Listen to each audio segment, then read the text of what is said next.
Don't try to make yourself remember, darling. Don't look for me, I'm just a story you've been told. So let's pretend a little longer, 'cause when we're gone, everything goes on. You were staring at the window, and I said, I wanna take you to the sea. And when I'm better, we'll do everything. I gotta stop making promises I can't keep. But if I was gone tomorrow, won't the waves crash on? Is it selfish that I'm happy as we pass the setting sun? Someday I'll be overcast, but you won't have to cry, 'cause we'll do the grieving while I'm by your side. I said, don't try to make yourself remember, darling. Don't look for me, I'm just a story you've been told. So let's pretend a little longer, 'cause when we're gone, everything goes on.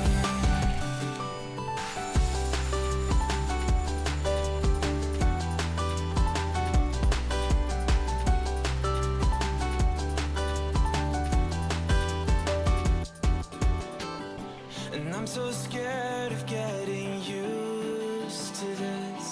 All the vines that keep you tethered in your room. Well, someday both of us are leaving here, but for now I'll just bring this sea to you. Will you meet me in the daylight like we did before? Then I felt you on my shoulder, and you weren't suffering anymore. You said, I'm sorry that you worried, but don't apologize. I told you to forget me, but you stayed by my side when I said, don't try to make yourself remember, darling. Don't look for me, I'm just a story you've been told. So let's pretend a little longer, and when we're gone, everything goes on.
My nights are empty,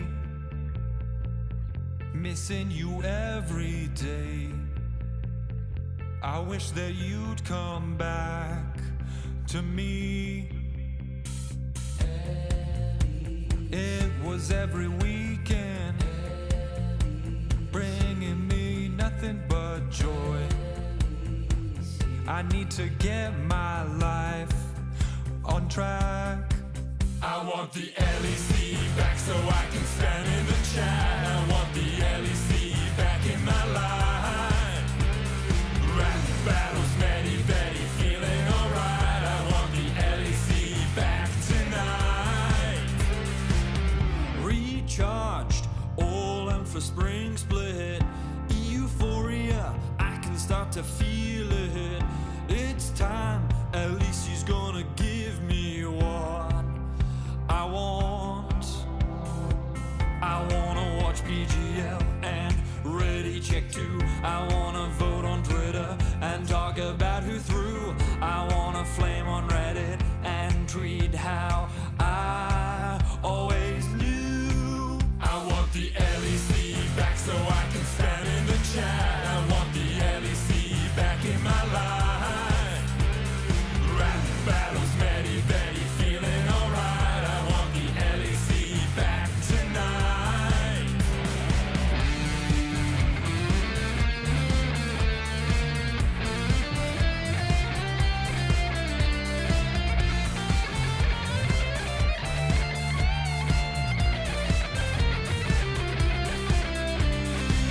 Now here comes the new year, new teams and players too. Now here comes the new year, lost some but that's alright. Now here comes the new year, we're getting ready for a long fight. I want the LEC back so I can stand in the chat. I want the LEC back in my life. Rap battles, many, very feeling alright. I want the LEC back tonight. I want the LEC back. I want the LEC back in my life.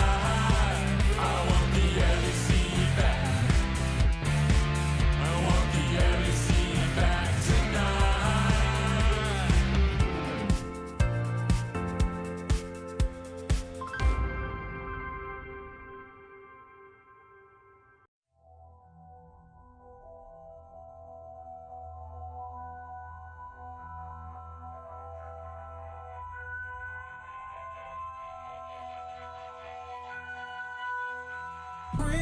Heavy is the head that the crown seats soon. Feel it weighing down on my shoulders. Rules are meant to break by the proudest ones. Money on my head cause I'm lawless. They cannot relate, walking down this road. I don't relate, being the same, ain't no debate. Cause rules are meant to break by the proudest ones. Didn't do recon, but they wanna lead him and guide him straight and tip him off axis. I was in the belly of the beast, meanwhile they was cutting man deep like sickle or mantis. I've been winning off practice, not clout or digital captions. World's in madness, how am I gonna manifest greatness if I don't make actions? I don't need reasons, I just need money and power and stat lift. I don't wanna do it like that, that method's too underhanded. The big man said it ain't landing, never gonna profit off badness. Never got a dollar off sadness, but I've been sunk so I don't do sanctions. Heavy is the head that the crown seats soon. Feel it weighing down on my shoulders. Rules are meant to break by the proudest ones. Money on my head cause I'm lawless. Chicken over lit, walking down this road. I don't relate, being the same, ain't no debate. Cause rules are meant to break by the proudest ones. Came in this game with a serious killing instinct, man, I never did courses. Look at all the times in the past they rejected him, now they wanna imitate patterns and forces. Stone eye vision like Gorgons. Terrified look in his eye when he finally realised all of the weapons that he brought to the war ain't forming. I've been giving this heart and body and soul and mind and organs, knocked to my fingers bled. Now it's through skeleton keys and door kicks. Treading with means and caution, man, I had bellies to feed from morning. So if they start selling me dreams, I'm walking. Yeah, I was uncomfortable, man, I was scared. Looking for solace and they wasn't there. Now I'm a problem and they wouldn't dare. Yeah, yeah. Doubling down cause this game isn't fair. They loaded the dice, I came in prepared. Feeling it so out of body, I feel like I'm floating on air. How do you cope when they never gave you hope? Really left you in a coat, and it's weighing heavy on your soul. To be honest, I don't know.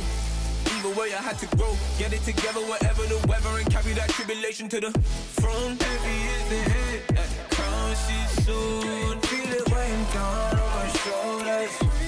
Shoes are meant to break, but the crowd is full. Money on my head, cause I'm lawless.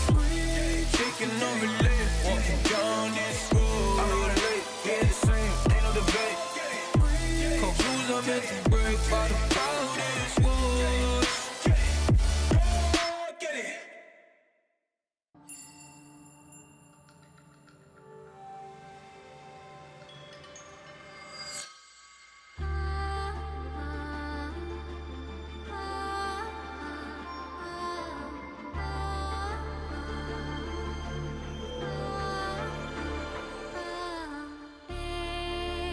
From beyond the past, the seed is sowed, the spirit knows, may it guide me, for I again will wander far and shape the path to meet again on late horizons.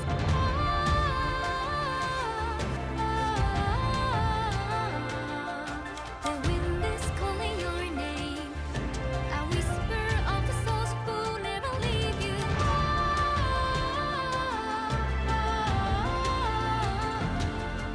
Collect your silver tears and pray they disappear tomorrow.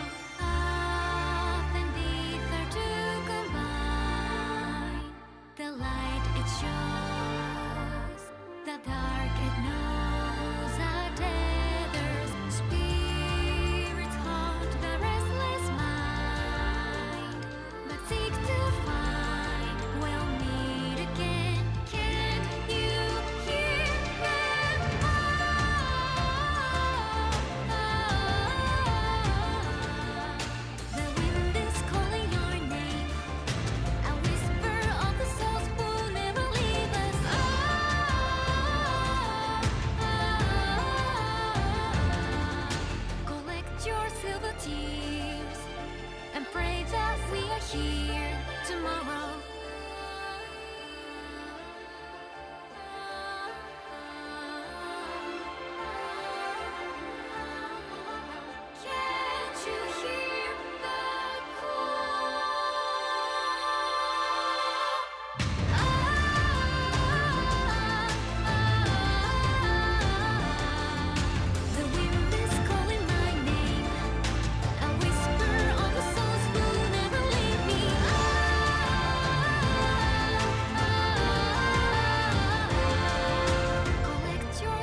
Let's go. Confident like you never deceive. Big ego, bigger brain, it's really obscene. So we only wear designer cause we always look clean. And for that money, money, money, everybody a fiend. And the bling like a chandelier hung on my chest. And I get it for free cause I'm simply the best. See deposits every hour, not breaking a sweat. Out to lunch with my girls, grant at every request. Thank you. High and bold, can't be bought or sold. I'm so confident. Whoa, they wanna copy it.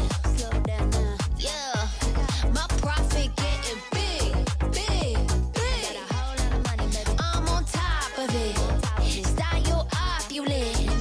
I'm so confident. Ha. Break it down. I promise I am the hottest, determined and never modest. The star, a flying rocket, the stage. I always rock it, I lock it in tight. Do it every night. Big dividends, big love, big hype. Pretty lights, fat base, nice body, pretty face. Can't keep up with the pace. Everybody wanna taste. If I show up to a place, so you know what's going off. I make money moves, baby. Don't mess with the balls. High and bold, can't be bought or sold. I'm so confident. Whoa, they wanna copy it. Slow down now. Yeah, my profit getting big, big, big. Got a whole lot of money, baby. I'm on top of it. Style opulent. I'm so confident. I'm so confident. Whoa, they wanna copy it. Yeah, my profit getting big, big, big. I'm on top of it. Style opulent. I'm so confident.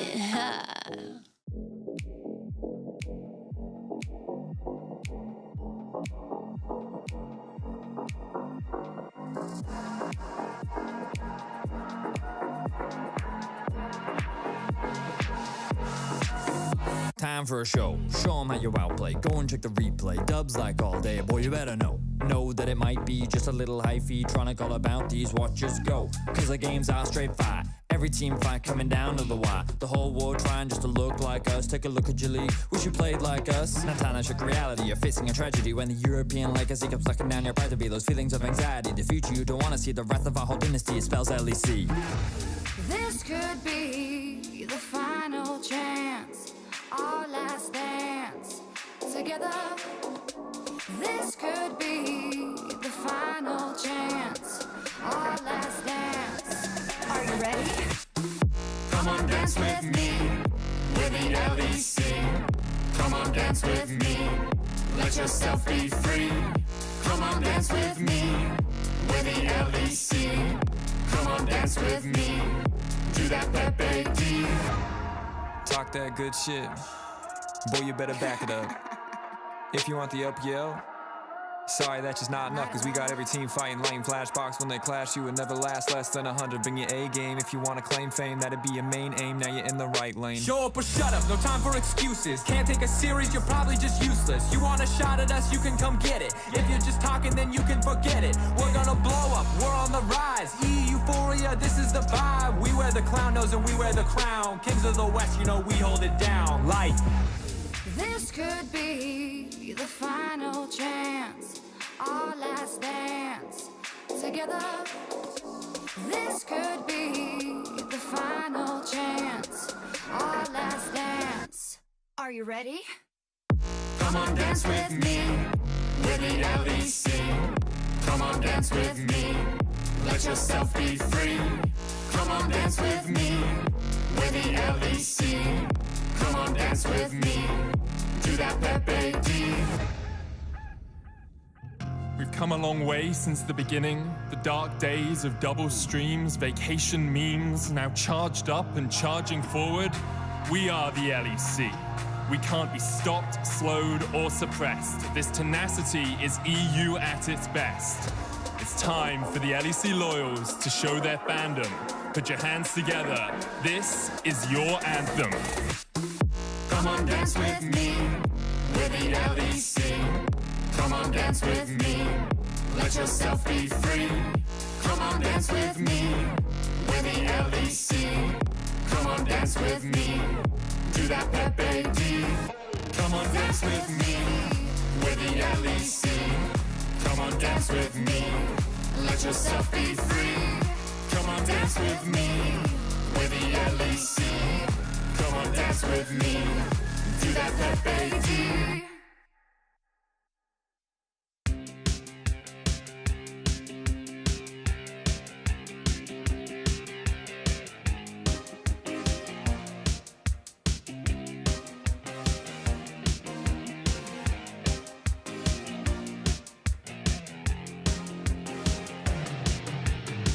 You start to think you're all alone, counting failures, you can't let them go.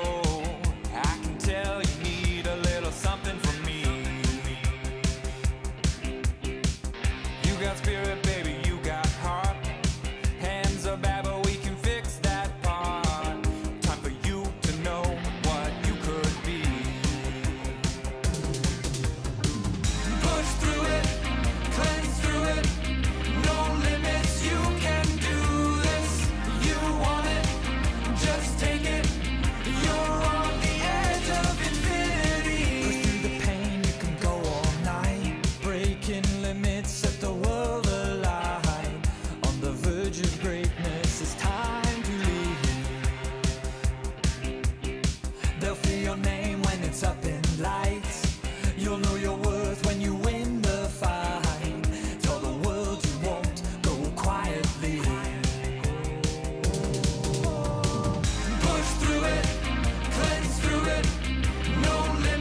Drop it.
I lied awake for days, counting all the ways I died.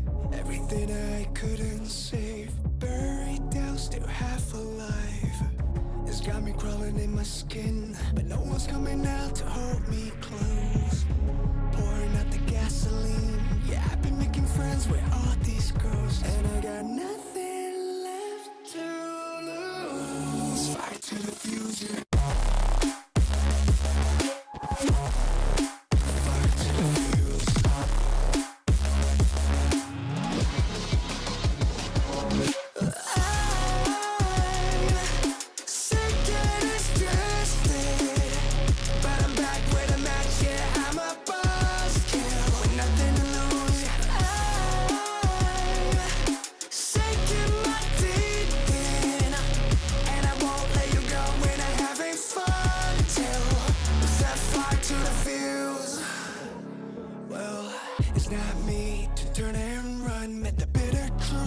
Choked it down, left a bad taste on my tongue, but my appetite's been growing now. I can see you crawling in your skin, but no one's coming out to hold you close. I'm pouring out the gasoline, so say hello to all my ghosts. I'm sick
In your best man speech, you said my wife is funnier than me. That's factually correct. Okay. We're in range. Nah, it's fine, man. It's fine. Relax. I've got this. I have years and years and years of experience. Yeah, but it's gonna It's very hard. And there we go. Look at that. What are you so worried about? Oh,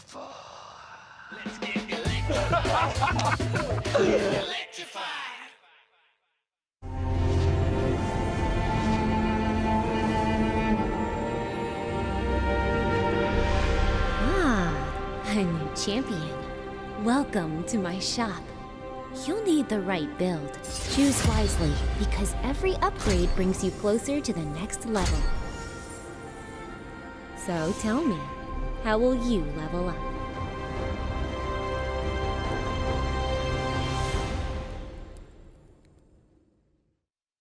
Want to find your fastest server every time? Express like a pro and optimize your connection in one tap. Express in game without ISP throttling. Express and shield yourself from DDoS attacks. Express and choose the VPN trusted by gamers everywhere. Express VPN. Experience gaming the Express way. Fast, stable, competitive. Outplay the world. It's time to Express. Unlock free Hextech rewards, exclusive skins, and more. Scan to subscribe.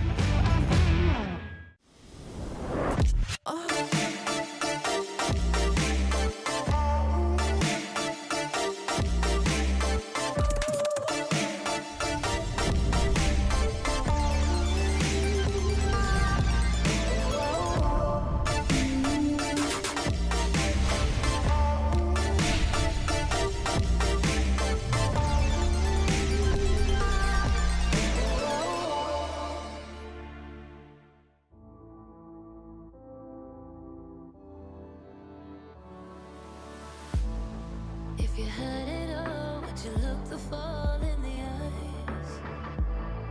Could you walk away this time? Will you realize, recognize it's never over? And the flame that once had died, awaken. Will you rise above the days to come? Will you be enough? Will you walk away this time?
Hello, everybody, and welcome back to the Riot Games Arena for day 2 of week 6 of LEC Spring.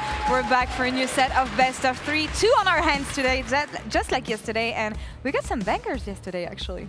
You were casting them. Yeah, surprising bangers. I did not expect SK to do what they did, but they ended their season on a bit of a high note. Of course, we won't now see them until the summer split, where they have an opportunity to reset, restart, and hopefully we get a better performance than what we saw from them in spring. And honestly, even if there's no stakes for the first game that we're going to have today, I saw some eye contact action from Sheo, giving them to Heretics on the other side, so I'm excited for this one as well, honestly.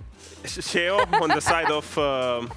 all the way back then with BDS. Now Shifters, yeah. That's going to be interesting. Exciting reunion, especially now because it's just a tale written in the stars to face off against Heretics to see who was right and who was wrong. The biggest grudge match coming in the first series we're going to have today. But before that, we want to play some games as well because we don't only have fun on the Rift. You guys have been having a lot of fun with LOLX from Treton on social media and on Twitch for the past week. And we wanted to play that, but with a little tweak. So we made our games ourselves. So basically, we're going to give these guys 2 players, and they're going to have to go from point A to point B, quoting teammates from those players. I'm not going to play, but I'm going to have you're bad, fun. that's why you don't play. I played against you, but we're not going to talk about this. I mean, honestly, you're a dinosaur of the scene, so for me, it's really hard. But like, I want to know who's the best between someone who's been playing professionally for 10 years and a caster. Professional watcher versus professional player. Yeah. Come on, let's and go. you guys can play at home as well. So find the fastest route between these 2 players. And we get bonus points if we just use LEC players, right? Bonus points if it's just LEC players, otherwise you just win 1 point. Caps to Bjergsen. How do you go from Caps to Bjergsen using only teammates that they had? So, Copenhagen Wolves is what I need to think of. Who played... Oh my god. Who played with Bjergsen on Copenhagen Wolves? That would have been... I think I've got Hey, this wasn't this hard in rehearsal, wait. Wait. You're choking, actually. I'm mega it's not that hard. So it's probably this. Okay, that's... No. All right, actually, let's get there faster, guys. Faster? I don't know if this is accurate, but I'm going to try. Okay. Okay, Caps to Bjergsen, 2 mid laners. Both played in Europe. Okay, I think I have 4, as in 1, 2, 3, 4. All right, let's try it. Okay, so, Odo, you good? Odo, you getting there? No, I'm still going. Okay. Wait, oh my god, this is... I have a hint for you. No hints, because I'm... No, you did without hints, I don't know if I'm right, though. Okay. But I hope I am. So... Let's reveal. My connection... Okay, guys, I messed up, but bear with me. So my connection is... So Bjergsen, I think, played with Amazing, who I think played with Reckless, who I think has played with Caps. You think? Yeah, because I don't know if the Bjerg Amazing one is Okay, real. what do you have? Okay, Caps, so I I choked on the writing part of it, so bear with me. So Bjergsen played with Svenskeren, who played with Forgiven, who played with Jankos, and who played with Caps. Okay, so Bjergsen did not play with Amazing, so you're out. So, yours may be correct, though. Yes, so it goes from Bjergsen to Svenskeren to Forgiven was to it Jankos Sven on to the Caps. original? When did Bjergsen... Jankos played with Bjergsen? No, that's the problem. So no. Oh, okay. Jankos played with Forgiven, who played with Svenskeren, who played with Caps, who... You're correct. So we're gonna give you 1 point. Yes, I'm just lost on the map. map. You did also just 2 use points LEC actually players. because you just used LEC/EULCS players. The one we lose had a point for was inability to ride. Caps to Jankos to Freeze to Bjergsen. Oh, Freeze was on Copenhagen. Yeah, that's a good one. All right, next one. But that was only for a game. Was or it a really? Split. No, it was a split, I think. Next one is Odo Amne to Naknako. Odo, that's not fair. But the pressure is on because it's about me. Honestly, you can get it with only 1 player linking them. From me to Nak? Yeah, 1 player. But it's not ERL, right? It's LEC. It's only LEC. Which means that Naknako must have played with someone either on this Vitality roster or on the previous The Vitality fact that you said roster. it's only 1, now I'm just lost. Oh my god. Who was on the last Vitality roster last split? Maybe the audience knows? Who played on Vitality last split? Why is my brain blanking? I don't know. Not at all. Why is it so hard? Why is this so hard? It's me. Okay, you want a hint? No. Okay. No, I don't. Make it harder for yourselves. Come on. Oh, okay, I got it. Okay, I got it. You got something. That's not what I was thinking about. Okay, there we go. Hang on, I need one more. Okay. That's good, actually. Hey, don't look. Seriously, that's a good one. Yeah, no, I was going like Knuckle, humanoid, hilly. But I didn't. Then you go I was trying to get somewhere. How do I get from hilly to Odo? Oh, this. Okay, so yours is correct, but this could have been Odo Amne, Niski Naknako. When did He Niski played with played Niski. support? No, but yeah, of course I played with Niski, but when did Niski play with Naknako? Support. Last split. Bro, come on. What is that? All right. Last one. Okay. Last one. Vedi, you suck so far. Yeah, I know, my brain, man, That's my brain. 2 points to 0. Okay, let's go from Baus to Broken Blade.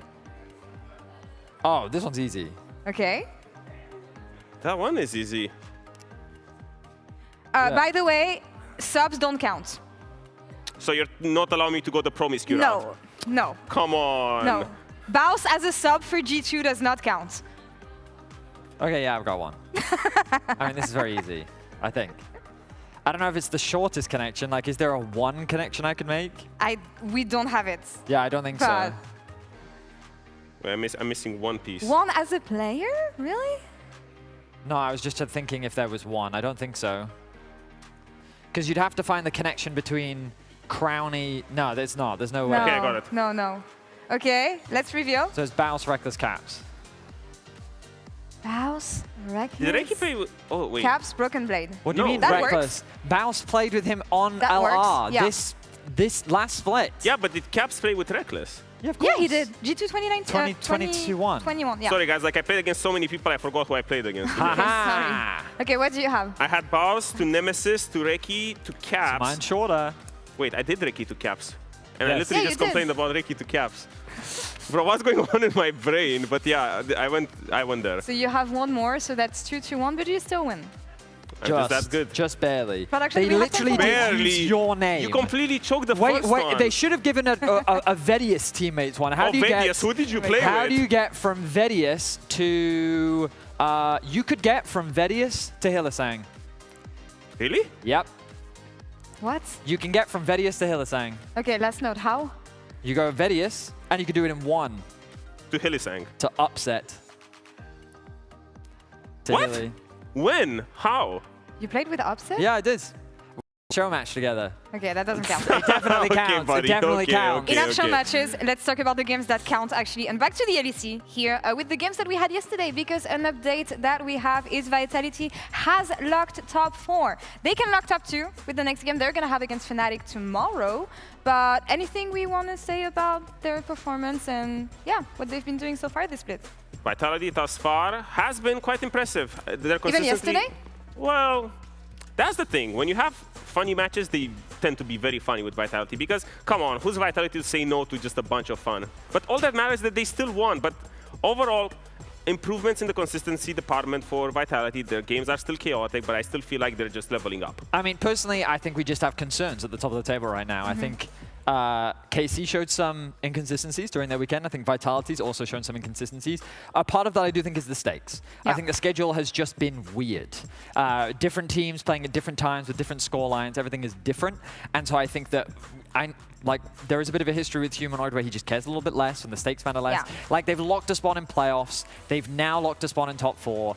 Do I think they're going to level up in playoffs? Yes, but I think the concern for Vitality is everyone's going to level up in playoffs. So I'm hoping for an exciting one as we get closer to the top 6. And they're going to have a lot of time without playing official games. That's going to be the issue for them. On the other side, Navi has a chance to lock top 4 here today if they win against G2 later.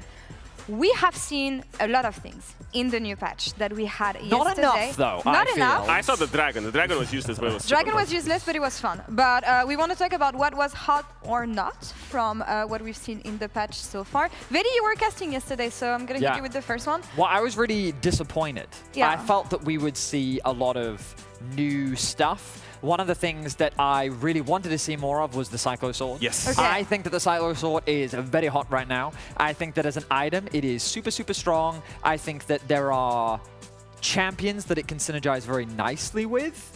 Some of the things that I've been hearing about is that, like, I've heard Kiana, I've heard Neferi. I think Lee Sin might also be able to take advantage of it. It's a shame that Leaders finished playing because I think this could be a great Zed item as well. So I'm very hot on this item. I think it's very cool. Quick hit on second one, Static Shiv. There was a lot of expectations for Static Shiv. I knew it was complete bait. I knew it was going to be completely useless. It is really fun, you know, everything goes zap zap on hit and all of that stuff, but it was really quite boring. But the one I really want to see more today is Doran's items, because we had 2 new ones and no one built any of them. You know what? If there's a set of teams that can take risk, it is going to be the teams featured in the first series. We're going to have Heretics versus Shifters, and I caught up with Sheo ahead of today's game in the whole rivalry and him being back with his ex-team. So let's check it out.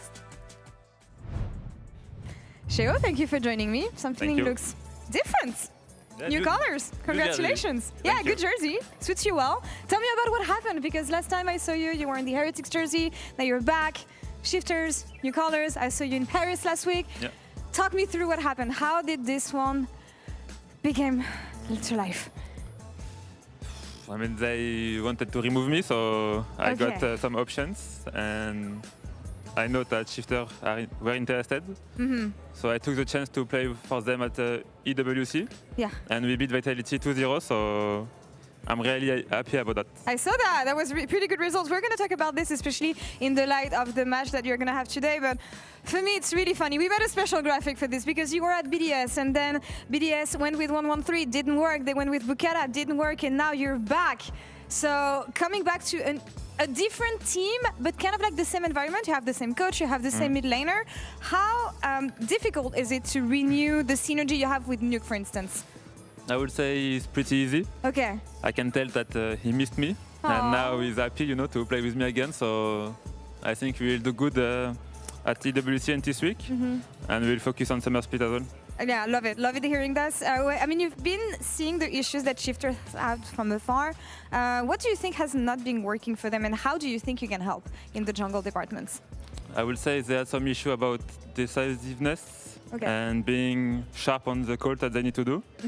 And I'm trying to help on this topic, and as well jungle support synergy was not the best, I would say, so we are working on this. And tell me about those first steps then, working with Trimby. I think we are doing pretty good right now. I think he has some, like, from the past, he has some trouble, so I'm trying to help him as much as I can, and the win against Vitality, I think, helps everyone. I see. And for you mentally, maybe a trick question about leaving a team, leaving an environment, coming back again with the same coach and some of the same teammates. Do you feel like there's some trust that needs to be found again in that sense? No, I would say that the people that know me already trust me, so I only need to make sure Rooster and bot lane trust me, and Cabo since he's new, and Juju too. So I think you are doing well, and right now it's pretty cool. All right. Now, talking about Heretics, of course, you know them, you know the system, you know how they work from the inside. So tell me, how is that going to help you leverage the win today? Because even if you guys are out, you do need it. Yeah, I mean, I will say I will focus on myself. I don't think they are doing a lot of stuff in the game. And since I left, I assume they will have a lot of issues. So I will just be focusing on myself, and I'm sure we will win 2-0. What is the mood coming in today, especially knowing that you're not playing for any qualification, maybe just to get used to playing together again? Yeah, I mean, this week is still important to build some basis, because we have EWC next week again. I mean, in 2 weeks, so we still need to show that we are a good team. So I hope we can make it. And to beat my last team as well. To beat your last team, of course, yeah, that's personal one. Thank you so much, Sheo. Merci beaucoup. Good luck on the Rift today.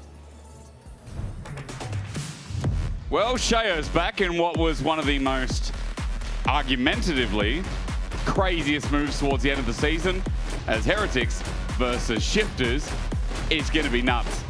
I mean, I'm very excited to see what he's going to bring back to what is essentially his old team. Like, was BDS renamed to Shifters, so it's a coming home story, essentially. The prodigal son returns. We'll have to see if Sheo's going to be able to pick up where he left off with Nuke, and now with a few new members on the team as well. Yeah, I mean, look, again, you know, buddies, they wanted to play together, and it's really nice to see in an opening interview as Team Heretics also out 1-7. So both these teams are really just fighting for scraps off the board. This is the ultimate fries matchup here in the LEC. One we have to get out of the way. And like, if there was someone that you were really excited about today, Jake, who would that be? It'd be Paddock. Bro, who could not be excited about Paddock? I mean, that guy is balling. That guy is one of the craziest AD carries we have in the league. He just needs to prove it. But then also you think on the other side, like there's a chicken in the top lane, and I'm like, man, that guy's also really good. But we didn't have the outfit. That way you're wearing a rooster, or are you wearing? Oh no, it's a duck. It's a duck. It's hot. It's 30 degrees outside, and I thought, what a good day to wear a chicken duck costume. Smart thing. Yeah, for the day that's in it, you can waddle yourself around. That's right. We're going to waddle ourselves into Champ Select in just a few seconds as well. I can't get the hood off. I know that the headset is stuck, and I realized. You take a second. This sounded like a good idea coming into it. Now I realize. No, it didn't. Well, a part of me thought it was good. Outside of the mysterious, strange bumps on the outfit, I mean, everything's been great. It'd be nice for the winter, I tell you what. We're going to have to pause. I'm going to hold this button, and then you can do your thing. So, as we start to get into pick and ban, nothing too untoward at the moment, as looking towards like the Orianna ban from mid lane, probably looking at maybe a Varus or the Azir to come through as one of these last bans. There's the Varus, and just a focus then on towards the mid lane is what I'm expecting here. That's good. Yeah. Air is so nice when you need it. Now we've got Varus ban, now we've got Ryze ban. Let's see if we get anything different here today. Our photographer's decided to arrive just now. That's lovely. As pick and ban opens up, I mean, when you're out, just send it. We got a bit yesterday from SK. Just send it, man. If I get Cassante boring drafts, you're solo casting the first game.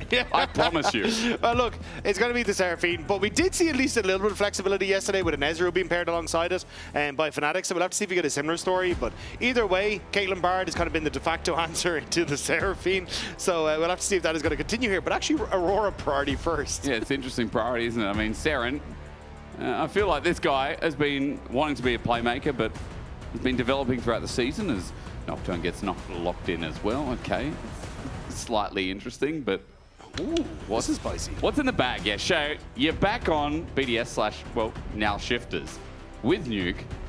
So, like, Lee Sin has been one of the junglers that has bumped up a lot in his win rate on the new patch, so be interested to see if that's going to be the case. The only thing I would be a little bit nervous about is not a very good pick into the Nocturne, because Nocturne has that spell shield, which you can block then the Sonic Wave, which is kind of your main damage source to the Lee Sin.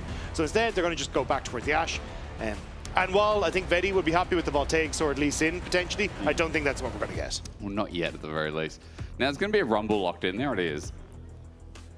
Aurora could flex up into top. That's just what I'm going to say, but this is not what we came for. This is not what we sell tickets for. Are we going to get an AD carry matchup? Or are we just going to say it would be bottom weird, lane? because I'd at least take the Caitlyn here, or maybe the Bard, actually. The Bard's probably the more important part of that, because often the way you see it is hit level 6, continuously ult the Ashe's Bard, and then you're in a decent spot. But Heretics, they don't care about bot lane, it seems like. No, they care about the Jace. They got to lock Jace in. This is too normal. This draft is way too normal. Yeah. I mean, this is Heretics' last series of the split. Well, the thing is, there's kind of a lot of stakes for both of them, right? Even if it's not playoffs. You're looking at Shifters, who have just brought in Sheo. Sheo wants to give an El Bastion to his old teammates and also pick up their first win. And for Heretics, they kind of want to show Sheo that, like, all right, you made a mistake leaving us, buddy, you know? I mean, yesterday, they kind of showed that, you know, like, Douglas was an okay fit. I mean, the biggest problem so far has been, as you kind of said, the pieces weren't working together. Now one of those pieces is staring you dead in the eye for the last matchup of one of their splits. And as soon as Al disappears and goes away, just getting rid of some of the basic junglers that Team Heretics are worried about now. Shifters on the other side. Again, we saw that flex the Lee Sin. Let's see what else we get here is seeing the hover of Ziggs ban. Let's just pause on that one. Nah, I still think, like, I'd be looking towards Caitlyn, the Bards, these kind of things that can try and answer the Ziggs, okay. But it looks like they just don't want anything that can try and push, so if they're going to target the AD carry portion, it'll probably be the Caitlyn next, and then it just becomes a question of what do they want to try and pair alongside the Bard, because I still think the Bard is a great pick here for what they have. At least it gives them the engage and kind of the setup that they want. That Bard is... it's been great for the past couple of patches as well. It does feel like, even though we've run into such a big patch, not much has changed, especially in this first draft, as Dagna was talking about it before, thought process being hovered here by Shifters. As double jungle for Team Heretics leads to double bot side at the very least here, with Bard ending up as the final ban for Shifters. So long range engage kind of gone, and something that can kind of tagline down for the Enchanted Crystal Arrow in response. Yeah. So now I'm curious what they do actually want to try and play here on the bot side, because I think Caitlyn still an option. Maybe you just want to take the Ezreal instead and just go for full poke, because you've got like the Jace, Ezreal, Aurora can do some decent work. But we'll have to see. That would be different. Okay. God, finally. It could be Zeri Yuumi. Don't celebrate it. I mean, it could be, but hey, it's different. I don't mind it. Do not touch my feathers. I don't mind it, honestly. But again, we've got a bit of poke, a bit of burst, and Zeri, we know, sustained fight. So Lulu also the option, but I do like you brought up the Yuumi. Yeah, we've seen a little bit in LCK, so maybe that's going to be the call. She did get buffed where, well, sorry, she got changed, I'll say, where she's a little bit less damage, but a lot more zoomy in the fight. So we'll have to see how this is going to manage, because you don't really have like a front line to enable you. You are fairly self-reliant with the speed, but still, I think you'd like something that kind of enables you for the short range. But Pantheon on the upside, I mean, this is fairly bog standard here from Shifters. Like, good team fights and good pushing lanes to try and play through, enable the Pantheon. Like, I think you're happy out as Shifters. Oh, look, you guys want it, but you don't know what you want. It's like buying a cat in real life. You think, that's a lot of responsibility, and you just buy it without thinking. Yeah. Blitzcrank would be more pog. This would be sick. Wei wants a playmaking engage. And to be fair, Dagda, where is the engage on their team? Oh, my God. Yeah, Wei is laughing. I mean, why not, you know? Yeah. Team Heretics, why not? I respect it, I think. Do you? I do. Dude, if we literally got, like, I mean, Lucian Nami was up, you know, Corky Nami was up. If we got, like, a standard bot lane, I told you, I'd put the headset down. I was off. This is going to keep me here, because at the very least, it's something to talk about from the new patch. Yeah, but I do agree with your point of, like, you don't really have the best engage. You don't have the best of setup for you. Turns in, and that's it. Yeah. With Aurora, I guess. You have some poke with the Zeri with the W. It's not crazy. And even like Yumi's just a slow now with the ult as well. So it's not even like you get the full lockdown. Useless now. Remember how broken it was? It was faster and it locked people down. Yeah. So it was so broken. So yeah, I'm curious to see how this one pans out for Heretics, but yeah, I mean, if they can get a lead, play through like a lot of poke on their solo laners, maybe this is the game plan. Maybe. Let's see if they can take over on the side of Ice and Wei. Wei did come into the talent room a little bit before, grin on his face. I don't know because he was happy or not. He either saw me or was excited to win today. Either way, Heretics versus Shifters. Some of you might be thinking, I'm going to turn off LEC for this best of 3 and come back later. You know what? Screw those people. You will stay, you will sit, you will enjoy. Because this could be the best LEC series we've had this year, nay, of all time since the LEC rebrand. You don't know how good this is going to be. You don't know how high this... To the LPL fans, Ultra Prime Rare Atom, think of those days. That was good. to the LCK fans, APK versus... Bro. No, Bro wasn't the same time, but put APK with like Ixu top lane Alawi in the mix there. That's the potential we have here. LCS fans, put the majority of your teams in a matchup, and then that's what we're looking at here. For Shifters and Heretics, we're looking at bottom of the barrel. Crowd's already loving it. I mean, I think they're just ready to have the time of their life here today, Dagger. They bought tickets and they want value. Yeah, the problem that I have for the Heretics bot lane is that, like, Zeri's crazy short, and you're against Ashe Seraphine that have crazy long range, and it's a Yuumi. So I don't think this is going to go too well in the bottom lane. Got the auto. Oh, the Dukes. And missed the Q. So now we wait just a little bit longer. Yeah, I don't really know how Ice plans to play this lane. At least he does have Nocturne moving down towards the bottom side, so he can try and help out. But I have a feeling your Duck costume is going to do wonders for Paduk. Oh, I mean, I hope he saw it. I mean, he didn't, but there's probably rumors going around the mill here of LEC that Paddock. I mean, Heretics saw you earlier and just started bursting out laughing, so... Oh, well. That's probably so they're in a good mood. I hope Shifter saw it as well. By the way, I cannot believe Paddock started with that. There's a lot of people going around talking about Doran's bow where, like, there's no HP for the lane. But I guess if the lane's what you're talking about, Dagda, where a Yuumi Zeri are kind of going to get poked out a bit, bro, you can start the attack speed item that just has more damage and more trading for free. Yeah, and you still have like 1.5% Omnivamp on it, so if you're able to get damage down, you will heal. Plus, as you say, having the Seraphim beside you makes it easy, so I think it's not at the end of the world here for Parduk, when so much of your damage is innately built into your attack speed. But this is the downside. If Heretics are able to find those all-in angles, you have less HP, less Omnivamp compared to Ice as well. Had 2.5% on the Doran's Blade, so it can get a little tricky, you know? Oh, yes. Tricky's not good either. At least they're holding up the CS in the bottom lane as Seren's teleported to the mid lane, and there's a bird who's going to do the same. So nothing happens there. Thank you, observers. Let's go next. What's happening in the top lane? Oh, lots of fun there. I love Deathfire Touch. Anyone who's playing solo queue right now, it is just the most exciting rune, because if you're taking Scorch, especially as a Rumble, you get 4 seconds of burn, and you end up doing about 55, 56 damage at like level 1 with Electro Harpoon. It is stupid damage for early trading, as Ice is just out of there. He's yeeted, sent out, Douglas gets Scuttle. He's also out, Show looking for the game. Ice, Flash Frost is going to come in, double stun. He spell shields the second. No beat to drop for Douglas as he flashes away. And Trimby doesn't get that stun down. Spear over the wall, nice from Show, as a drawback from the twofold hex comes through from Seren. At the end of the day, you're kind of all right at Douglas. Like, Sheo burnt his flash to match your flash, so, and you got the crab. So Sheo will just now move up towards top side. So it's not the end of the world in the grand scheme of things. Sheo flashing the crabs there, but yeah, I mean, sorry, going back to your Deathfire Touch point. Oh, yeah. The other one that I have my eyes on is Senna with Black Cleaver. If you queue as Senna with having Deathfire Touch, you immediately get 5 stacks of Black Cleaver, because each proc of the Deathfire Touch ticks up one of your Black Cleaver stacks. Nice. So I've seen a few pros practicing, so maybe we get it in the next couple of weeks, but yeah. I mean, I do think, you know, because it got hotfixed on the 30th of April, it was 100% if you keep ticking on the champion. Yeah. And it got immediately nerfed to 75%. The Riot was like, a little bit too strong, I think. And completely valid, because like, I was also spamming that with a bit of Ezreal just in some like practice games, and I was like, Ezreal Q is a thought process with Deathfire Touch in lane, if you land it, of course. Hard to land, but here again you see, there's Deathfire Touch, Trayson's ticking down. When you get Leandry's as well, think about the stacking. Yeah, it's disgusting. It is really nice with the Rumble. So far, I feel like he's the best champion that's kind of utilizing it. Yeah, I think Brand is the other one that can use it. Brand is annoying, well. isn't he? Yeah. I mean, pro games, seldom seen, but regardless, overheating. There you go.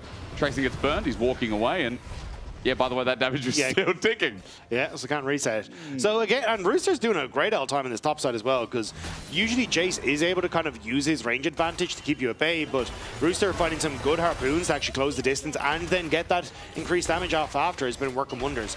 Douglas just here to protect his bot lane, make sure they can shove at the wave. So nothing too untoward early game, but just kind of getting to explore a little bit of what's happening. Who was in the scene first, you or Douglas? Where'd the name come from, do you think? Well, mine came from the Irish god, Dagda.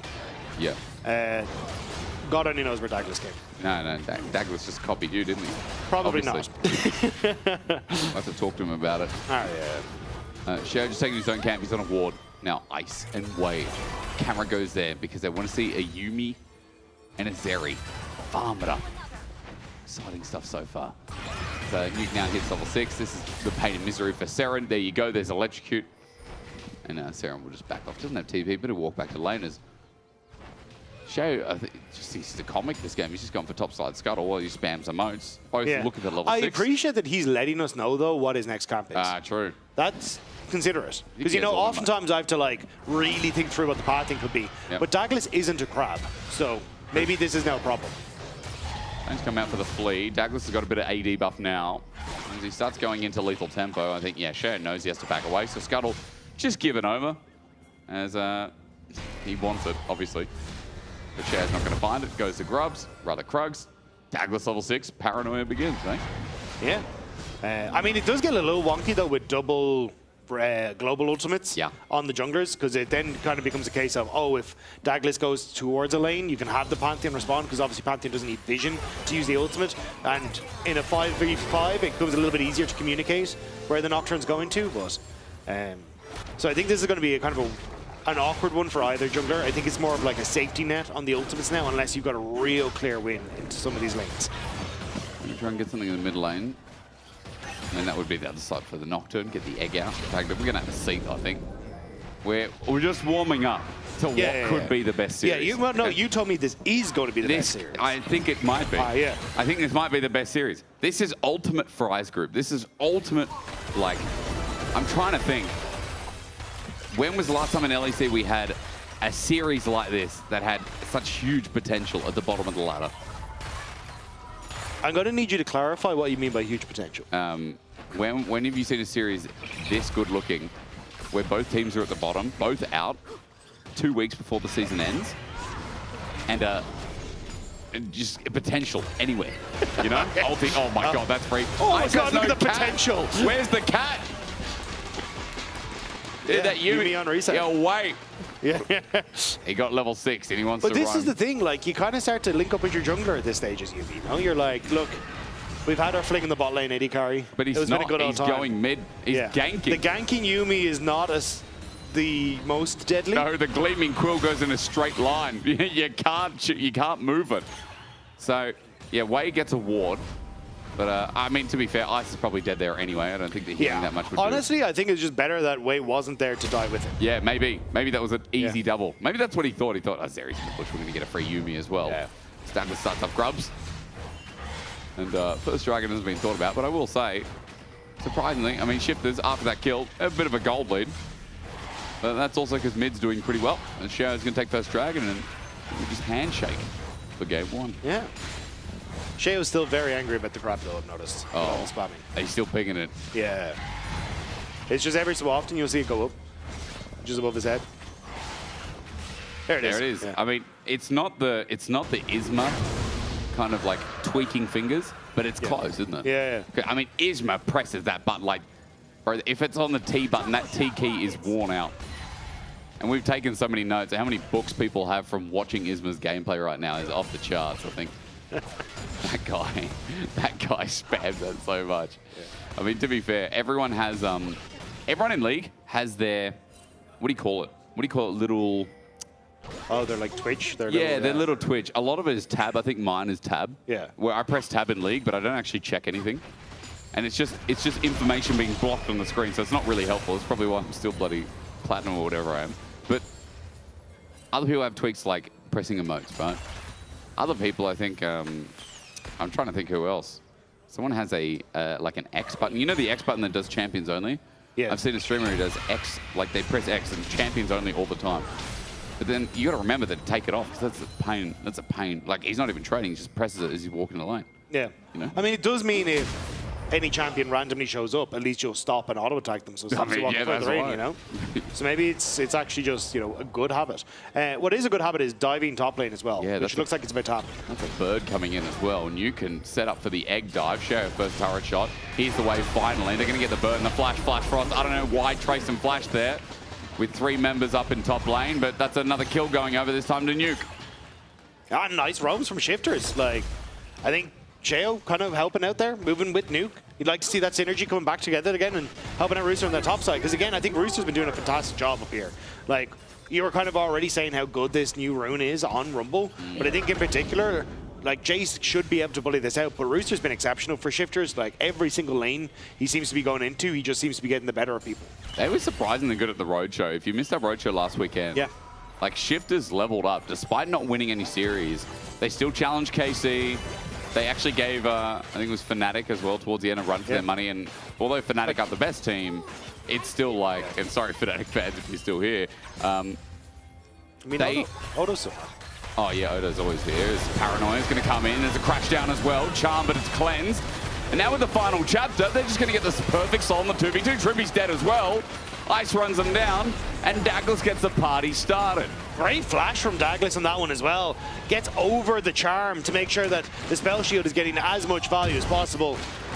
The Trayson, that's dead unfortunate. What a punish on top lane. Trayson is completely mitigated this game. Yeah, Rooster are going to be in a very good spot now as well because he's going to get some turret plates here, deny more of that CS. So you're kind of seeing this trade of, hey, bot lane getting very big with this Zeri, but Rooster also getting into a similar position. But again, I don't know how you're going to enable Ice thoroughly when you get to the rest of these fights with the lack of CC that's there. Well, we'll find out. He's got an Aether Wisp Dagda, so we're going to find out, aren't we? Hey? I mean, that guy, that's Ice you're talking about. Yeah. So you have to watch yourself, you know? I'm sorry. Yeah. It's okay. I mean, I didn't realize that's what I was getting myself into. Today we're talking about Sheo versus Heretics. We've got to remember, you know, Ice versus BDS, Ice versus Shifters. Also a fun little story we have for you as well. that's the end of the story. It's like a, Yeah, a we need kid's Finn book one page. we need Finn to come back with his red tape, with all of his connections between all the different teams. You know, the one that he did at when we were in Every, and then we can do it again, because yeah, this matchup in particular just has so much crossover. And even you in your lookout, I'm still mesmerized by your tail whenever you move. You don't realize I can't get it off right now. I mean, we were talking backstage, could I pull it off, you know, without the pants? And that was a different conversation.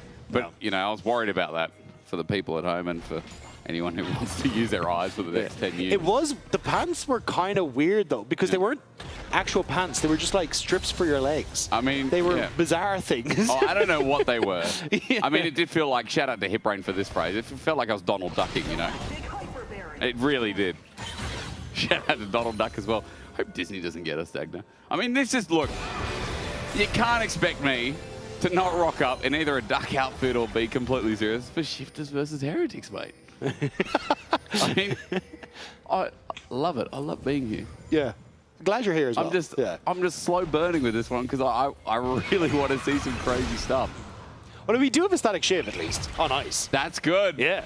Which, I mean, does make a huge amount of sense, because this is kind of what we used to see on Zeri all the time. Yep. Because it does mean that it's very easy for it to try and connect on towards the mid lane, like, I say, contest the mid wave, especially against an Ashe Seraphine. But also, like, she does have decent AP scaling as well off of her ult, but also the W scales off of AP. May have to use it here to try and get away with the slow, but... yeah, I'm interested to see what the rest of this build is going to be. They added a lot of mixed scaling as the all-in with Paranoia. Douglas just runs it in. Encore doesn't really do much. And again, Ice just gets a free hit. And he's got his uptime on his ulti. So the chase down imminent on Sheo as well.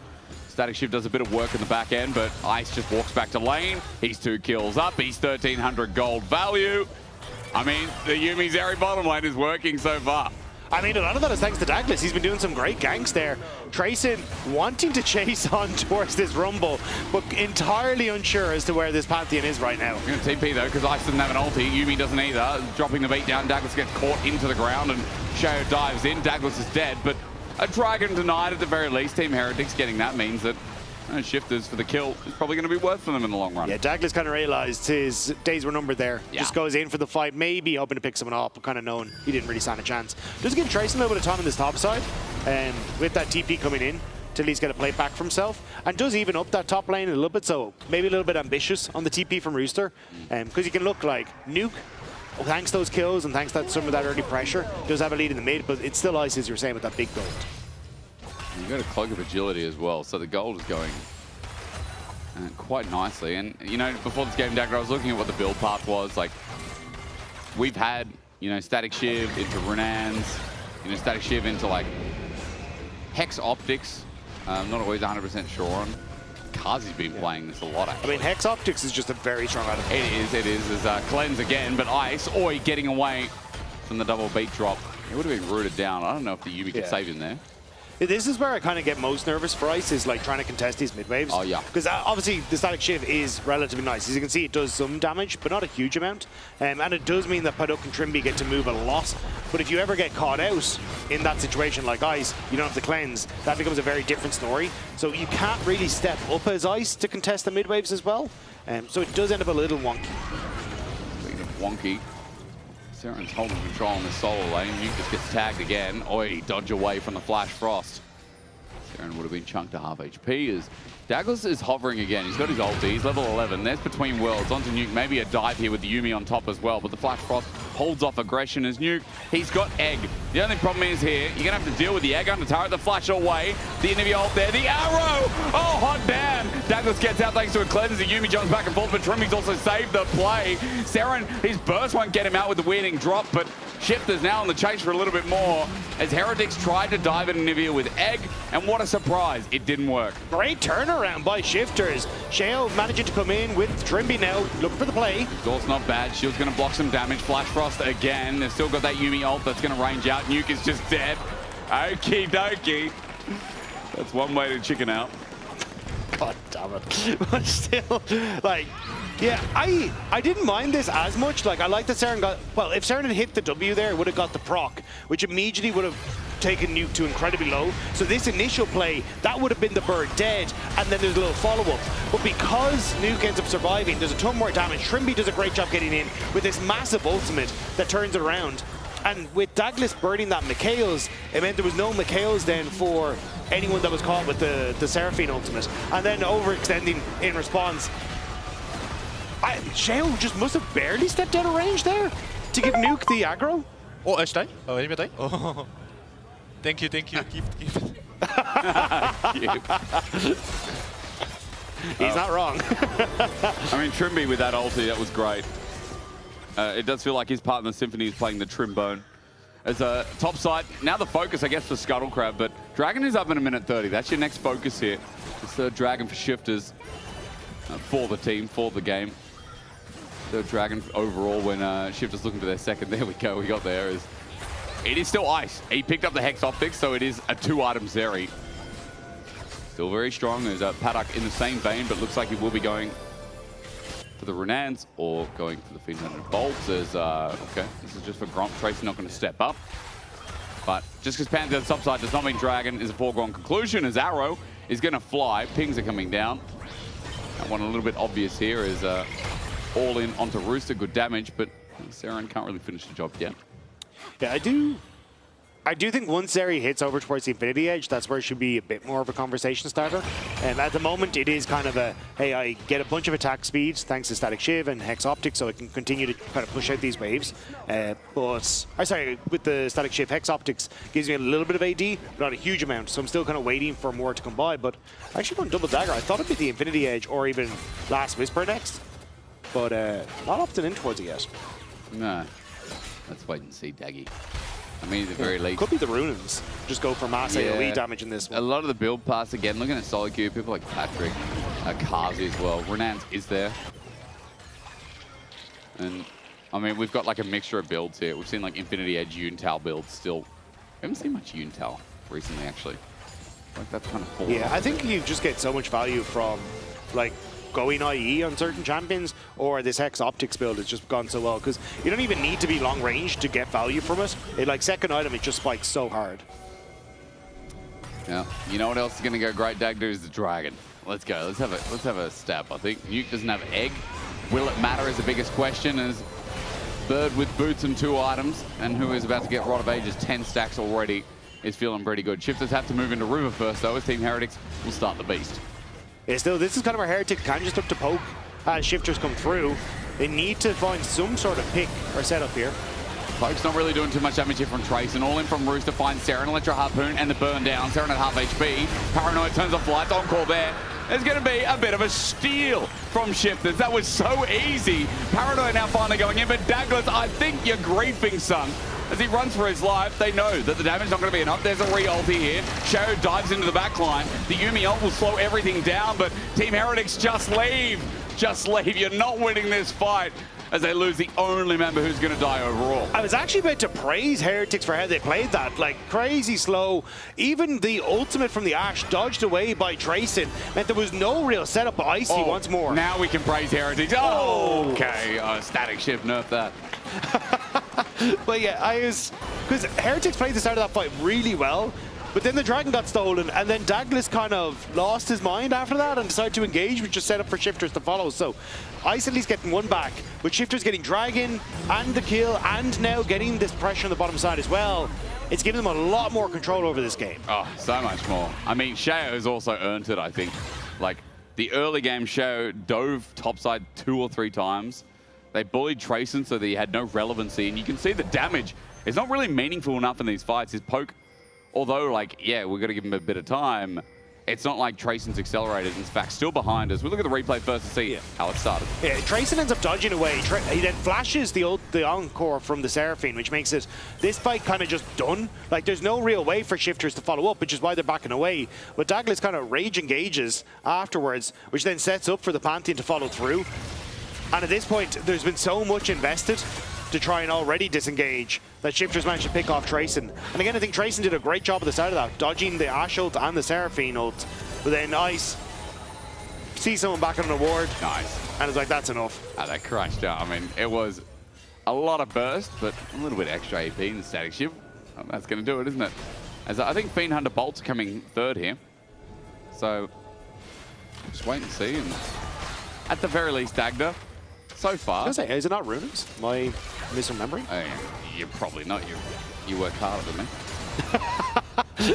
They both built. I mean, the problem is they both built out a slingshot, you know. So it could be anything. Yeah. Really. Could even be an Infinity Edge. And we just sit there, we'd never upgrade it. But still, yeah, I think either way, like, a lot of this game for me was Heretics relying on we get early leads and try and hope for the best. They got one in bot lane, and they have been trying to play around it relatively well. But unfortunately with that Dragon, I feel like we're now going to start to see the game shifting over into Shifters having much more control over it. Yeah. You've got nice ways to try and look for engages, especially as Paduk's Ash ult is just about to come up, and Ice doesn't have his cleanse, still has the Mikhails. Waiting over the wall, going to be safe. Ice, yeah, he just always has that escape as a Zeri. And I believe we're going Ardent route here from Wave for the second item. Sitting on enough gold is going to be the question mark, as the base has already come through. And there's the Ardent sensor for the Yuumi. So as soon as Ice gets that third item, whether it's Runaan's, whether it's Fiend Hunter Bolts, as we get our answer now, it is the Runaan's. It's a very strong Zeri, yeah. There's no like big, you know, power spike as we expect. We talked about the Infinity Edge. Like her autos will deal decent damage, but like I'm not quite Mosquito level, but like I wouldn't be like, oh my god, she's heavy hitting. If you are spread out as Shifters and you're not giving her like multiple attack, like she's not getting the static shift procs on multiple people, not getting Runans off on multiple people, I am less scared of this Zeri. But what animal? Not Mosquito. Thing stronger than Mosquito. Paranoia, you're gonna have to answer now. Still waiting, Ice gets the poke down, but Douglas a bit deep, this is the problem. We talked about engage in the draft. Who can follow with Douglas? Well, it's Seren as the Weirding does some good burst. Encore almost catches him, he flashes away from Flashdrop especially, and Show just sends it. Between Worlds gets Seren out, but now on to Show. He blocks all the damage after the fact. Ice couldn't do anything, and Shifters have fight. Baron's up, and they found a good pick. Yeah, I think it might just be the Baron for Shifters. They have so much damage onto this thing. Tracing, trying to get some poke, but you've got the... Oh, my leg. Yeah, I was going to say, you've even got the Honey Fruit there as well. So I think for Shifters, it should be an easy take. Less easy turn, though. They don't really have the tools. Nuke is standing, though, so deep in the brush. He dodged away from Trajan's Shock Blast. Baron's still going down, and look at the Anivia ulti. Nuke close to dying, though, so at least the poke has causality, as Trajan still can't find the shot. Nuke, the poke, yes, it lands, but it's still not enough. Shifters are going to get out, but Baron is stopped. Yeah, that's one of the things. Heretics still have a huge amount of poke in this composition, so if you're all sitting in the pit and you don't have any of those engage tools, it's going to be a little bit more difficult for Shifters to try and take that one down. So they overextend, Heretics push them off, get mid-tower forward as well, and with Dragon up, Heretics may just be able to beeline for it. Shifters trying to get out and forced to fight, but can they find a pick from Heretics before they get there? No IE coming through from the Ashe as well, so it's not like there's any token power spikes here.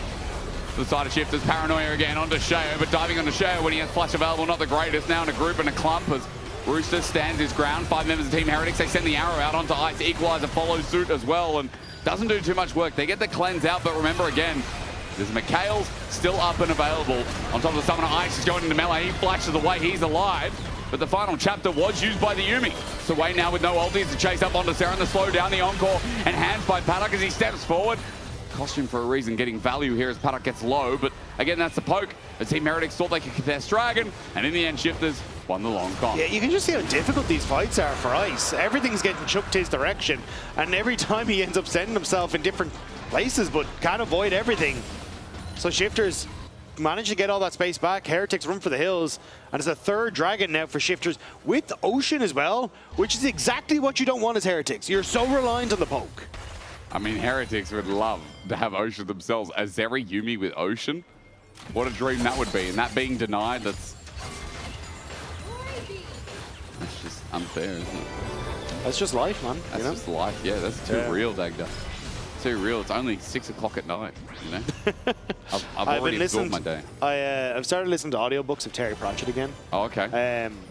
And Death is basically the most, like, hopeless character when you listen to him, where like people are like, this is a really tough life. He's like, that's life. And it's like, oh. And I go, well, fair, all right. Not wrong. Oh, we could really go into the philosophy, but I have a feeling there will be a fight coming up. Good Flash Frost again, and that Crystallize is annoying. Seren, he has to go between some two folds. Not the Hex, but he has to go between two folds just to get out of there.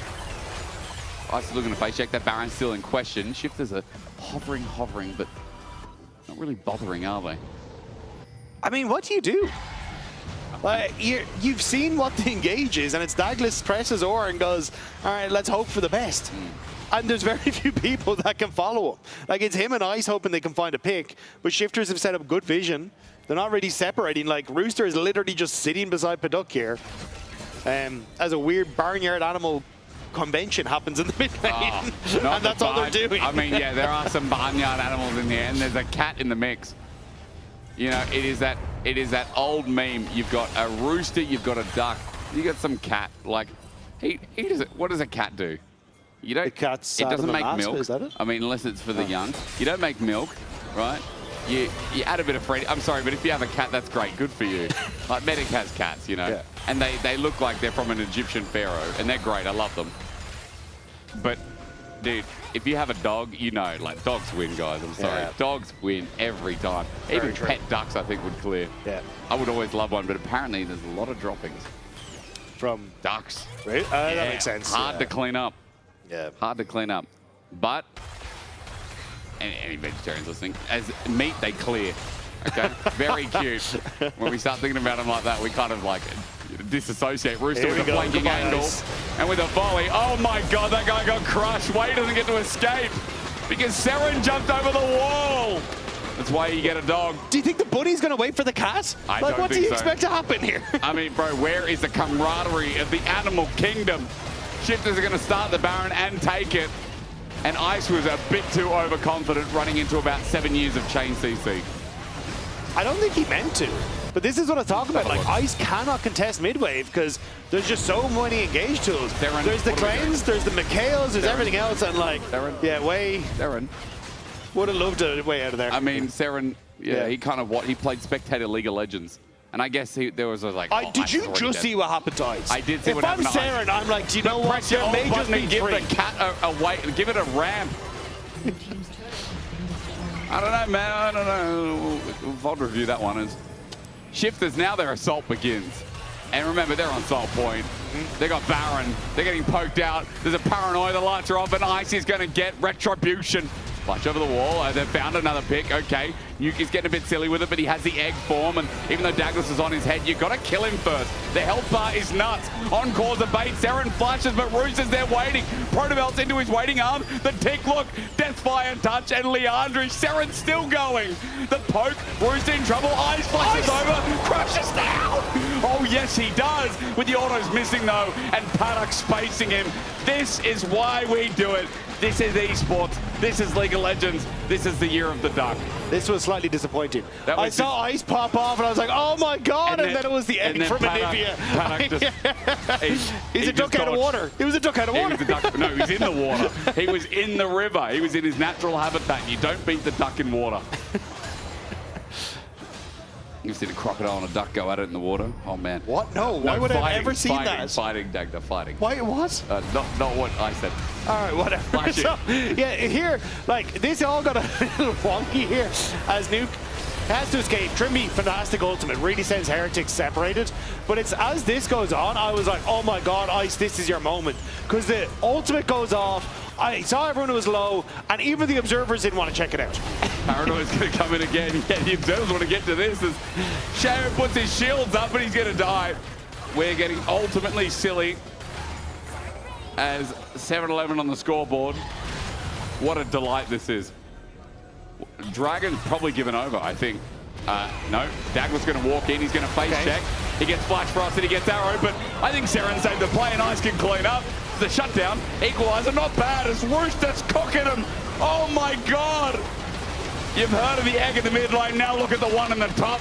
Double kill. Trayson here has a Yumi on his head, but Rooster still just running in with Scrap Shield going golden. He lives, Wei stands and dies.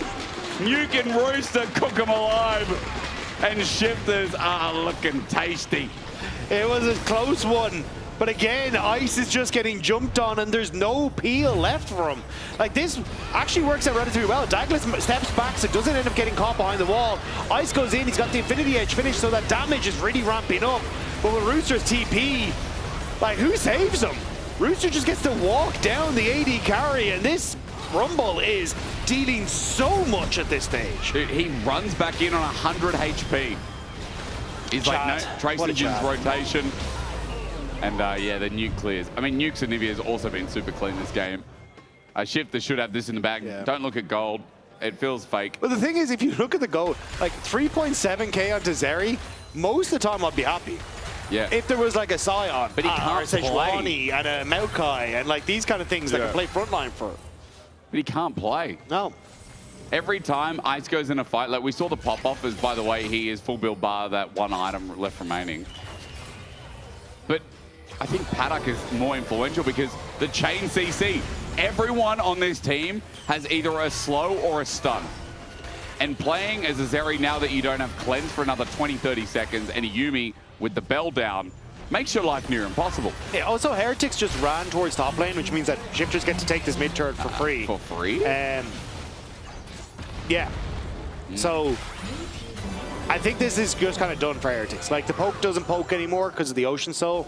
The Baron's in a minute 50, which Shifters are opening up the base without even worrying about that. I think Shifters can just dive turrets in a second. He's eggless, he's level 18, he's getting poked out, but as he goes golden, that equalizer, that charm right down the line is perfect. Dagger's going to go to GS. Between Worlds not bad, but Seren does nothing else with it. Half HP, you'd say, yes, Shifters are in trouble, but Ice can't step back up. A little bit too scared to get stunned again. There's another pick. I mean, Douglas is running in, hoping someone will follow. It's the only way they have to try and find picks. And like, I know it looks wonky, but it's literally all they can do. And unfortunately, Nuke wasn't isolated. Shifters were all just around the corner. So it's kills again across. The push in topside still happens. And with a minute now until that Baron, that's all the Shifters are reset before. Douglas right now is like the Uber Eats driver on foot. He's sending it, right? But as he goes in, he's isolated. He's looking for the address. He's looking, where do I drop this bag off? He's taken ages. This wasn't the best analogy, Doug. I've got to work on this one. But... I was like, why is the Uber Eats guy on foot? I mean, that is the thing you get. That is the thing you get. He's just legging it around town. Like, in Australia, that is the fittest man on the planet. You do get that. And to be fair, I'd do that as well. Put it on my backpack and just run. Shad's got an angle on Ice. And again, this is what we said. His cleanse is not up. He gets over the wall. He's safe for now. Shad gets movement speed to follow up, but Paddock isn't going to send the arrow because he doesn't have it. As, you know what, Elder flip for game one. Let's have it, I reckon. You know what, that would I don't even know if it make it to 3.5 minutes. I'm not going to lie. This feels like 15 seconds. Shifters just rotate to Baron. They take Baron, and then they just walk down the middle. You underestimate their power. I was born in the throes, molded by it. Team Heretics merely adopted it. I mean, bro, they've come back. Actually, no, they lost a 13k gold game, and that was in versus. Or that was last year. To give Shifters their due, Nuke coming back, this has been pretty clean. Like in the grand scheme of things. Shane Nuke has been pretty good again, yeah. As face checking this, oh dear, Trayson, wall up, arrow dodge, flash now down. Team Heretics are on the side of the Elder. Problem, it comes up in 2.5 minutes. They're going to paranoia between Wells from Seren. Damage not there yet. He gets stunned as he tries to jump. He's dead. There's the paranoia. Douglas just sends it. He knows it's over as Encore catches two as they run out. Ice was tagged by his toe and Wade's like, I'm trying, bro. I'm sending in the book. He's at full HP, yes, but Shifters have an army. So Ice survives. Shifters would just move towards Baron. I was going to say, if Ice just continues to take the wave, Shifters can't really end, but Nuke is going to try and take that wave anyway in the mid lane and maybe give some options here for more as the Baron goes down. But you can see how difficult this is for Heretics. Oh, yeah. This is like as if it was realistic with the Urukai, you know? There's about 300 of them and like about 4 or 5 people fighting them. You know who's going to win that. Legolas every time. I mean, look. Wait, who wins between Legolas and Gimli in the competition? I don't know. He's got little throwing axes that you don't really talk about. Yeah. I'm reading the 2 towers now, and Shifters are going to find Ice. He gets over the wall. And much like the writing of J.K. Rowling, sometimes I get confused by what's going on. Shifters are going to run in bot lane. Ice is too far away. He's going to back. It's going to take a while, but with it, the inhibitor turret will go as well. It's a slow burn. Yeah, Ice has kind of just been denied entry to his base. Did I say 2 towers, J.K. Rowling? Yeah, you did. J.R. Tolkien. Yeah. There we go. Yeah, it makes sense now. Hey, it's a strange game. We're going to give me this one. Nexus turret's under threat. Just a duck, man. What do you want from me? Dagger calling me out. Everything's happening here at the LEC Arena in Berlin. Shifters are going to get 1. Now the crash down. Holy crap, that's actually pretty good damage. Between Wells, Seren jumps back. He finds Paddock. No! Paddock doesn't get hit by the weirding. Ice is chasing down. Paddock jumps in to get a couple of autos. It's worth, because Ice now gets to chase the rest. Rooster's dead as well. Confusion all round as Ice gets the quadra, baby. Ice may have just held on to this game. What a performance in the fight. Shifters don't manage to focus him down. Ice manages to step away, has the heal, has the Yumi in his back pocket, and Shifters can't follow up because of the positioning from Douglas and Trayson. So Ice just gets to heal up throughout this fight. Massive stuff from the Heretics AD carry. That is a mosquito from Southeast Asia. That's a big sucker. 11, 4, and 3. Full build. Ice isn't even level 18. Not that it matters. 6,000 gold just about. They built the Zeri into the draft, and by God, are they going to try and make Shifters pay for it? Yeah, this is literally just revolves around, do Shifters kill Ice? They are going to get Elder. They will get Elder. They are going to get Elder. And that makes Ice significantly more dangerous. That makes the game for Shifters not over. There's no world Heretics bring this back, please. I think Heretics are going to bring... I mean, Arrow slows the game. Good spell shield from Douglas. But Elder's gone. Elder is gone. Press the fire alarm. See, this is what happens with Shifters. Every time I'm like, they're not actually a bad team. Like, if you look at the early game, they do stuff well, you know, they actually set up on the map well, they're doing the things, and then you check the box, and then you're like, you look back up from checking the box, and you're like, why are we dead? And that just seems to happen every time I watch Shifters. So now, the problem I see dagged up is G8, Cleanse not up, Flash not up. That's a bonus on the side of Shifters, right? I'm talking about the Zeri, but the Bell's there. And Moonstone Renewer, and yeah, the Whistles go with it. And Ardent Sensor, like... This Zeri doesn't have to deal with a hard tank this game. So with the IE, it is kind of free pickings. Now I'm worried. Yeah. The Mortar Reminder also pretty good into the Seraphine. Yeah, anti-heal, the Seraphine, yeah. So the thing is, again, like, you saw in the last fight that Ice nearly got kind of like 3/4 one shot in the fight. And then Shifters weren't able to follow up. It's still my biggest concern is, like, out in the open like this, where Shifters have multiple angles of attack, how does Ice get protected? And that's the kind of big thing that's rolling through my head. So unless Shifters just cannot find a way to get on towards Ice, I think Shifters are still okay. Like, Elder's going to wear off. You haven't really got anything as Heretics. You don't have the Baron to play with. So the Elder is just going to fizzle without really doing much, unless Shifters make a mistake here. I am worried, though, because as Nuke steps up without Egg, I mean, a mistake is, well, getting caught. Yeah, but there's also, like, this massive wave in the bot lane that Sarah now has to go and deal with. So this push, with 30 seconds left, you don't really get to do much. So we're still kind of in this same position. So we're going to go to 50 minutes is what you're saying? Yeah. No, we won't go to 50. We'll go to probably 2 minutes because everyone's going to fight for Baron. I think we might go, I don't know about, but will the game end?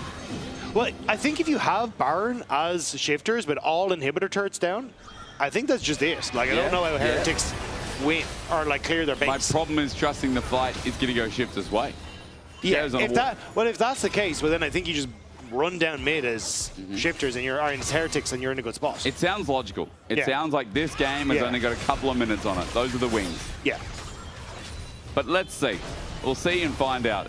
The poke from Trayson, this game hasn't really done much, but hey, felt a little bit by Paddock. Better than nothing. Trimby is obviously going to heal that up soon.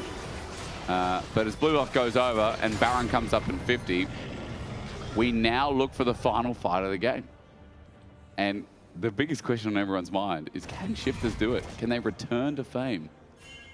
Yeah, because I think at this stage, with a straight-up Crypt Bloom bought by Nuke, like, I think you've just hit a point where you're so strong with all the items bought as Shifters that it doesn't really matter, right?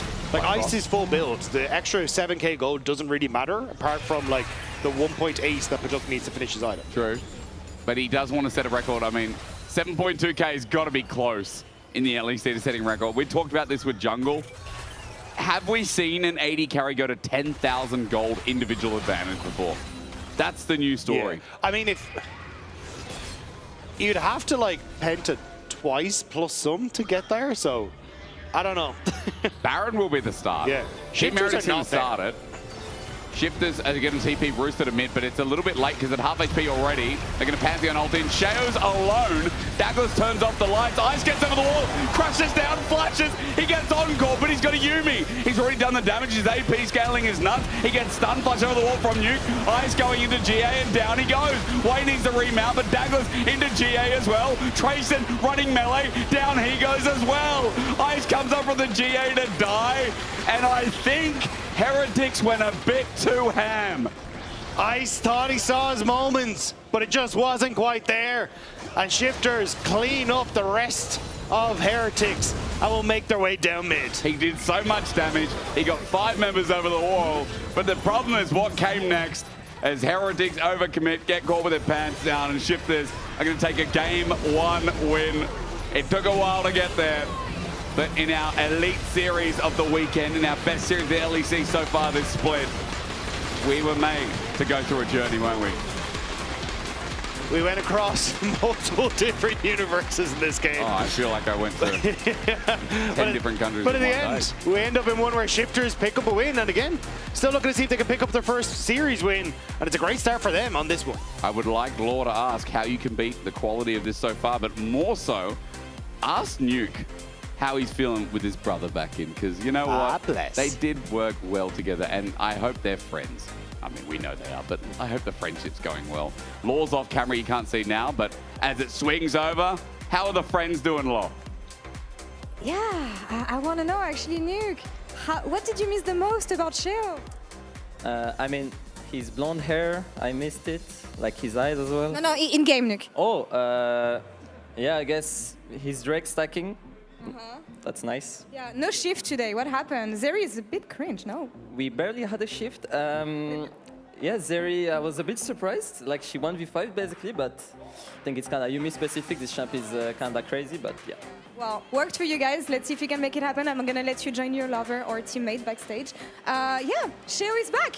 It's working for Shifters. What do we think, guys? Sheo is definitely back. He is definitely back. Wow. I mean, you mentioned it when we were discussing the game, Odo, that the early game for Shifters wasn't really the problem, I feel. Like, it was never really something we were criticizing them for. It was just that transition from that early game lead into mid-game control. And admittedly, we were going to come in and say, wow, big difference Sheo has made, but then the game got zeried, okay, you know? Okay. Vidius? Yes. The throw was not in mid-game. Okay. It wasn't. It was in late game. Yes, it was. I never said that the late game was perfect for Shifters. But That's true. The mid game was great. Nuke said it himself, the Drake stacking, it was there. That's what he missed the most about Sheo. And exactly, early game was always fine. He finds the kills. He's just been active on the map. You know, even his predecessor was doing the same. But when it came to mid game, the Drakes were there. They had good Drake setup. He was facilitating everything for what they needed. But then the Zeri incident happened that kind of threw everything on its head. But I do just feel to kind of focus a little bit more on this early game, just because I felt like Sheo's impact to me was a degree of confidence that I feel like we haven't seen from Shifters before. I think that my expectations for this team coming into the split, or into the year even, was when you've got Trimby on the team, you've got a strong voice, you've got a leader. But I feel like that we haven't been seeing that from them. The difference in this game is it almost feels like that now there's an extra voice, there's an extra leader that helps them decide when to fight, when to go in, when to make these decisions. And it's a little bit of a shame about his KP, because for most of the game, he had like 90%. It just, when it got into the late game fights, things got a little bit more chaotic. There it happens. And this is why I think this is a great match, or like a match for Sheo and Trimby, because when I played with Trimby, he was always the little voice in the back of your head. He would always narrate, and he would say everything that is going on. But he always missed someone that was willing to pull the trigger for him. And that's where I feel like Sheo is coming in. He comes in, even in the previous time when he was on BDS, I felt like he was the one who was always pulling the trigger. He was the one in control and setting up everything. And with them working together, that's what I'm looking for, high hopes for Shifters. And that's what he was saying when I've talked to him backstage and during the interview as well. The fact that they were lacking decisiveness before he rejoined the team. The fact that with Trimby, he would be able to bring more control maybe. So I feel like, I don't want to say puppet master, but maybe making sure that every right call is followed and that they're not going all around the map. I mean, except late game, but that's going to come later. Yeah, and of course, like, given that this game or this series has no stakes behind it, both teams eliminated from playoffs, it's supposed to be an indicator of what we can expect in summer. And it's only a single game, so eyes are still going to be glued on whether or not shifters continue this way. But I think the other thing that this game showed us is, number one, Ice has still got it, right?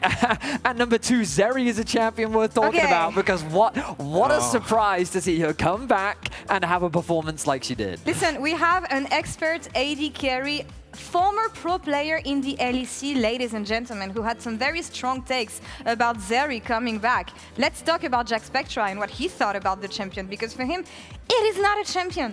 It is garbage. Zeri is garbage. I quote. Damage is way too low. Well, this guy I like doesn't the know what he's idea of talking making about. her faster and deal less damage, but they went too far. You know what's the terrifying part about this? Wow. If he is right, old Zeri would have just massacred everyone. That's the terrifying part. That's because true, yeah. we saw her jump in 1v5 at the Baron. It took so much to hold her back. And maybe, yeah, sure, if they didn't have that flexibility or if she didn't have that mobility, she would die. But if old Zeri was here, this game would have been on its head. Okay, hot or not? What do we think? Because even Nuke was saying, yeah, Zeri, sure, problematic, but it's also an effect of being paired with Yumi, which I believe. I think the temperature is increasing. I think that it is getting hotter. I think that I'm still a little tepid on how strongly I feel about the Zeri, but it's promising. I like seeing new AD carries in the meta. We don't love seeing Yumi come back, but as long as it's in small doses, I think it's completely fine. You like Zeri in the meta? The question is hot or not, and I think that in terms of the meta, yeah, man, I've seen enough Ashe, I've seen enough Ezreal. I need new, I need more flavor. Listen, here's the problem. You have so many problems. I mean, I do have a lot of problems. I paid for way too much. So the problem with Zeri is that when Zeri is in the meta, Yumi's in the meta, you cannot have one without the other. So even though you get to pick Vedi. But it's fearless, brother. I get it for one game. And yes, but you get both of them. You get the demons in one game.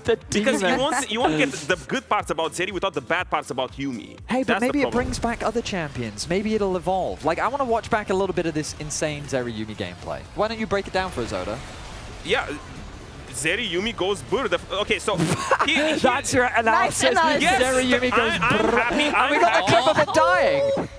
That's another wolf. Nice. I was expecting the clip of her 1v5ing in the base. No, this was the other one. I'm happy. I'm so happy. As a top laner, I'm so happy she just jumped in and missed 4 auto attacks. Oh, okay. Because it's deserved. It's deserved. You cannot have all of that power without the responsibility. It's true, you do still have to aim your auto attacks. Okay, I was expecting the base defense play, which is what I was kind of setting up for, but fine, it's fine. We can focus on the misplays from the Zeri. We're not going to see any more. Oh, we do have it. Okay, that's good. This is the one I was hoping to get, because I think this is just a great demonstration of, well, the idea behind the changes was she's faster.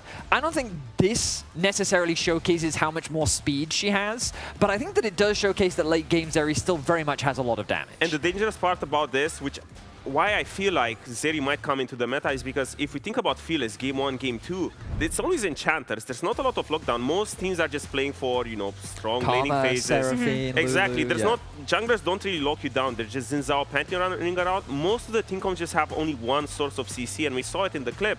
Michaels came in, pixel perfect, and all of a sudden the Zeri was unleashed. Zeri is back. For now, in Fearless, so it's only going to be once this series, and Shifters won the first game, so let's see if they can close out the series for the first time this split, or if we're going to have another shift yet again. See you soon.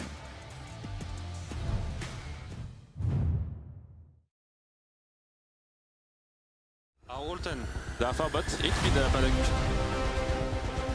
Look, they're getting totally Jess is on top, guys, but look at Rumble position. I'm walking. Yeah, this is good. Very nice. From behind. Good job. The poke, Roy's in trouble. Eyes flashes over, crashes down. Oh yes, he does. Oh. Nice Montos, bro. Yeah. Okay. I'll help you. She's on GA. She's on. W. Kill Jess. Good job.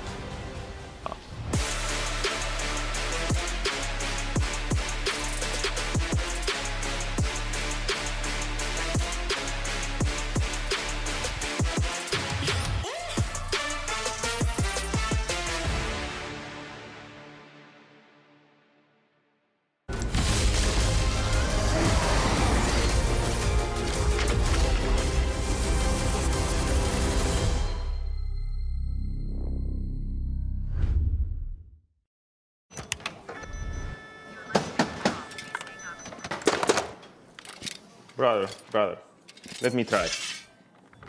Wait, brother. Let us break this instead, brother.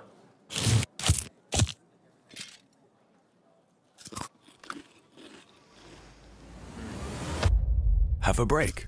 Have a Kit Kat. What is this, brother?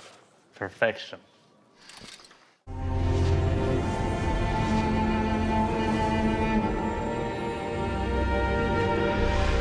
Ah, a new champion. Welcome to my shop. You'll need the right build. Choose wisely, because every upgrade brings you closer to the next level. So tell me, how will you level up?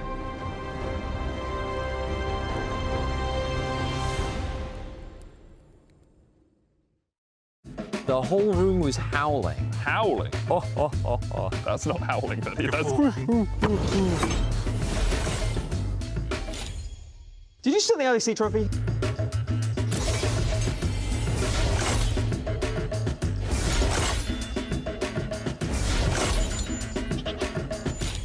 Okay, you can call it.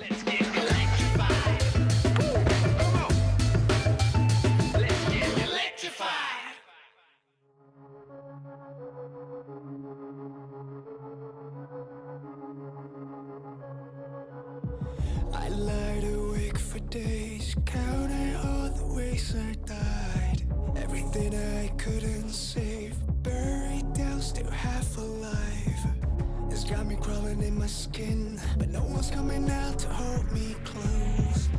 Pouring out the gasoline, yeah, I've been making friends with all these girls, and I got nothing left to lose. Fight to the future.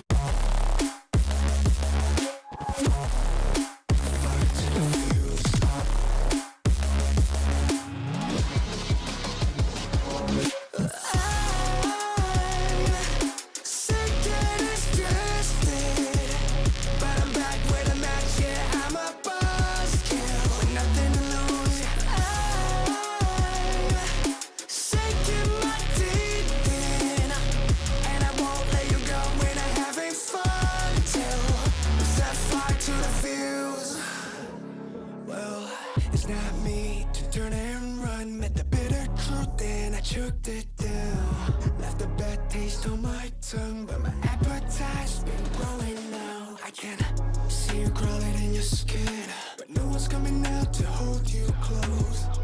I'm pouring out the gasoline, so say hello to all my ghosts.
We're back after what was a conflict of events over on Team Heretics, and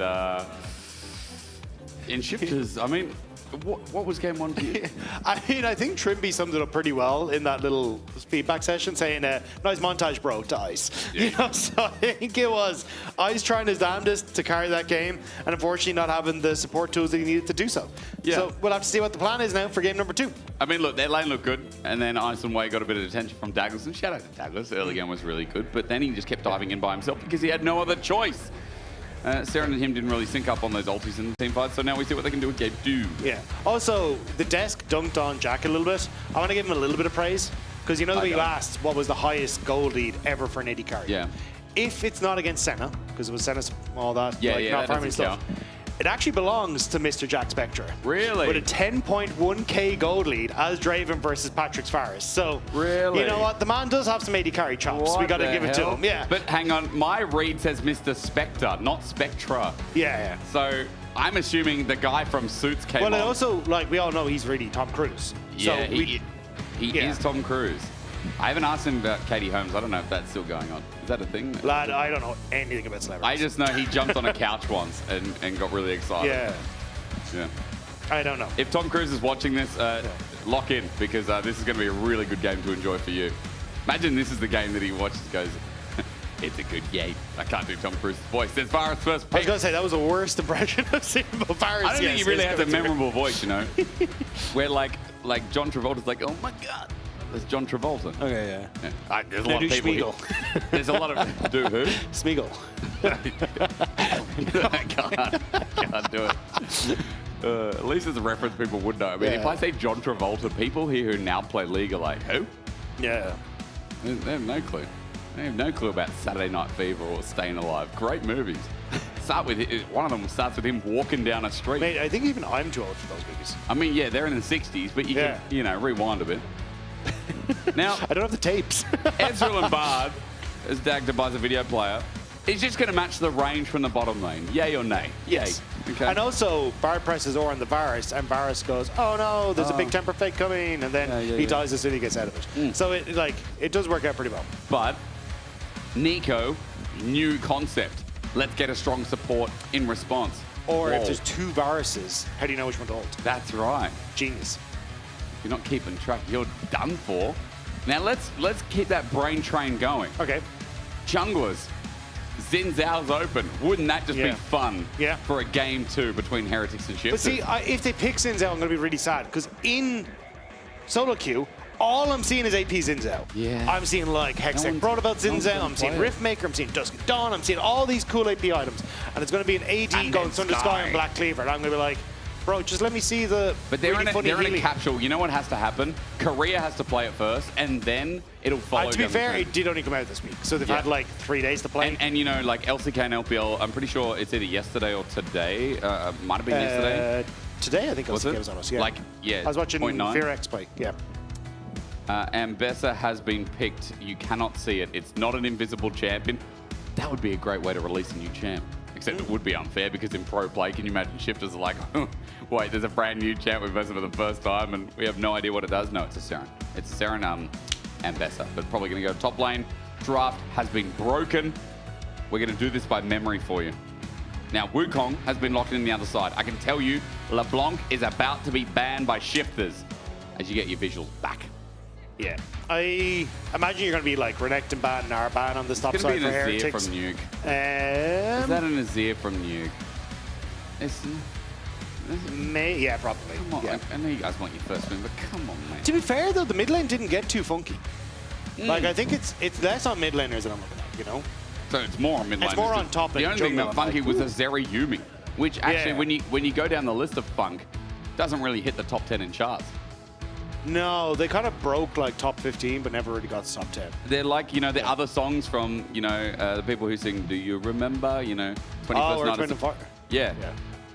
I couldn't name you. I mean, what's another song? No. That's no. right. That's the other song. Yeah. That's Zeri Yumi. The Earth, Wind, and They're Fire. one-hit wonders. There you go.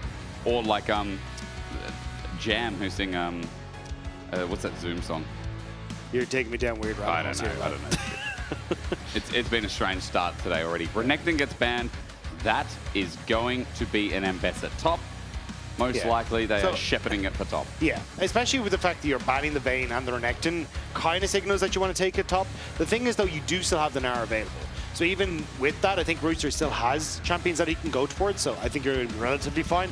And you also have the counter pick at the end, right? So they're keeping that for Rooster to make sure they really know where this Ambessa is going before they actually commit to anything. Picked Ari. Let's go to Lysandra. Seren, thoughts? Thoughts on Lysandra? What do you reckon here? I mean, take a bad lane. Syndra isn't terrible either. Yeah. Miss technically can work as well. What about an as Echo? dive. Echo would be funky. We saw it from Leader yesterday. Yeah, and I mean, he just kept ulting every time the Azir ulted, but you're not running into an Azir Yeah. this time. Come on, Seren. Yeah, you know what? That's something different. I don't know if it's great though. Like I've seen that would be good. That would be good. But no. So so this could be Heretics' last game of the split, and they have gone with the old Skarner and Bessa Annie comp. Yeah, it does have like insane CC wombo combo with the mid jungle. That could play a factor, especially if you compare it with the Chains of Corruption. So if you get caught, you don't get to move. Shifters, though, very good at moving when you've got an Ezreal and an Ari and a Wukong and the Gnar and Jake collapsing onto the floor in disgust. Oh my god. Like, I came here to rock and roll. And I haven't even rocked Dagda. No. This is not even a roll. I mean, we did have Medic absolutely lose his mind yesterday that he didn't get any new champions. And I think it's all because collectively we spent so long trying to, as a group, collectively get together with our one brain cell and figure out what can be the champions that are going to get played. And then we watch and see the exact same stuff getting played. Yeah. I mean, I know here, like, it's always going to take time, especially since this was the first time, I believe competitively, like yesterday, that we saw 26.9. So innovators, not always, but it's also, the worst part of it is that Odo is just going to keep saying he's right. And you know how smug he is. Oh, like, dude. it's terrible. He's blowing smoke, yeah. Exactly. And it means that he's going to keep going on about how status Shiv is terrible and, like, these things are bad. And then it's just going to be him kind of just sitting there on his golden throne because he thinks he's better than us, as usual. He thinks he's so good, you know. The same guy that plays one deck in Riftbound, by the way. If you want to know what that dude plays, he's just an Azir. He's an Azir guy. For anyone that knows. Yeah. If you don't know, just think. He's one guy, he's a one-shot wonder. No, I'm not talking about League, I'm talking about Riftbound. Odo, you're okay. Yeah. You know, you did a lot for us in H2K. Title as well, so. He also, H2K got he got semis. Yeah. Who else got there? Yeah. I mean, he won a title with Rogue. Yeah, okay. So he is actually also a one-hit wonder in-game as well. There you go, Odo. If you want to come up and respond, you can't. The door's locked. Now, let's get into game 2. Heretics and Shifters. Can Shifters get their first series win? That's what's on the line here today. Heretics are on their last potential game, last series of the split. And look, this is an ode of farewell to both these teams, really. Even though Shifters tomorrow have MCoy, which that could be a bit of a wipeout. But also, it might not be. I mean, Shifters have shown that they've got, like, a little bit of funk going around as well, you know? Like we saw in game 1. That's the thing. Like, I keep getting baited by Shifters where I'm like, okay, this is a team that can do some stuff. And even you were saying after last week, like, they had a good time in every and really showed what they're capable of. And then you look at the scoreline and you're like, you've yet to pick up a series win. Like, it feels like a team that should have at least a couple, but just constantly fall apart in the mid-game.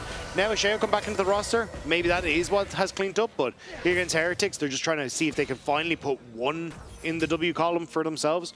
Whereas for Heretics, I think, especially for Douglas, like, I think you kind of want to show your stuff again, because I don't think, like, this is not a dig at Douglas. I think he's very good. I think he's just had an unfortunate entry into the LEC pretty consistently because, you know, he came in on Vitality to replace Bo when Bo... And I don't think he was that bad on Vitality. No, he was good, Like, he developed really well. Exactly, and then Vitality brought in Linces, which obviously Linces has gone and done absolute wonders for them. Guy's great. But it's just that, like, it's not like Douglas was playing poorly. It was just that situations end up sending him back to Urels, and now he's come up again through Heretics playing the main roster as a kind of gap fill-in as well. And it's just unlucky because I think Douglas is an exceptional player and like one I'd like to see more of in the LEC. It's just hasn't really had the opportunity to show what he's capable of when he's kind of bouncing between these teams at their wits' end. And this game, he gets to show what Halo Blade Skarner does as well. Because he's decided to take the new Halo Blades, which again, remember, the empowerment does bonus true damage based on AD and AP ratios. But Seren is in a bit of trouble. Circle goes off the screen, but he's just going to kite it back. I mean, Trimmy's now shown. But yeah, Halo Blade Skarner is an interesting one. You know what also? I love the tech. I was talking about this all week. Deathfire Touch Ezreal. If he hits the Qs, banger. As he's taken the, I almost call it recurve bow, Doran's bow into lane once again. I wonder if that means we will see one of these more AP-focused builds, right? Because they've been kicking around. There's like a Triforce into Manamune Actualizer build. There's a double tier build that's making the way back. And now there's a ganking man. Flash in from Trimby, nice angle. Ice is going to flash as well, but he's up against the wall. One auto, one Q. Trimby's going to die, but hey, it's worth as Way gets out of the way. Ice is going to get the kill on Trimby, but remember, Paddock got the kill, and he has the wave. The thing is, though, Ice is going to be able to TP back in if he wants to here. So getting that kill back means that he won't actually lose out too much. Just a couple of creeps there because the wave is pushing away from him. So get nice to get one back. And unfortunate there for Trimby in the play. Tried to go for the flash binding, but couldn't quite get on towards the back line of creeps. So it means that then you're able to walk away as Ice. So a nice attempt from Trimby, just couldn't quite make it work. Also, at the very least, TP advantage now for Paddock. Yeah, we'll see it here. So watch Trimby as he goes. So what he's trying to do is land this binding onto the last line of creeps. Can't really get into position for it, which is why then Trimby ends up stepping forward here, ends up taking the extra auto in the queue, so ends up giving his life. So it's a nice attempt, but just couldn't quite make it happen. Wave does get crashing a little bit here. Ice is looking for the next, but as Paddock is trying to defend his march. Remember again that this guy still hasn't based. So he went back early, got the tier, still holds on to TP advantage. Ice came back with a longsword and a tier himself. So now the stacking begins as jungle attention has shifted elsewhere. A Skarner around Raptors, a Wukong around Krugs, and a mid lane with a tension that can't really do anything as Seren is playing it mega safe here, and Douglas just goes for a drive in, but McDonald's is closed, you know? Yeah, I was hoping there'd be a little stun from Seren, but I think he realized he was going to run out of juice before he got there, so he's going to back away, go for stop. How often do you try and go over to something like a Reaver or something in Berlin and forget it's Sunday? Does that still happen to you or not? Oh, no. I gave up a long time ago. Okay. I got to the point where I started making my own bread because I got so fed up with not being able to get fresh bread on a Sunday. So you're so annoyed, nothing's open on Sunday here. Yeah. You started making bread, which to be fair is cool. But that's the limits you go to. Yeah. Oh my God. I just wanted some fresh bread, man. So, I mean, that's today. So are we keeping you from making bread right now? Is that what you could be doing at home? No, because basically you have to put into the fridge, let it rise for a day to 2 days. So for the people at home who probably, some of them probably need to, start making bread. Yeah. How would you start that? How would we start that? You look up a recipe and don't trust anything I say. Okay, but you make the bread. So the problem was, very side tangent. Yeah. First time I tried to make bread, obviously it's in Germany, I don't speak the language. Yeah. So I tried to buy the yeast, and I'm following this step-by-step recipe, and it's going through everything. And then she pulls out what is this sachet of powder yeast and goes, okay, this is what you put in, and she pours it in. I then look at my yeast, which is a brick. Oh, okay. That is in no way, shape, or form in the same form that she had hers, and the whole thing went to crap. So do not follow any of my instructions. Okay, well, that we learned, guys. Don't get bricks of yeast for whatever that's worth. Yeah, cool. We're going to have to learn. Now production, by the way, is asking him in his ear more about the bread making. If you want to, at DagDaCast on his socials. Yeah. He'll give you some advice. As Dragon's up. Look, we're thinking about Dragon, but we're not strictly doing Dragon. That wouldn't be cool right now. By the way, Paddock does some damage. I mean, I'm going to tell you guys, Deathfire Touch, abuse this. As he has a Sheen, I don't think it'll be a Lich Bane. I don't think it'll be a Dusk and Dawn. No, so most of what I've seen is you go Triforce, and then it kind of starts to splinter off. So it's you still got your 2 core, your Triforce and your Manamune. There's some people that are going for the Horizon Focus as the 3rd item, and because your Q's hit from so far away, you can proc the Horizon Focus. And this all comes back from the new AP scaling that was changed. So he's really strong when it comes to the AP scaling. Yeah, I mean, it's quite abusive. I mean, the minion wave clearing is super nice. Yeah, especially with the ults. The ult does a lot of damage. I mean, I feel like that's when we got to 3-4 automated carries, Ezreal started losing out because the sieging, his wave clear was just trash. Yeah, but then to be fair though, with Endless Hunger and Shojin, his Q is on such a short cooldown that literally you hit a Q, it procs your Q, and you just get to clear constantly, so it's not too bad. And you're still ult reliant, right, for the wave clear, which isn't ideal. If you are going for the AP build, it's just the scaling is really, really good. And especially when you can have which is the other build, the double tier build where you can get Seraphs and your Manamune, you then become very safe because you've got the shield proc from the Seraphs as well, so you can play much more aggressive in fights.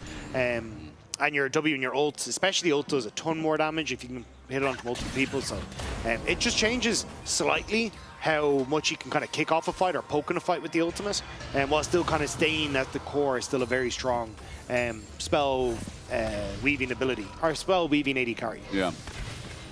I mean, Ezreal feels like he's in such good state. Feels like he was already pretty strong and just added more. That's why he's looking for the roam onto Nuke. Charm's going to connect. Try to force out Nuke to either get the ulti or a flash. but he's not going to press either. Again, remember that dragon's still up and waiting. Thoughts are now towards the grubs here for Douglas, who's just going to AoE the camp down. This way gets a bit of damage, just turns into a dive. Magical Journey, Shao's here, wants the Cyclone, he'll find it. True Shot Raj doesn't even need to connect, Chains of Corruption won't do a thing. Shao gets out, and there's an open bottom lane with a TP-less Varus. Yeah, nicely done by Shao. Reads that Douglas is going to be on the Grubs on top side, so immediately goes for the dive, especially after spotting wave was on that mid wave. Just makes it so simple to set up, and now there's a little response to Shao being able to take this dragon.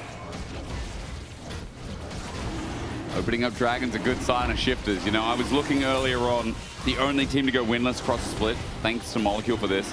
It was Origin in spring 2017 who went 0-13 in best of threes. It's specifically in best of threes. It's specifically in best of threes for the context, yeah. Because we've had multiple formats. We've even had best of twos, if people remember that. Even for me, that was like the very early time of watching EULCS. I love that format, by the way. I think it's great. It always goes a certain amount of time within reason. And you know, like 2 wins, 3 points. 1 win or 1 apiece, you tie. And that's it. And people don't like ties, but like, yeah, I think guys that's the grow main up. problem. You know, that's life. Sometimes you don't win or lose. And I really like best of twos. I hope we bring I just it back. like when everyone has fun and we can tie every game. Yeah. And sometimes you're just like, oh, well, we tie for the weekend. That's okay. It's not pointless, because it does give you a point inherently. But yeah, shout out to the people that remember that one. We are lulling a bit as Trimby's going to get ulted. No, he's not. There's no ult from Ice. Tempered Fate, it hits. And now Ice is in trouble. He's got Flash, Magical Journey, or rather Cosmic Binding.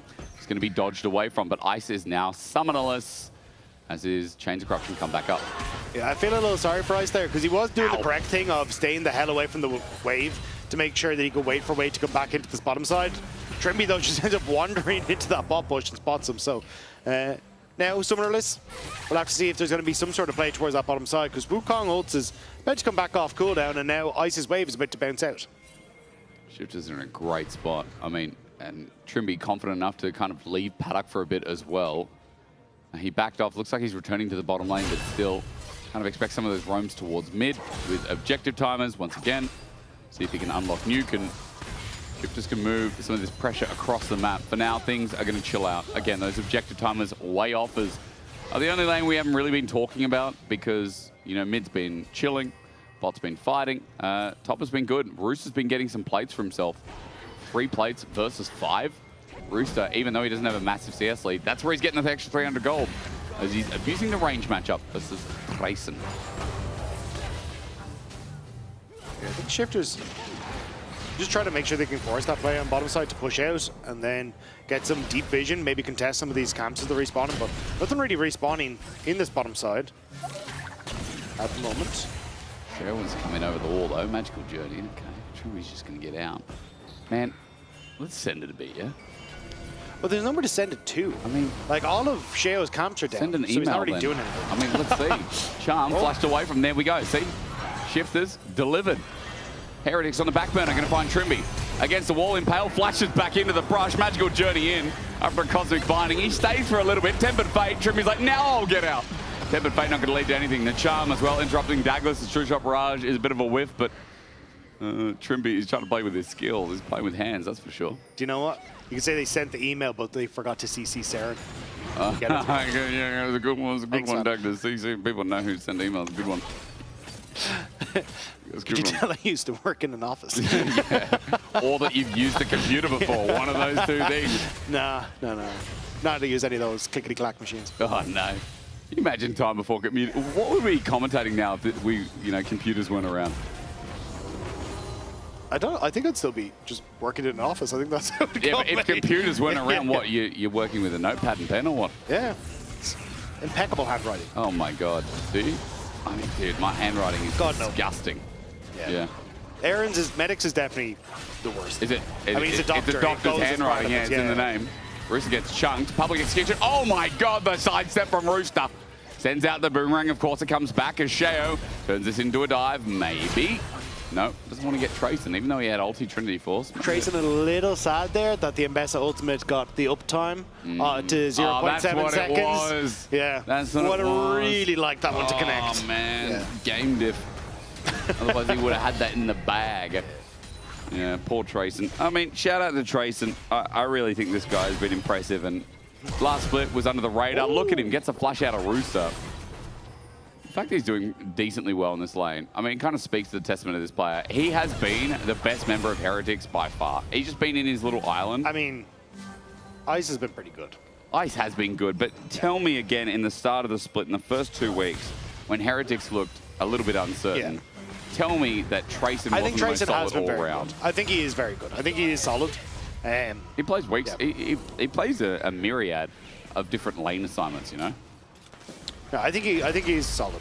And I think as well, when it's only your first real foray into the LEC, getting that time to grow and play against some of the top players is always going to be incredibly valuable. Oh, yeah. So I'm excited to see what he can do as Ice takes a good chunk of damage. So dagged up. Sorry, I keep just tossing my eyes towards Paduk's items just to see what he's building. Yeah, it's I know. like my one hope here. Don't worry, I'm doing the same thing. Trinity Force for now. Rooster, by the way, still without his. He's going to go mega soon against the wall. Pop Blossom. Oh, it's not away, but the Tempered Fate saving, but he's going to come out. He's dead, Master Wayne. Saren picks up the kill. Trimby, he can't save his top laner's life, but he can stick around to get the experience as Dragon goes down. They dive Trimby. No damage taken. They might indeed. Tangle Barbs against the wall. He's dead. Okay. There's a double dive. Turret now open. Heretics for the gold lead. Yeah, I think Trimby might be regretting that one a little bit. I think trying to hold on to see if Shifters could win out on the first tower on bot side, which they should do. But still, 2 kills going across. Less than ideal on the trade. As Saren just get to farm up, seeing that there's so many people on that bottom side. For Heretics last game, they're going to make it go all the way, or at least they're going to try to. Gold down is nice. Rooster not too far in the lead. Trayson doesn't get the kill. Is over the wall. Flash. Oh, wrong way. Tried to predict it, and he went the wrong way. Two-shot rise dodged by Ice. He's out. I think they thought he was going to flash towards mid lane, but he went towards Way instead. Yeah. This game is kind of starting to get a little bit hectic again. We're seeing a lot of cross maps, some people getting caught out. Sheo, though, going to use that pressure that he got on towards Ice, knowing that Ice really can't position for a contest over towards the Rip Tower right now to start that one up. And we're just getting people catching on sidelines. So I think it's going to be this kind of back and forth. People mostly looking towards, okay, taking in the mid lane tower with Rift Tower for Shifters, and for Heretics trying to stop this Dragon stacking that has come through so far. Herald goes down, Dragon's not up for a while. By the way, left side of your screen, that is going to be a banger. Holy moly, have you seen the lineup for Madrid? And the show match. Dude, there's a show match as well, yeah. Like, man, they asked me, by the way, and I said no. Pop Blossom, Way, oh, he gets 3. Tangle Barbs, Impale, Dodge, Nuke with the Spirit Rush. Tempered Fate from Trimby, good again. Cosmic Binding against the wall. Trimby's done it all. Nuke flashes out after getting a reset, gets the charm. Nuke is slick with it. Team Heretics are pretty damn deep as Herald gets taken in. It's going to be a battle one at this stage as Douglas flashes over the wall. And Shifters have got them all. 2 kills.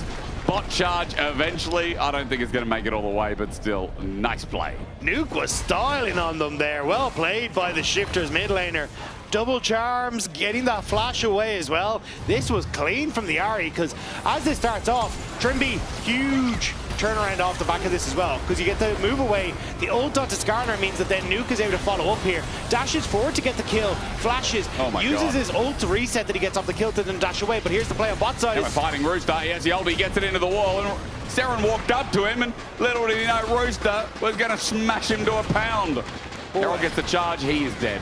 Yeah, Wade's going to take the kill, but it is still 1 for 1. I got a little nervous there because he walked back over the Malignance pool on the ground. Yeah. I thought that might have been enough to kill him, but Way will be the benefactor of that one. Still, kill on bot side, pressure top side. Shifters again playing the map well in this one. You can open up top as well. It does mean a bit of extra gold value. Shifters with 2 dragons, 2 minutes to go. And all I can think about right now is how sad I am that Paddock is going at Manamune. No, these are the 2 core. So you always go try so first. You are leading me to believe something else. I'm sorry. That's okay. So then what, sorry? And then you get funky. So then it can be like Horizon Focus, it can be the Seraph's Embrace. Right. There's a lot of flexibility on it afterwards. Okay, well, I like, flexibility is good. Because you can't buy another tier until you complete your tier item. True. So you have to basically finish the Manamune, and then you can decide if you want to go with the Seraph's. Which he's at now, to be fair, with TP. So this little duck can go back. Yeah. Pick it up as Sheo. Might have found Saren. Stuns coming in. Cyclone. It doesn't even be a solo kill because Rooster comes in and steals it. That's a lot of damage from the Wukong. Yeah. Saren kind of just disappeared on the back half of that. And now Way trying to see if he can come across. Has Trayson to help. Okay, this Shifter's collapsing. It's going to brew because Show doesn't have the ulti. He gets out, does a bit of damage on Trayson, who's running out. Rooster's about to go into the Mega Gnar. He flashes in. Ulti's back Way, right into harm's way. There's a house for him too. And on his retirement, now he has to watch Team Heretics get caught out. Change corruption pretty good. Trimby poked out, but even with a good impale, a stun up, Douglas can't move. It's getting iffy as Team Heretics getting some damage back, but Shifter's still in the Joker's nuke with Spirit Rush. Threatens for a little bit more. Paddock Arcane shift forward. Ice is just going to poke him out in response. Mid turret is still dead as the turret does a bit of work, but Shifters are starting to open this game and speed up. Shifters are consistently playing better on these fights. So you get the immediate collapse on Saren. The damage from that Triforce proc on both Rooster and Sheo doing a lot of work. And then as the TP comes through, you can already see the collapses there for Shifters. So even with Sheo without the ultimate, Heretics very split. They can't really get into this fight. Ice doesn't want to try and push in, which means Shifters just get to chase people down. Trayson using the public execution to dodge away from the Tempered Fate. But even then, like, Ice still gets caught. He's in an awkward spot. You've got Arius come across, and Nuke again playing just on the edge of so many of these abilities from Heretics in the fight. I don't know what the hum was at the start of that fight. You could hear it, couldn't you? There was a hum going on. A champion ability, it sounded like a hum. It's the Wukong ult was bugged. It sounded like the sound kept going on. Was it? Is that the... Oh, is it? Okay. Sounds like a vacuum cleaner, yeah. I thought it might have just been the Tempered Fate noise. I've got a great idea for a new champion. Involves a vacuum cleaner and the Teletubbies. We don't need to become Pokemon. Well, I can write it down for you after this. Life-changing, right? Call me. I'll do the voice for it as well. I've got a good Teletubbies voice. There's Dragon and Baron are both up now.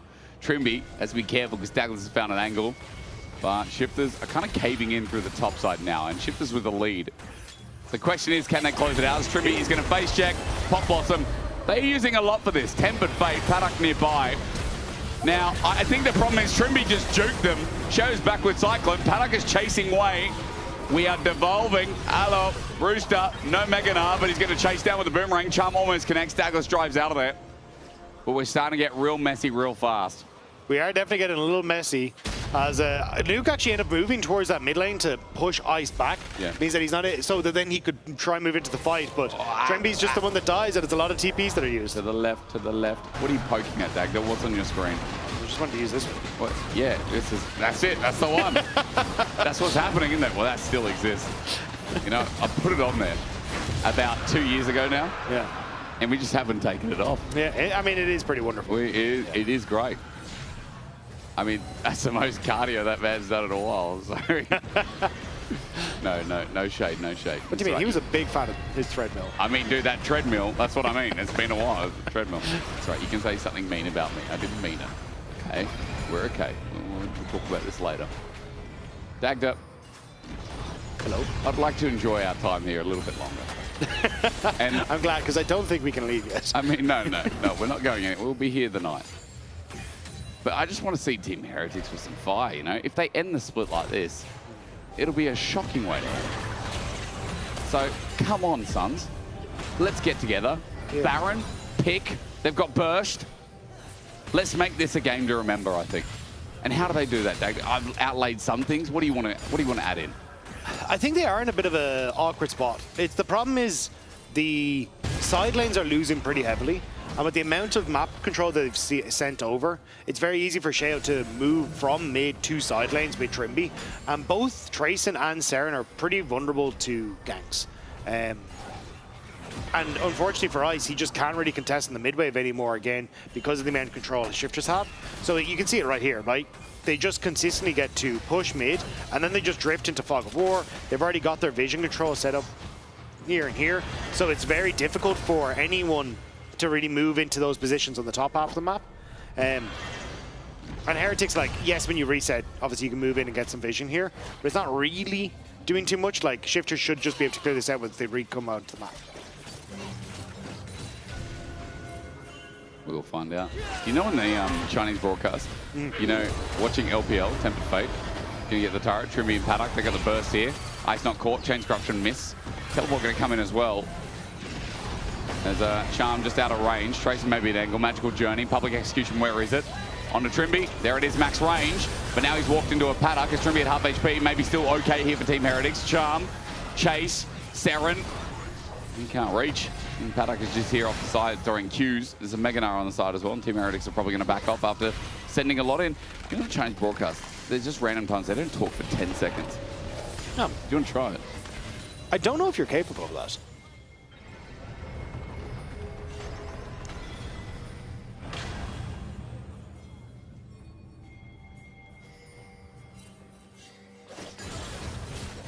It's nice, isn't it?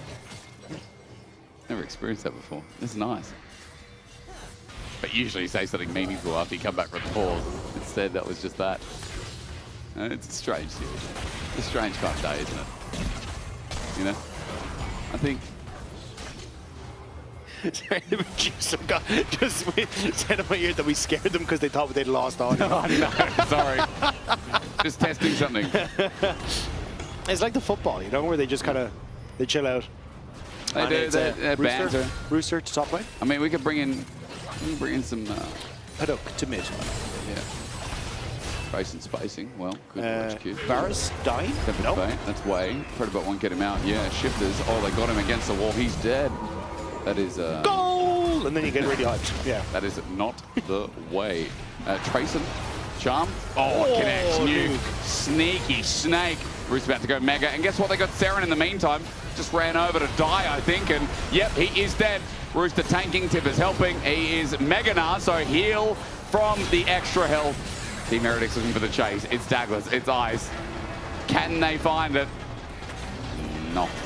Rooster's going to run out as well. Ice gets slowed, and it's just a slow burn to kill Heretics. It's because like Heretics keep trying to like chase down plays every time because they think, oh, maybe this is where we could get some kills back. But every time they do, there's just someone in a different lane that's taking towers. Like the last time it was Rooster was pushing in top, didn't take the tower, but got at least to start cracking away at it. And then mid, you just lose the tower to Shao there. So again, it's Shifters playing at the map better. I know they got 35 seconds until Soul. They're already entering back out. Seren has TP, but isn't up. So Shifters will get to enter River first and make it kind of difficult for Heretics to move past any of these choke points. Oh my. Soul point. 20 seconds. Baron for the victim, potentially. For the loser, nothing. Except shame. Team Heretics are going to approach. 15 seconds. Ice sends out poke, it doesn't land. Paddock with an angle. The flash. The connection. Way misses. Gets no one. Sheriff spins. Gets everyone. Paddock chased by Trayson. He gets out over the wall. Heretics, their last stand will find none. As a GA from Tibbers is not bad, but Paddock is still going in at 100 HP from an angle. Suppressed down. Douglas gets a good ulti. True Shot Barrage hits as he's running away from Tibbers. That's Paddock with an arcane shift. But Dragon Soul is still going to be found and taken by the rest of Shifters. It looked good for Heretics, only because they were kept out of the bay of the Dragon Pit. Hey, I have exciting news, Hysterics. What is it? There's a second tier. Oh, man. I don't know if we're going to get there. Well, I don't think we're going to get there. But either way, nice. Like here, honestly, this is kind of a decent setup from Heretics because you kind of get to separate the fight. Ice can look to poke. But it's Trayson that ends up going in too deep, doesn't get the kill onto Paduk. And Paduk does a good job of trying to position himself here to threaten Heretics. Nuke, again, great performance by him on the RE. Ends up getting caught, gets the kill. Thought he would be able to get the dash away again. Oh, Seren's dead. That's a TP. He's dead. Rooster's just going to auto him down. Does yeah, Rooster you think there's a stun? I don't think Rooster does. I don't think he has enough damage. 3 seconds on Seren's ult. Holy moly. Oh, okay. Yeah, it was close. He goes Meganar, though, and that's just going to get rid of him. Tibbers. 50 gold. An extra bit for the kill. Rooster gets a solo. 6-2-1. And now Shao's engaging through midway. Pop Blossom, he's got no flash user before. Impale on Shao, but I think it's late. He's going to Cyclone again. You just brought him in. Shao, yes. Is he going to die? No, because Nuke saved him, even though the charm misses. Looks for a second follow-up on Douglas. Well, in the meantime, a public execution gets a private death. Shifters will run it down mid. And Doug, I think we can finally say that Shifters are going to win a series. They're split. Hallelujah. I mean, it was a long time coming, but honestly, Shifters have played this series incredibly well. They will turn over towards the Baron. And honestly, everyone played that really, really well because you kind of highlighted the front part of this fight as Shao goes to the engage, gets the setup, Wei tries to get the ult, But keep your eyes on Trayson here. Ends up dodging the tempered fade with the public execution to get onto Paduk. But Trimby then gets this flash stun onto Trayson here in a second that stops him from being able to really do anything up against Paduk. And on the rest of the fight, Nuke had already joined in with Sheo to get the kills that they needed. So nicely played across the board by Shifters. And now with the Cloud Salt picked up quite a while ago now, it feels like a Nuke face checking. Okay, he's all right. Actually, Douglas could be in trouble. As our Magical Journey. Trimby again, Cosmic Binding, doesn't reach. Shifters are on the warpath. They've got 8,500 gold. They've got the Baron in pocket. This chase of Douglas will continue. Sheo will fly in. And then Cyclone again. Cosmic Binding doesn't need to connect because the follow-up damage is too much. Bot side now open, and Team Heretics, their team broken apart. They're split in ruins. He's cutting the wave just to stop them from ending the game. Yeah. But the problem is, Rooster's also mid, and that wave is also coming, and there's still a wave here. So Wave's got it now back, and they're going to lose double inhibitor no matter what. Yeah, it was a valiant effort. But for Shifters, this was a job well done. You said already, Hysterics, but the first win of the split in almost their last game of the split. I mean, it felt like a long time coming after the last weekend, but it looks like Shifters might have just done us. I think Shifters are going to avoid the Origin Special of 2017 and make their best of 3 record just a little bit better here. Tempered Fade on the turret. Wade's coming in with the Pop Blossom. He finds a clone and one on Sheo, but gets instantly deleted. Seren comes in with the Tibbers after the Protobelt. Chains Corruption don't connect either. As Seren flashes away to his base, the rest of his team is dying. It's Douglas given a reset and a charm over to Nuke. He follows up onto Ice, who gets brought back in. Orbital Deception, Foxfire, and the chase from Paddock, who hits every Q.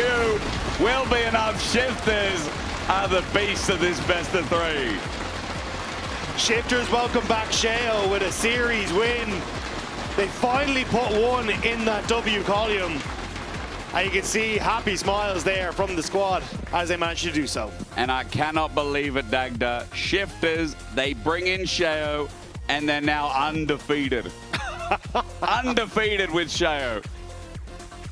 This team could do it in summer, who knows? Rooster, Sheo, and Nuke are your votes. And I will say, again, Rooster is kind of insane. Like, this guy continues to be, I think, a top 3, top 4 laner. Like, yeah, he's so good. And considering they're a bottom 2 team right now, that just shows how good Rooster really is. As they've got one more series to go. That'll be against MKOI on Monday, on tomorrow.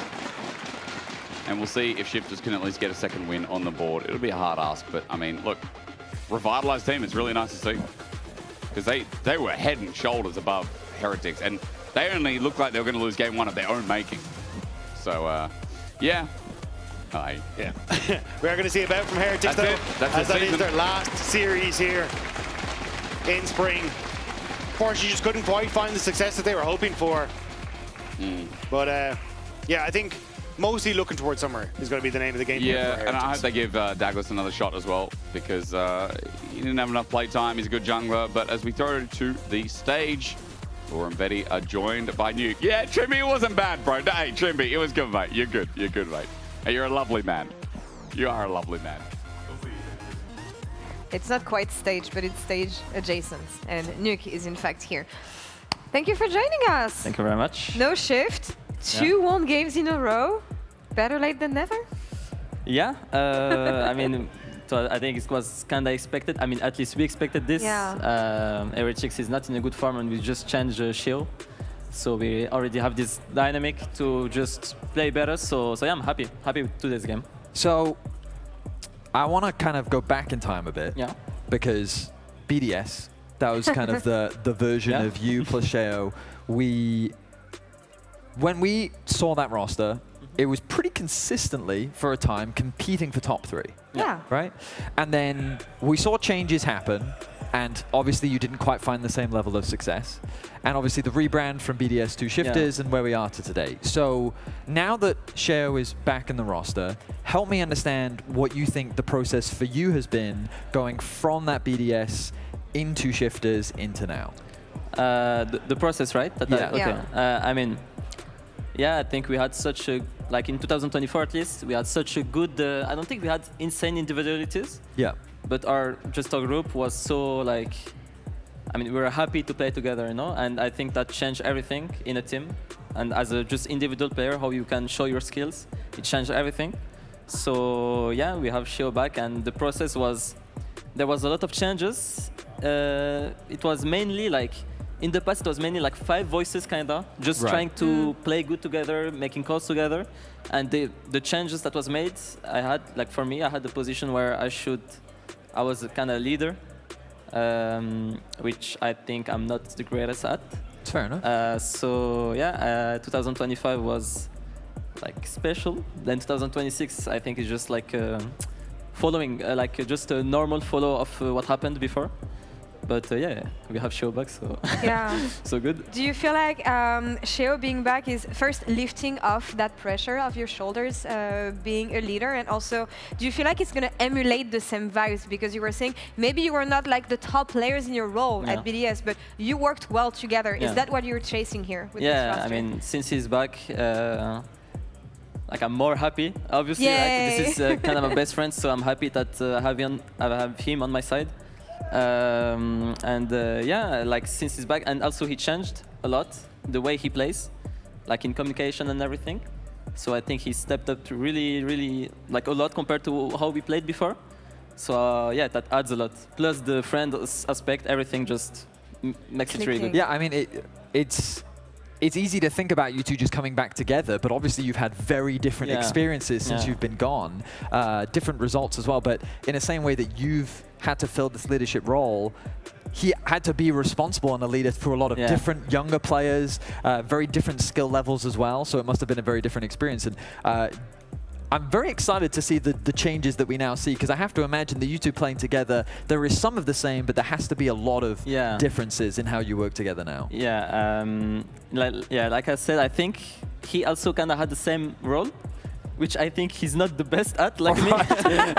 So in his team, right? So I think it's like if you had like a lot of weight in how you have to communicate and how you have to play, and if we get back together, it's like, you know, it's like if you train harder, if it's easier, it will be even lighter than before. Right. So that's how it feels right now. So yeah, I'm happy. Hell yeah. Power of friendship. The Sometimes power it's of work. friendship. Yeah, sometimes that's what you need, and I feel like you're both being very realistic as to what didn't work, both personally and also together. So what kind of team do you aim to be? You're going to have a lot of time to think about this, of course, before summer, but like, what are you aiming for collectively? That's a good question. I mean, we didn't really think about it. I mean, we know in summer we want to do, like, basically we want to go full all-in mode and just be the best possible individually and together. But apart from this, like, since spring is over for us, unfortunately, yeah, we'll just think about it and have just a precise plan for summer. I have one last quick question for you, which is, so you've beaten Shifters, good, but we know this week you also beat Vitality. Yeah. Right? So now, against Koi tomorrow, give me the confidence, give me the speech. You have to believe that you can play upset here, because you can do a lot of damage if you beat Koi tomorrow. How realistic do you think that is? Nothing to lose. I mean, I think Koi, it's mainly if the mid laner can match Jojo. I think that's how it works, because he's only, with LEC, only the consistent player, I think. It's kind of unfortunate I'm not in my best shape right now, but yeah, with the power of friendship, like Shio and me will do everything we can to at least get the last win of the split for us. Oh yeah, okay. But yeah, we'll just enjoy play together, play against them, and All right. do our best. Final thoughts on Sheo. He's the key player of the series today. How do you think he's going to match up against Elioya, actually? Yeah, this matchup happens a lot in the past. In different circumstances, but yeah, I believe in my boy. I believe he will beat him. So yeah. Yeah, you got this. Yeah, you got it today. So and no pressure. So hopefully it goes well for you guys tomorrow. Merci beaucoup, Nuke.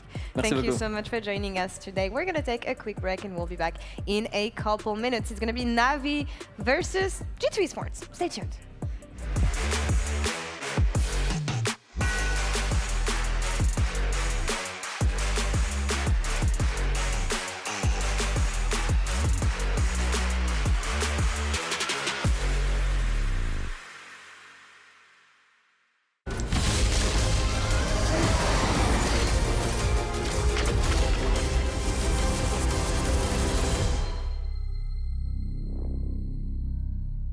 Want to find your fastest server every time? Express like a pro and optimize your connection in one tap. Express and game without ISP throttling. Express and shield yourself from DDoS attacks. Express and choose the VPN trusted by gamers everywhere. Express VPN. Experience gaming the Express way. Fast, stable, competitive. Outplay the world. It's time to Express. Unlock free Hextech rewards, exclusive skins, and more. Scan to subscribe. The human body was built to move. Not trapped at a desk in one singular posture for 12 hours a day. It's time your chair evolved. This is Secret Lab Titan Evo. Ergonomically engineered for you. Gamers, hybrid workers, artists. Backing your every move.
It's been close to 2 weeks since we have last seen G2 on the Rift here in the LEC, so let's check in on them and see how they've been doing. For everyone who's still riding the first-hand hype and calling them the second best team in the world, which, come on guys, we know we're gonna be doing it for the next 5 years or so. Back-to-back 3-0 victories over the LCK. Oh my god! 3-0 bro, 3-0 bro! Boy, do I have some news for you, because in the most G2 esports fashion, they have done the thing that they do best, which is randomly drop games in the most ridiculous of ways to Vitality and even worse to Fnatic. Dynasties crumble and Fnatic are the spearhead of the revolution of spring. Sitting currently at 3-2, the worst is yet to come as they are heading onwards to facing the toughest opponents the league has to offer in our Madrid Row show next week. And while it's back to being about caps and friends, which for now is just Skumon, G2 is still looking at Broken Blade to return to his top-fathering ways. This is the regular season and we already got fooled way too many times. We're not going to ring the alarm, but they will need to start clawing their way back to the top form from winter, and their ascent starts today with Navi. What a great recap! of G2 esports season so far. We see them entering the Riot Games arena. Yeah, it's sunny outside, finally in Berlin. And yeah, they're back. What do we think of G2 so far? Yeah, I mean, the recap is fantastic because it highlights right now we have mixed feelings about G2. As always. As is their regular season. Of course, we're not going to doubt them just yet because as they get closer to playoffs, they tend to ramp up, especially with the road shit on the horizon. He's not allowed in. Yeah, that man on your screen is definitely the player that a lot of criticism is being levied towards right now. That's why he's bounced out. As his performance in the top lane has been very shaky this regular split. It has been shaky, and it's extremely important because everyone is looking at G2 and saying it's regular season and they're going to ramp up.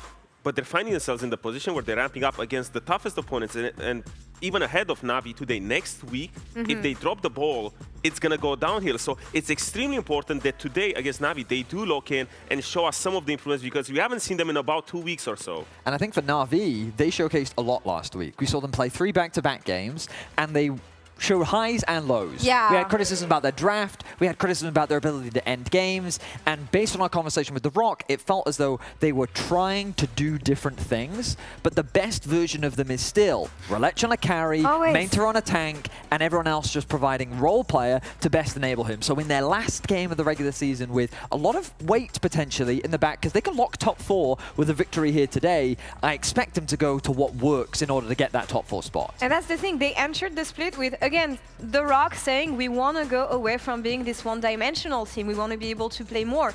I don't feel like they've succeeded in being more versatile so far. So, and that's their last chance to prove that either they can do it or they're going to go back to this and then we're not going to see them for ages. Exactly. It's such a weird feeling because they're at the top of the standing, so I should be extremely excited when it comes to them. But again, they haven't really developed so much. It's still been about the Drakes. Every time they try to expand, they go back and fall into this pattern because if we remember last playoffs, when they got into playoffs, that's when teams figured them out. And today is still a great chance to show us what they've been cooking, even though in the small turnover between the events. The question ultimately for me becomes about the jungle matchup. Yeah. How can Skumon and Relech match up? I think that Skumon, regardless of the inconsistencies, still demonstrates a higher level of play. I think that given the standards that were put on him, like he's underperforming considering conversations are happening, is he the best jungler in the world after first stand? Which is a little bit crazy, but in contrast to Relech, I mean, this man is just the star of Na'Vi. He is the man that so much of the magic happens around. And you have to imagine in today's matchup that these two players are going to be the key focus. Exactly. I'm still leaning a little bit more on the Relech hype because with the patch changes, with the Cyclosword that you were excited earlier, I do feel like he is the one who's going to bring out a lot. Can Relech play his game against Skumon? We'll see, because obviously we think it's going to be about these casters. Over to you. Yeah, hopefully, right? I feel like this jungle matchup pops off hard as we welcome you to G2 versus Na'Vi, your prime creme de la creme for your Sunday Mysterix is Dagda. And now that we've got Heretics and Shifters out of the way, you know, have their little fun sport, their entree, we get to the main course.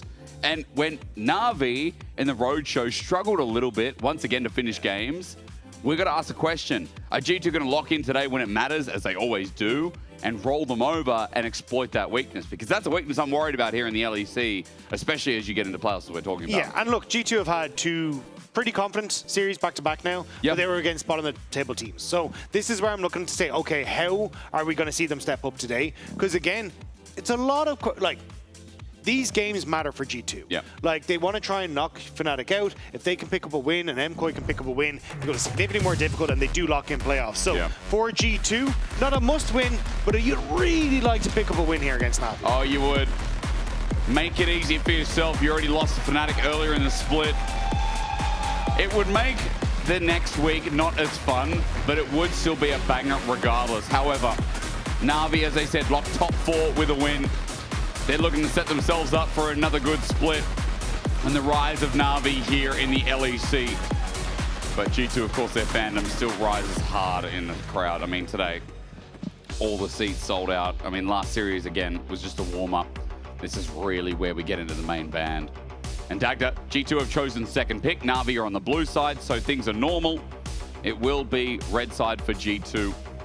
And the biggest question is, like, what we're going to see. Have G2 been cooking? Are they going to bring in something new and exciting? Because they are, you know, they're a team that likes to play around with their picks. While on the other side, Na'Vi, not that things are standard, but, like, Relech is obviously the target if you're looking at cooking for them as well. Yeah, and I mean, you heard it from the desk, 100% agree. Relech is kind of the guy you expect to cook. I think the rest of them will probably keep it more simple. I imagine G2, by going for this second pick, will be looking to see if they can try and take the counter pick for Broken Blade in that top side. And he's had a couple of them, like especially when Maintor likes to go towards Hassan. He's probably eyeing up things like the Kled and these kind of picks that he has as these like weird counter picks, or well, I suppose unique counter picks. So I think that's what we'll be eyeing up now as we start to get into draft. As we get into pick and ban, I can tell you already, Oriana and Nort are the first two taken away, and that'll pop up on your screen in a second. Jarvan also about to be taken away. So the biggest question mark is, are we going to get that priority bottom lane? Vara still looks like it might be first pick worthy, but the other questions are like the Rise, maybe the Xin Zhao, especially if we know both Relech and Skumond. But also one of those priority supports, Seraphine, of course, being taken away is one of them that we could have talked about. Yeah, I mean, the VAR is still looking. Rise, as you already talked about, where are going to be focused as well. I think it's about trying to find comfort in that bottom side as well. Yeah. Because in the last series against Shifters, Hansama didn't getting caught out once or twice on the Corki. Didn't look as strong as he's hoping. So I think that would be kind of where for G2. I think trying to find things like the Ezreal can work out well for him, or at least trying to solidify a strong bot lane here. Because Samdi and Paris, like you've got things like the Caitlyn and Bar that they're willing to go for. So I think this is kind of where my eyes are drifting for in these opening picks. I wonder though, things like the Ashe also available as a question mark. The Azir to take note of. Ezreal's a big pick at the moment. Karma's a pairing with it as they hover it on the side of Na'Vi. And Paris has picked this a couple of times, but Sam D, I mean, I think the Ezreal being a favorite in his wheelhouse is good. But the problem is Hans Summer, he might just take this away before they can pair it up. Yeah, you can go for Ezreal Nami if you wanted to. Yeah. The last time against Shifters, they end up going for the Corki Nami in this situation, and they'd end up a little bit wonky for them on the bottom side, where Trimby had some really good Karma play to make sure that he could get kills onto Hansama. So I think here, taking the Ezreal away does make a lot of sense. You can take the Nami, still have a decent lane to try at least heal up through some of that early poke. And then I'm curious what Karma wants to be paired with here. Maybe it is just all in on the Caitlyn and just look for push, push, push. Jungler's available 5. Sin. I'm looking through the pool. Pantheon. When you already see that, I mean, Skumon can play so much, maybe again, it'll just be enabling him on something he's been good at. I feel like Skumon, his Xin Zhao has been incredible. We've seen only one game of the Pantheon, but Pantheon might also be a takeaway from Relech. I personally prefer the Xin Zhao when you've got things like the Lulu or the Karma or something that can enable the Xin Zhao alongside it. And even the Ashe Seraphine fits into that wheelhouse as well. The Pantheon says to me, it's like, okay, well, I want something that can try and play for side lanes a little bit more. And with Broken Blade, we already talked about, like, wants to look for a strong counter pick in the side lane. I think having those global ultimates to support him on a side can be absolutely perfect. And I think that's more so where they'll be on up. But there's that Caitlyn we were talking about. So large amount of control for Navi on the bottom side. And this does open up Relech now to go for a counter pick in the jungle, knowing he's got push on bottom lane that he can try and work through. Could be the Vi, could be the Zahen that he's also loved. I mean, I'm counting his champions, although the Xin Zhao is probably going to be locked in here. 3, 6, 9, 12 unique picks.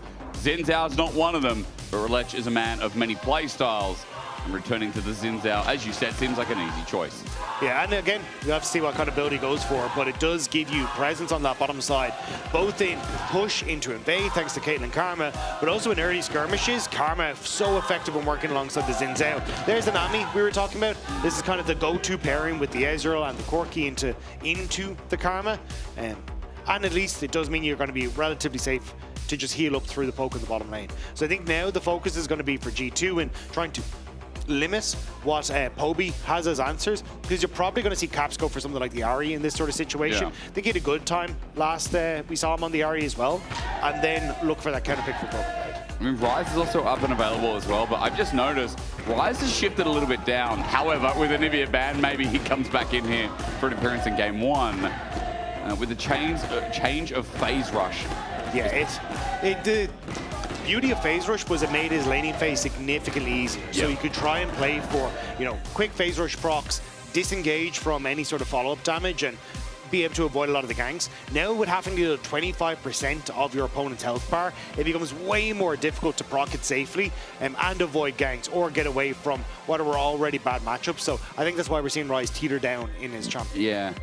And again, this game might make an appearance, but still, it's just worth noting that Storm Raider Surge, with the difficulty of it, takes away the ease that was Rise in this game. Nah also taken away, so maybe for Na'Vi it might be a Renekton game here for main to Bessa also has kind of been the one that he's defaulted to a lot as well. Another great mention. Sion also, when you already have Caitlyn Karma and you have a bit of damage access, why not make a front line that can help engage?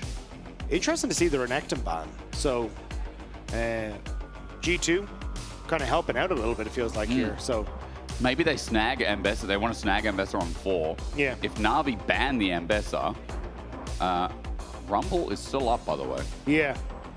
I mean, we've seen the old meme was Broken Blade wasn't playing Rumble, except for solo queue, but has actually brought it out and looked decent on us. So I think that's where, for here, like Rumble is an option. Jace is going to be banned away. This to me says the Na'Vi are trying to set up for either the Ambessa or the Sion pick that we were talking about. So I think you just take Ahri here in the mid lane for Caps, go for that counter pick then for Broken Blade next rotation. Actually, maybe the Annie. But still, like, you end up with a counter pick then with an easy option. What do you think of Syndra? I was thinking... I prefer Ahri because she has more mobility. Yeah. So then if you end up with someone jumping in on top of you to try and like flash stun or whatever, you can try and keep yourself safe. Also, if you got some way to try and play around the Tibbers just being dropped down because you can play at range with the orb, but LeBlanc less so. The Rise, I guess, enables the movement we're talking about. So yeah, just going to take the matchup, I guess neutralize each other. Yeah, I think the idea here is Rise tends to build a lot of health. Annie quite bursty, so by opting in towards the early Rod of Ages and being able to build Merc threads, it makes the laning matchup a little bit easier despite the opt-in towards Storm Raiders. Volibear would be an interesting one. I mean, dude, as my favorite chat right now, like, no, I'm not going to get sucked into that. Instead, we get fire. But long range engage, BB's going to play weak side. And there's a lot of go buttons now, or should I say there's like a lot of stopping, halting buttons. CC chain, quite nice hit from G2. Are you worried about damage? Or maybe it doesn't matter because there's no tank? Less so because there's no tank. I think you still have with Pantheon being able to supplement damage a decent amount, and with the Ezreal as well. So I think you should be fine. The biggest problem that I see though is like pushing bot, pushing top, a lot of lanes for LEC to play around. Like this is kind of the Na'Vi draft that they like, where they're able to enable Relech. It may not be an Aatrox or something along these lines, but still Zin's out very good when he can try and play through this, and always has the support with Poby on the roam. Like this to me feels like a very Na'Vi focused draft and where they like to play. Whereas with G2, I tend to get a little nervous when I see Caps on something that doesn't have scaling playmaking. Yeah. Like, I think Ahri, you can always make those plays and look for picks. Annie, a little bit more difficult to try and do that on, and you're a bit more linear in your gameplay. And I think that's where the creativity for G2 starts to fall apart when Caps isn't able to be creative. Well, at least in the early game, I mean, you can press the R button. It's not creative, but it is a button. As we see Na'Vi run into the fold, remember, all is on the line for Na'Vi to get top 4. And why top 4 matters in the LEC is because if you're not in the top 4, you're in single elimination. You have one shot, then you're out. No MSI for you, boo-hoo. And you have to wait till summer for the World's run. Na'Vi right now, they're put on display, but their weekend was rough. Their weekend was very rough. Especially when some games look like they were in the bag. If you're wondering about, oh man, why was it so rough? We can tell you, it really developed that they couldn't close out games. Sorry, observers, this first.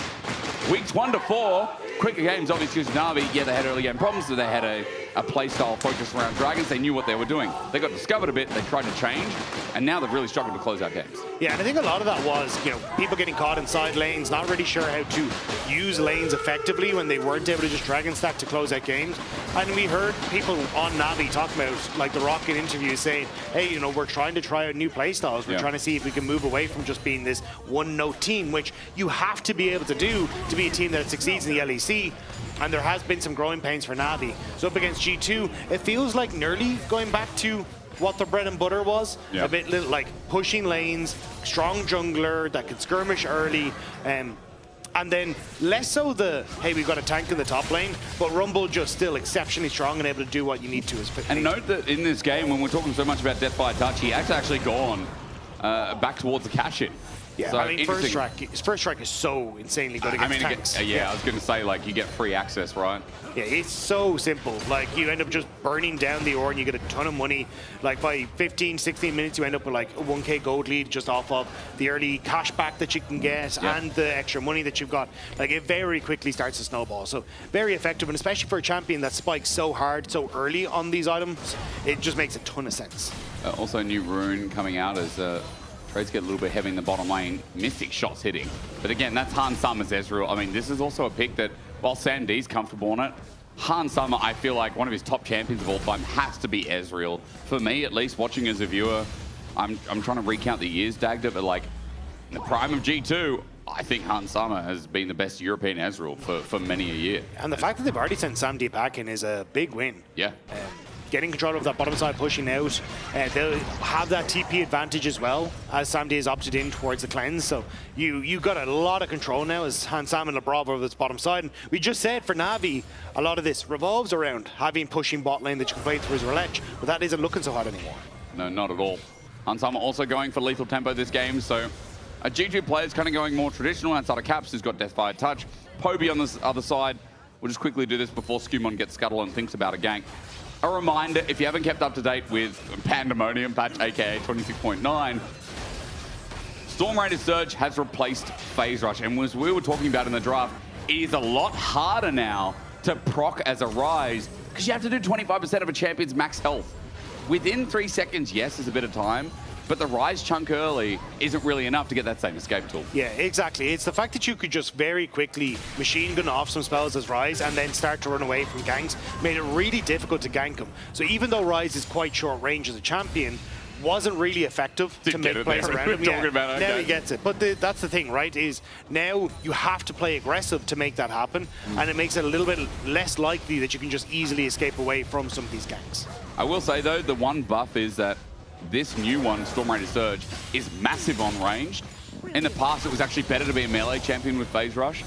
Now, it's better to be a range champion with Phase Rush. So, really different playstyle being added into the game. And we'll see what else it gets adapted by in League of Legends. For now, mid lane is just going to fight it out. We look at top. Mate is doing pretty good in the trades and already up 230 CS. Sorry, 230 gold. Could you imagine? Broken Blade walks in. Overheat is good. Mate just gets a couple of autos down, and that's really where the trades go. When you have that flame spitter, when you overheat and you start getting whacked away at the tank, especially when you talk about having your cash in up. Oh, it's so nice. Feels so good. Yeah, this is kind of your favorite matchup as a Rumble, because there is very little that Broken Blade can really do to turn around. It does get a little dicey at 6, because again, you have Skumon and Broken Blade with a great setup. So if a flash gets burned early, that's where Mainter can be a little bit vulnerable. And maybe actually, I'm looking at Skumon's clearing here, could go for some sort of play off of clearing out his Raptors. Has gone for the reset already, picked up the double crystal, so maybe considering it, as BB will have to CP back in. Abscess level 6. You're right about top. I mean, BB looks like he's going to TP away, pushing up to him now. Actually cancels the base because he can't really let that go. Hits level 6, but there's not like Call of the Forge God will be used, especially since Skumon is still trying to trail that himself. Paris comes in. Gank timer going to be Arcane Shift away, and Tether there, but Mystic Shot just sent out. Sam D gets a bit of return, but Lebrov now moves back down as well. So 2v2 going to coexist once again. There's no major gold lead comes in. It is, again, just his top lane. The mate is going to be able to push out and look for the next play. Does give Sam D push on bottom lane, which is great news for Relech. Hasn't quite... Did he get the 530 tech? Did get the 530 tech there, sorry. So has the upgraded Smite, whereas Skumon full clear top, so it doesn't have it available. So this now should be Na'Vi favored when it comes towards the Scuttle. And Skumon spotted, might be in a bit of an awkward spot.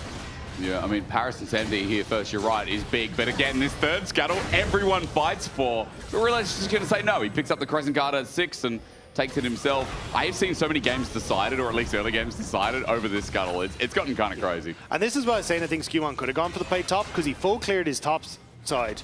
Didn't have the reset timer to try and fight for this on bottom lane. Maybe could have made a play top, gone, got gold, and then come back in to fight a dragon. But this is kind of your picture-perfect Na'Vi, right? Yep. You get pushes on bot, this gives Relech's level 6 advantage, and now you get to lead that in towards early jungle stack, or dragon stack. And especially for Relech just playing like the Xin Zhao, like, you know, something stock standard, yes, it has dueling, but it's not this explosive power like something like the Kiana or, you know, the Aatrox has a bit more scaling in it. I would say, going back to stock standard, what works, it is nice for Na'Vi. I mean, it gave them control at the early start of the split, and I we do want to see an RV that is primed and ready for playoffs because this is a contending team. If they can beat G2, they put a statement on to say we are worthy of the top 4 and we can contend with the best. And that's what it feels like to me here is, hey, we want to try and bring out our best against G2, like defending champions, see what we are capable of and kind of get a barometer as to where we sit in the grand scheme of things. And at the moment, I like what I'm seeing, right? Early reset here coming through from Paris. He's now going to move out to help cover mid, which then gets the shift over towards the Void Grubs that are coming up in 50 seconds. So you're kind of just shifting around to make sure you're able to keep in contact with all of these objectives. And as long as that's the case, like, I think you're in a decent spot. And Skewmont, if he can't interact with these lanes, I think it becomes a little bit more difficult for G2 to hold control over. He's got the Galactic Ultimate now, so he can fly in and stars down and find a target. Poby as well can kind of react to that as well. It is nice to see like these semi-globals be in contention at opposite sides of the rift because a lot of attention can be played down to some of these fights. As look, guys, we didn't say it was going to be fast. I mean, last series was the best series of the split, so this is obviously by contention going to be a little bit worse. However, first items are going to pop up. Like, you're going to love it. You know, it's like in the movie, you got to get the characters, you got to build up the base a little bit, but then 30 minutes in, oh, dagged it. That's when the characters really pop off, you know? Yeah, I think it's the cross maps. I think is what I'm keeping my eyes on here from Skewmont because, again, Poby has push on mid, moving over to get Void Grubs. Skewmont doesn't really have any sort of help here, so will be a little bit of a difficult one, especially with Mainter getting a good trade topside here. They're in charge out. You're right, Mainter's trade is deadly. But Skewmont coming in, trying to steal in the last grab, dodges away from Wind Becomes Lightning. And yeah, that was actually over to Skewmont. It's just the title because, of course, Na'Vi did get 2. So, able to steal away 1, but again, I think like having the Pantheon be able to interact with these lanes is probably more important in my eyes. Yeah. Especially around this bottom side, because all that this Caitlyn Karma wants to do is consistently push in. So if you can punish that whenever they're overextended, I think you're in a pretty good spot. And with Tidal Wave follow up with the ability to try and like play aggressive through this Nami, I think you're decent. As Sandy, nice chunk. Yeah, lovely chunk.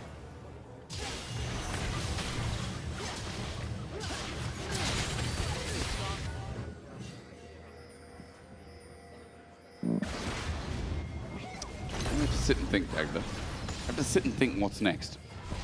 I mean, I think the Chinese casters do it a lot better. They do it a lot better. If it's just going to die. A bit of gold for Poe. We believe he got the 50 off that. But Wave is really one caps one so he can get the next turret plate. Hope he's going to get the push in. Reledge's making the move again, but he's seen on a ward.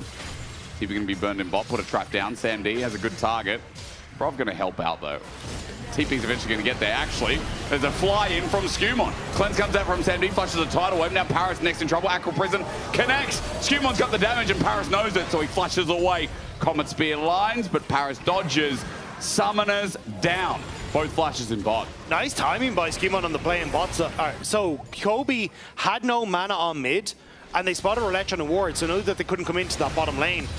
So Skewmont full sends it, burns both the summoner spells, and now sets up really nicely for a repeat gank. Because your biggest worry as G2 is that you make some sort of play bot lane. Fort got Maintenance a little bit low as well. Sets it up. The Searing charge coming in. Flash. Searing against the wall. Bellows Breath gets to stun the passive. No. Broken Blade misses a bit of damage. Takes one more shot and gets in harm's way. But it means Broken Blade, who just TP back in, has lost his entire health bar, so he has to now reset.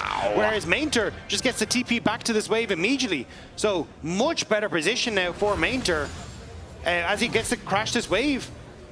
And Broken Blade doesn't get to catch it. If he got that brittle, maybe that was a kill as well from Broken Blade. Nice attempt at the very least. Mainter comes in, as you said. The TP is deadly too. And Mainter's going to get the plate, so the all-in, now not having the ulti for the next Dragon too, it's going to stack up here. I do think it was an overreach from Broken Blade though. Like, you didn't have to go for the flash, you'd already burnt Mainters, and at that stage you're happy. Like, you now have Skewmont who's going to be pathing top lane, and the wave is going to be overextended. And now Skewmont can make a play topside with that flash being down, and you can always follow up having your own flash. So it kind of ends up in this situation now where you don't really have as much of an easy time to follow up. Also note that because of the MR stacking here, Roulette, if he gets involved in that lane, or at least tries to take down Broken Blade, might be a little bit easier than people at home think. So without any tools, with MR stacking here up against Mainter, Roulette might have an angle. For now though, we focus back on the bottom lane because Dragon is up.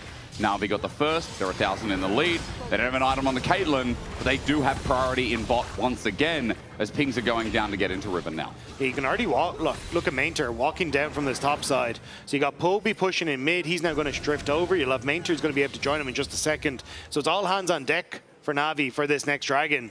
And G2, they don't have any sort of answer here. So maybe Broken Blade can get a turret play for himself, but when you're already 1,000 gold lead for the Na'Vi top laner, I think Mainter's okay to give a little bit of gold over. Wave's going to get pushed out. Sandy moves up now. Han's going to deal with the rest of the stragglers of the wave, but at a half health.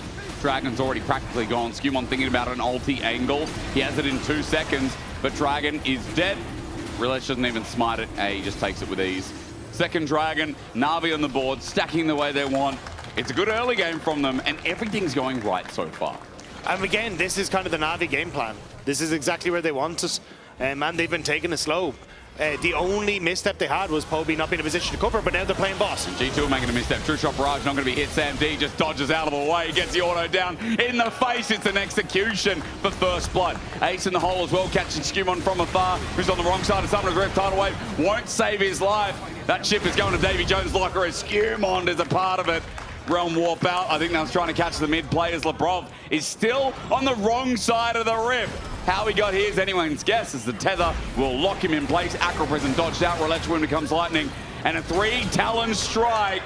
G2 are slaughtered. Flash from Caps over the wall. True Shot, no, rather a setup of the Ornn ulti, but there's no pillar. Bellows Breath, there is the pillar. He got a searing charge without. G2 kind of whiff on the 2 versus 1, and it still goes better for Na'Vi. Na'Vi went out massively on the map play. They get the kill off boss.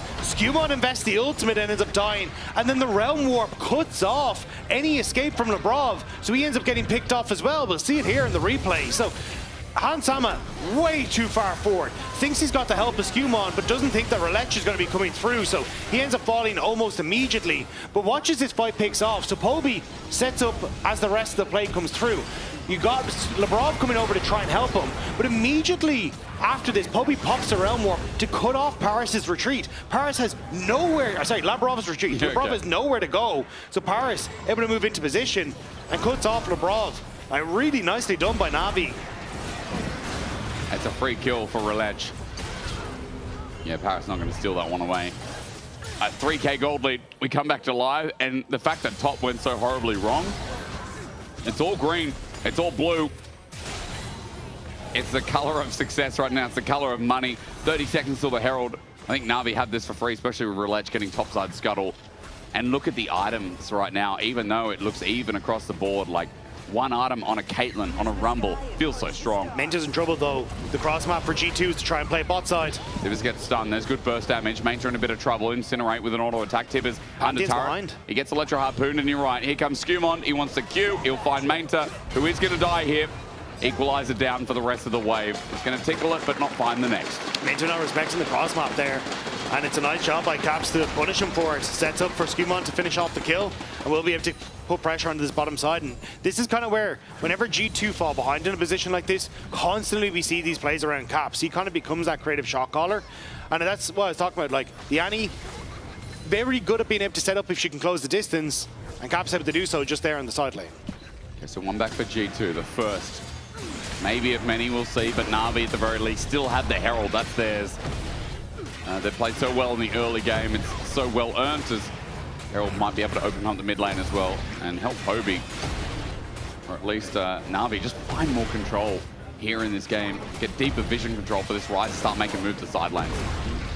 Yeah, they're going to send Poby now bot lane to match Caps. Yep. He's going to crash this last wave and then reset. So he should be in a relatively good spot. But I think you can just shift now Caps into that top side again and kind of keep these Mainter away from this Ornn matchup, because that's where he really wants to succeed, especially again proccing like first strike and being able to play into this tank is a lot better for Na'Vi. SMD holds down mid. Hansama on this Ezreal now with Trinity Force. Looking to set up some poke and get something that poke down. So Dragon contest seems a little bit easier, but double buffs here for SMD. As Hextech Optics is the first item. I mean, that's free. For a Caitlyn, you just auto someone at your base range and you're fine. You know, you get the 10%. How good's that? It's like an item built for Caitlyn's. As yeah, Sam D almost level 11 as well. So another ace in the hole set up in the point. Dragons in 40 seconds. It still feels Na'Vi favored. DP on both top laners though. Means that you still have an option here to try and contest. We already kind of talked about for Broken Blade, heavily invested into the magic resist. So Sam D can kind of do some work, but taking down an Ornn at this stage, still kind of tough. So in a front-to-back fight with Triforce now complete for Hans Sama, I think G2 have a relatively decent one-item spike to try and fight, but it still comes down to execution in a lot of this. And at the moment, G2 with the push on bot, thanks to Lebrov's help, should be able to shift in towards River and get control here. All ultis up for G2, all ultis up for Na'Vi. This is going to be a pretty even fight, all things considered. But again, as you said, TP for top laners. Major coming in very strong as Relech now on the move. Level 11 with Herald advantage. Broken Blade's going to back in the top lane. Yeah, he's going to TP in. They're just going to sack top tower and try and play for this dragon instead to stop the stacking. He's going back top. I mean, that top turret is dead. But as you said, TP's going to be there. So reset timing for Mainter are pretty good. Broken Blade is looking to accept the wave. No one's fully committed to the dragon just yet, but Skumon is pinging down, moving down with Caps, but Herald changes the ball game completely.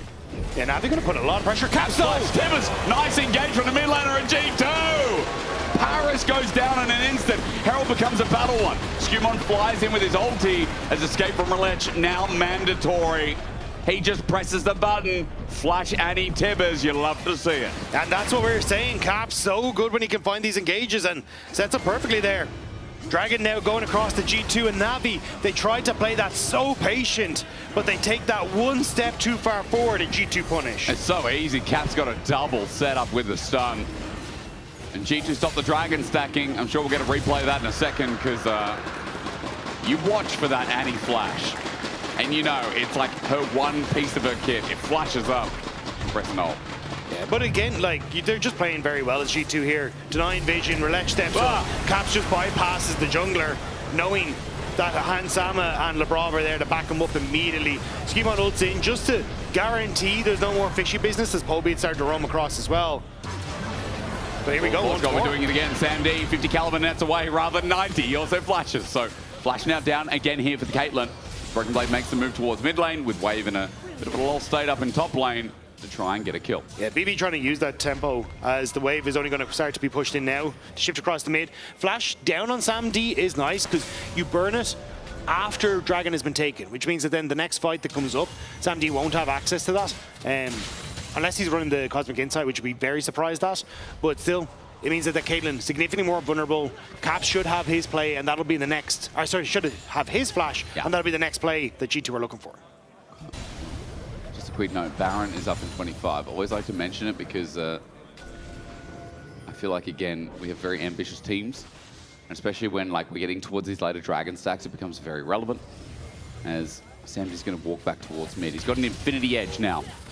Very strong Caitlyn here. Versus 2-item Ezreal, but the IE, like we're getting to half HP in one shot kind of territory with the headshots, you know? It's the snap kind of build. You know what I'm talking about, Dagny? Yeah. What are you thinking about right now? Do need a little bit more time. I'm just like keeping my eyes on how G2 are like trying to split the map, right? Because you're constantly seeing this big push in on the top side, which now opens up BB to try and cover here, so you can then shift down into this bottom side and look towards this bottom lane turret for G2, and that's kind of what their main focus is at the moment, which is why you're seeing all this vision invested into this bottom side jungle. And Na'Vi are trying to defend by moving over, but by shifting Sam D into the jungle, it means he's not in a position to constantly contest the wave. So G2 are kind of dragging Na'Vi into these awkward positions, and G2 kind of hoping they can find a pick or something along those lines. Even hovering Caps out of vision to just make things a little bit more dangerous, so you can see Relech has to escort Poby down to the bottom lane. Caps doesn't have stun up, but he can just press EWR. As his flash is almost up and available again. The playmaking tool now with Shadow Flame as well to boot, as G2 also brought Broken Blade down. He's moving down nice and early. Engage from Relech might be a little bit whiffed here. Stun in the air with the Nacra Prison, and the root up is good. Poby came in with the Realm Warp, and the problem is the Tidal Wave holds the play. Broken Blade holds it with a stun ram jam. Tibbers comes out. G2 have found an easy jungle prey, and Poby gets his shield, but he won't be able to spread it all the way through G2. 5 members strong. Hunt Summer forward, Trish upright, the death knell for Sandy, and one mistake, you get G2'd. That's exactly how G2 function. You overstep and you get smacked back in your place.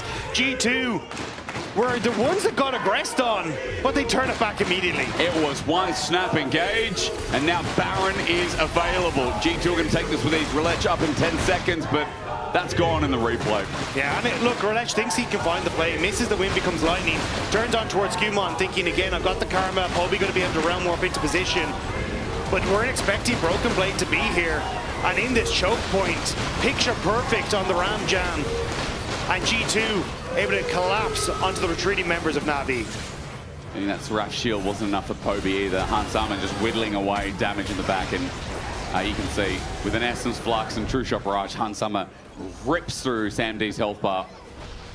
Na'Vi in the dirt. They had a 3k gold lead at one point in this game. The Dragon stacking stopped a while ago. The fights have now become a little bit more even. Broken Blade starting to group up, and you know, he's received a lot of criticism, but I will say this game, he's played weak side as well as you could hope for an Ornn. I mean, yeah, he's lost a lot of gold, but at the end of the day, there was he's a little always been whoopsie pretty earlier good. on with Burn and Flash where I don't think he needed to. The E into nothingness was a bit rubbish, but I do think, I think Broken Blade has been playing well on where he needs to be positioned on the map and that using wave timers to be in the positions that he needs to. Even now pushing in on bottom side, has Qmon to support him. I'm assuming going to let the minions finish off that tower because he could have just taken that tower. But did want to reset, try and cover this push on top side from Poby. Leaving it for Hans Sama. Good goal, BB. Okay. Yeah, nice. Wants his 80 card to get the He gold. shares gold. He doesn't need it. I mean, he's 1,500 gold down. He's like, whatever. Yeah, I'm a tank. This is my life now. He's spreading the love. I mean, he's given the gold value through his ornaments right now. And Shadow Flame upgraded for caps. Soon, I'm sure the Trinity Force will be as well. Broken Blade level 16. Poby does no damage to him because he has built MR. Equalizer stopping the push here with Baron from G2. So Manta still quite a big threat here that needs to be paid respected to. And even though they're Baron minions, Manta can step up here. Good Electro Harpoons as well. Hits Hans Sama. One cannon to hold the beat. Yeah, and with G2 just pushing in everywhere, Dragon is an easy take for Skewmont. Poby trying to put pressure on top side, but there's no real push on mid to then cross map for Na'Vi. So they're kind of just locked in place. Yep. So G2, again, like using the map well to their advantage. Ocean Soul for an Ornn would be nice here for G2 as there's their first real gold lead of this game. And now we wait 4 minutes till the next objectives. G2 cresting upon third items. I mean, Hans Sama especially here. Eternal Hunger just picked up. Captured Needlessly Large is going to be turning that into something special for his third item. Whether it's Rabadons or... I mean, honestly, at this point, Caps could do anything, I feel. Really squishy comp with a bit of shielding. Are Na'Vi in a lot of trouble, Dagda? I still think they have decent scaling. Like with the Caitlyn starting to work up towards the last Whisper and stuff. The biggest problem is they don't have people that can really take the brunt force of the engage from G2 if Relech's ultimate is down. Like point in case. Long range engage. How good is it against Caitlyn? Sandy flashes again. Meanwhile, they've found Poby. He flashes away, but a tidal wave is going to chase him up. He gets on out of there with the new rune, but still stunned up by Skewmon. His assault is legendary, but as he goes to half HP, maybe an opportunity for Na'Vi. However, Hans Sama jumps on in. Flashes still dies. Ace in the hole clears him out for a trade. It's a 1-for-1. 80 carry for support while G2 are going to continue going forward, but Relech tanky enough. Tibbers comes out, proves me wrong, and down he goes to Caps. Sam D chased up and Caps will take him down. Incinerated to death. A double kill over to Caps, who I think has shown his Annie is clean enough. Poby, where are you going? What? Poby, where are you going? Poby, where are you going? Against the wall, Manta now. He's stuck in. He wanted a sandwich collapse, but that's my greatest of some time. How the hell did that turn into an ace? I'm baffled. Like at the start of this, okay, Poby manages to run away, has the Seraphs and the shield, doesn't get clipped by the Nami ultimate, so manages to escape. And I was like, oh, okay, cool. This is actually working out for Nami because they got pushed on bot lane. And they get the kill on Hans Sama. But afterwards, Navi just lose their collective minds. Relech just, to be fair, couldn't really get out of here. But Caps, immediately seeing that Sam D tried to help, just feels it, goes for the flash over the wall, manages to get the kill. Manger then moves over after pushing in bot lane with Poby, and this Realm Warp, I mean, even if you don't bottle a broth, this is kind of insanity. You see, Manger's not, he's like, I'm not doing that, bro. Sam D caught out again, he burned his flash in previous fight, tidal wave, the bounce house! G2 has still got it and Broken Blade on this on. He's been hitting. Yeah, he's down in the lane, but Dagda, his ulties have been good enough. His ulties have been great. Broken Blade showing why he's so good at understanding where he needs to be on the map, and now G2, every member on the mid wave is going to crack the base. Caps, superstar of this game with the Rabadon's death cap. His burst is unreasonable now. Inhibitor's going to go down. Relech looking for an angle. An opportunity here for the Flash Zinzao. A Crescent Guard that would split the team, but G2 are staying group for now. At least Skumon's going to go to Raptors, but even though pings are going down, a 5,500 gold lead. Hope he's going to try out this top wave, but I think you're going to have to need a lot more tools than that to catch G2. Yeah, Hansama will guess. Well, actually, Shirley is popped. But they're still here. Lebrov over the wall. Relech follows. Crescent Guard might be good. Hansama's going to die. Okay, Arcane Shift tries to get Paris on the way out, but he gets shut down. Realm Warp this time with an equalizer down. Tidal Wave catches two, but Poby still chasing up, and Relech just burns down the Titanic Hydra. Tippers comes out again. The Rabadon Zcap is doing work because the dive in onto Relech, onto Broken Blade. Still, they have to deal with Caps. They go into this Ornn, but the mid laner, that's where the damage is coming from. Na'Vi with a little bit here. Baron up in 15. Yeah, and that may be just Na'Vi able to take it now. G2 get completely caught out there, and it starts with Hansama. But now Sam D gets the wave mid, ends up getting the pressure now for the Baron. They're going to turn towards it immediately, and I think it's the right call. You don't have the G2 bot lane here, and all of the ultimate, well, all of them. Caps' ultimate is down. Skumon's and Broken Blade's the only ones to speak of. Caps going to teleport in though. Skumon has vision, understanding, knowledge. 6,000 though, getting chased down. Na'Vi pull off the Baron. Skumon going to try and buy some time. He sends out the Aegis to solve for the roots. Incoming audacious charge. Still can't finish him off. Here comes Major with the flash on him, but Skumon stands until he trades. The rest of Na'Vi on the way in. Hansama though, the Mystic shot up the Mystic shot. Hansama shows Europe how to play this champion. Hansama, Arcane Shift in with LeBron by his side, will not be stopped. A tidal wave to miss, an Arcane Shift again. Hansama will take 3, nay, almost 4. He's back to full HP. He executes Paris. He picks up the Quadra, and he reminds us all who the GOAT 80 carry is. No one is getting away from Hansama this game. And with that, Broken Blade TPs to the mid lane and takes game 1 for G2. Hansama better than D. Hansama Ezreal should be respected as Broken Blade slowly whittles down the turrets. And here comes the legend alongside Lebrov. G2 outhands Na'Vi in the top lane, and game 1 will be dropping shortly after. It was a bit of a slow burn to start things off. And very quickly it went off the rails for Na'Vi. G2 find a couple of picks back to back, and that is done for G2. Man, it really did. It started with Caps picking up what was an insane double tippers. And then the rest fell in transition as well. We'll go to a short break, see if Na'Vi can bring it back here for game number 2.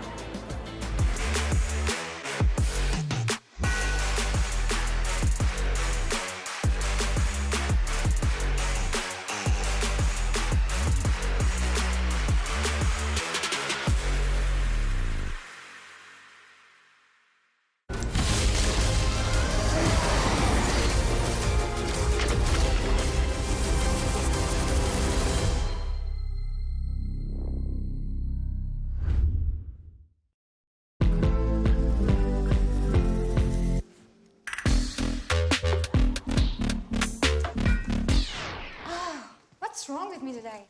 I think you should have a break.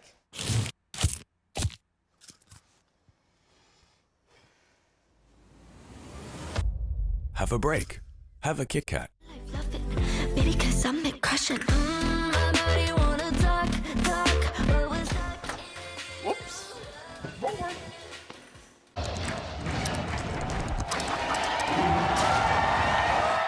Red Bull gives you wings. In your best man speech, you said my wife is funnier than me. That's factually correct. Okay.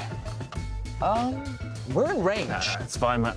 It's fine. Relax. I've got this. I have years and years and years of experience. Yeah, but it's gonna last. And there we go. Look at that. What are you so worried about? Oh, fuck.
can look, isn't it? They have ulti.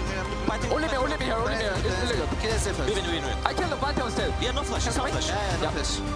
Zinul die. Looks nice. Nice. I've done. Can you go to Nash? Okay, no flash. I reach. Yeah, no flash. I will take him. Rumble subs? No flash. He's goofing. He's goofing. No flash. IV. I'm W2. Yeah, you first. Nice. Banger.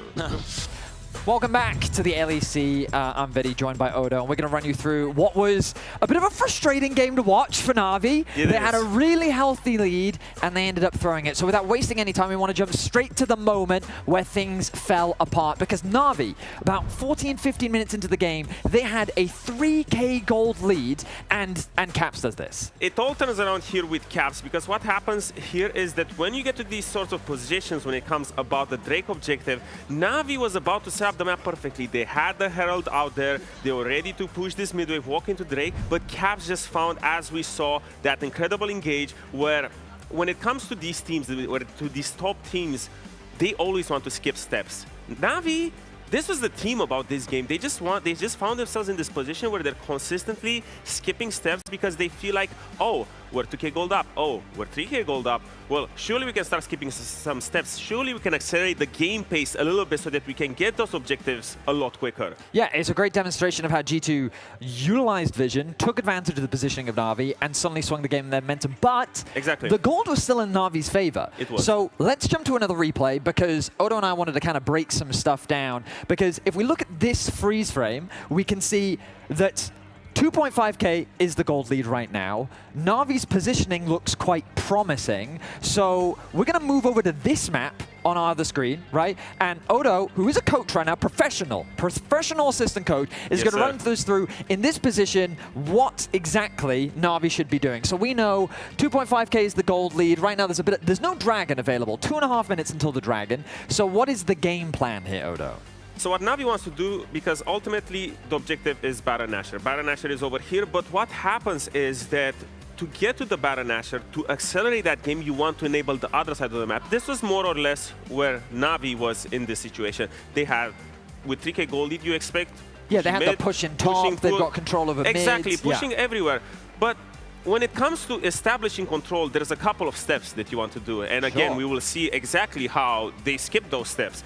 What you want to do is, or what Na'Vi rather wanted to do, was they wanted to push mid here, and when Ezreal, or at least, not Ezreal and Nami, but at least Ezreal catches wave under the tower, this is how they generate numbers advantage. And with that numbers advantage, what they want to do is they want to create this link into the river where even if G2 starts responding properly, physically, you cannot be there. You cannot generate numbers advantage. So what they want to do is they want to create this sort of bridge between mid and bot so that when Caps or Broken Plate or sorry, rather, Rilich, oh my god, Poby or Minter, Poby and Minter want to start shifting away from this bot side to generate enough pressure to ultimately lead themselves into this Baron position. That's how they do it, because you need to create a strong side on the other side of the map. But what happened was that Na'Vi, they did not wait for that mid push. Yeah, let's get the replay back up and let's actually show exactly what Na'Vi does, because Odoamre's whole point here is that for Na'Vi, what they need to be able to do is generate pressure and then move. But when we watch the actual replay,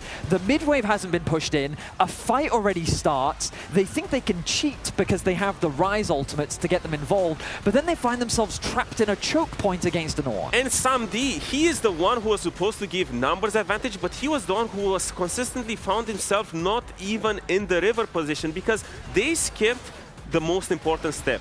How do you create numbers advantage? You create numbers advantage by pushing the wave, and that's exactly what happened. If you can bring it back over here, Samdi was over here. The fight was happening in the river, and all of a sudden it just becomes so much easier for G2, for Hansama, for everyone to collapse into this river, because realistically it was not their area of control. They were still waiting for that most important step that most teams skip, because this is where games are thrown. Exactly in this position. Every team wants to get push and move, and these two, always the support in jungle, get extremely greedy to say, I want to play faster. Because I'm playing against G2. I am stressed. I want to snowball a game cleanly against G2 because I know that if they get control of the game, they will win. And that's where pressure hits, and that's where you make mistakes and you start skipping steps. And that's what we ultimately saw throughout this game. Fight after fight after fight, G2 was just dominating. It really did feel like Na'Vi collapsed almost in this game because clip after clip, fight after fight, every time it looked quite close for Na'Vi, G2 just tore them apart. But this is also the fragility of such a comp. They had so many tools in the early game to get ahead. They had winning lanes pretty much everywhere. The onus was on Human to get them to rather stop the early game snowball, and it didn't happen. It came into the mid game, and once G2 gets into an even game state with the Ornn, with the Annie, with the Pantheon, 3 big trigger pulling abilities, they just find so many more opportunities than Na'Vi do. Yeah, they absolutely do. So G2 currently lead the series 1-0. They demonstrate great patience and just good macro understanding and how they can punish these skipped steps in this situation. And so for game 2, I feel like that we just need Na'Vi to calm down, to go back to the fundamentals and rely on the things that have gotten them this far in this play. Exactly. Play slow. You don't need to play fast because a win is a win. The game will end at some point. And realistically, Na'Vi's story this game was you just sat there for 10, 15 minutes, you pushed your lanes, you generated passive goal leads everywhere, and G2 was the one I think. G2 was having Skewmont throw ults due to pressure and try to find leads, and they kept collapsing over and over and over and over. You don't need to go there. When you're winning passively, you can just slow it down. Well, we've set out the conditions for Na'Vi to potentially bounce back in game 2, so to get us into our second game, let's send it over to the casters. Yeah, I like it. Slow down, chill out. I mean, I feel like for Na'Vi, the whole weekend, the problem was like they'd find these early game leads and then they'd rush steps, they'd skip steps. And it's happening again here in Berlin. It wasn't just an every Paris thing, you know? Yeah, and I think it says a lot about, you know, there's a lot of newer players on Navi's side. Yeah. And I think trying to get everyone onto the right page can always be a bit of a detriment. That's true. Especially like, obviously Poby is kind of the one that you look at as the guy that has been there for a while, but also like he's still relatively new when it looks towards LEC and that. So I think that's where I'm like expecting to see more from, as the split goes on, how these guys improve. Unfortunately, we're kind of seeing that if you don't just stick to the game plan, things can go a little bit awry. Yeah, I mean, especially when against G2, I mean, they got hands. Like the Caps play, magnificent. The Broken Blade ultis were great as well, and Hans Sama carried the last fight. There's always one G2 player who just steps up and goes out of bounds for what you think is possible. In that game, there's a couple of them, and Na'Vi couldn't keep up in step. Let's see again, how do they moderate themselves, pull back, give us an interesting draft, maybe Relech focus more so, as they are on the red side now, and first pick is going to go over to G2 from what I can see. So standard pick and ban here as Nautilus is consistently taken away by our teams in the LEC. Yeah, again, it's just the one really good engaged support we have into a lot of the Enchanter metas. So seeing that taken away.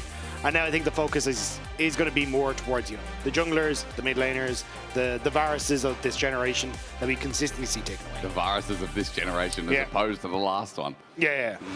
Yes. As opposed to the Varus that has been banned for several years now at this stage. Because it turns out if you can interact with the lane on mid-wave from very, very far away, that's a pretty nice benefit as an AD. Oh, yes. Range is epic. As our Nocturne gets banned away, Seraphine. Orianna is open. Just as a side note here. Giving Caps Orianna, probably not the best idea, but then again, I could say that probably about any champion as he's played so many. Plays them so well. Are they going to risk it on the side of Na'Vi, or...? I imagine it's an Orianna ban. He's, at least in my eyes, the best Orianna that we have for lane dominance. I would think so. Just especially into like Orianna Azir. Oh my god, Ori's up. Yeah, I think just take the Orianna and you're happy out here as G2. Like, I don't see why you wouldn't. Because then also things like, while Vi is banned, things like, Pantheon Zhao's gone. I'm trying to think. I thought I had better jungler than this. Yeah, I think the only thing it would be like, oh, well, we don't really have tools to go in, right? Because as you say, the Vi, the Xin Zhao, and things that it would pair with traditionally in the jungle aren't quite there, but I still think like Wukong still very strong with this, those kind of things. So I think you still have answers. A good correction. Caps hasn't had Orianna this split, but it will be his first Orianna of the split only, as it was too good to let up. But G2, what are they giving up on the side? No Ashe Seraphine, no Varus lane, no Ezreal, no Caitlyn, and the Karma first pick is also off the board. No Rumble first pick. We're going to get bot lane. Ooh. We are going to get bot lane. So I feel like, again, our Lucians have gotten a lot better in the LEC since the weekend. Yeah. I mean, Sam D was the person to break the streak alongside Paris. So very strong bot lane. And it does kind of leave a question now. What does Sam and Abroad want to answer with? Like Corki, Nami, Yunara. Okay, Yunara, Lulu. Going to be the response, but still like heavily aggressive in this matchup. And what we saw from Sam D was taking the exhaust so you can trade very effectively on these mid waves. And I wouldn't be surprised to see a similar story here against the Yunara, where you can just bully her out before she can really get value from her auto attacks. I mean, yeah, it's up to the owners of Navi's bottom lane as Poby looking to see what he can match against Caps Orianna. It's going to be the victor in the end. As a side note, against Caps, it's a big bar considering this is his 60th Orianna game. His most played of his career from what I'm seeing on Game of Legends here. So it's a big bar for Poby as he tries to bully the lane and kind of set himself up. But I think it's just to try and match the aggression of the Orianna. Like, I don't think he can bully the Orianna, but at least having the range means it's a little bit more difficult for the Orianna to bully you. Yep. Because she's incredibly strong, especially in the hands of Caps.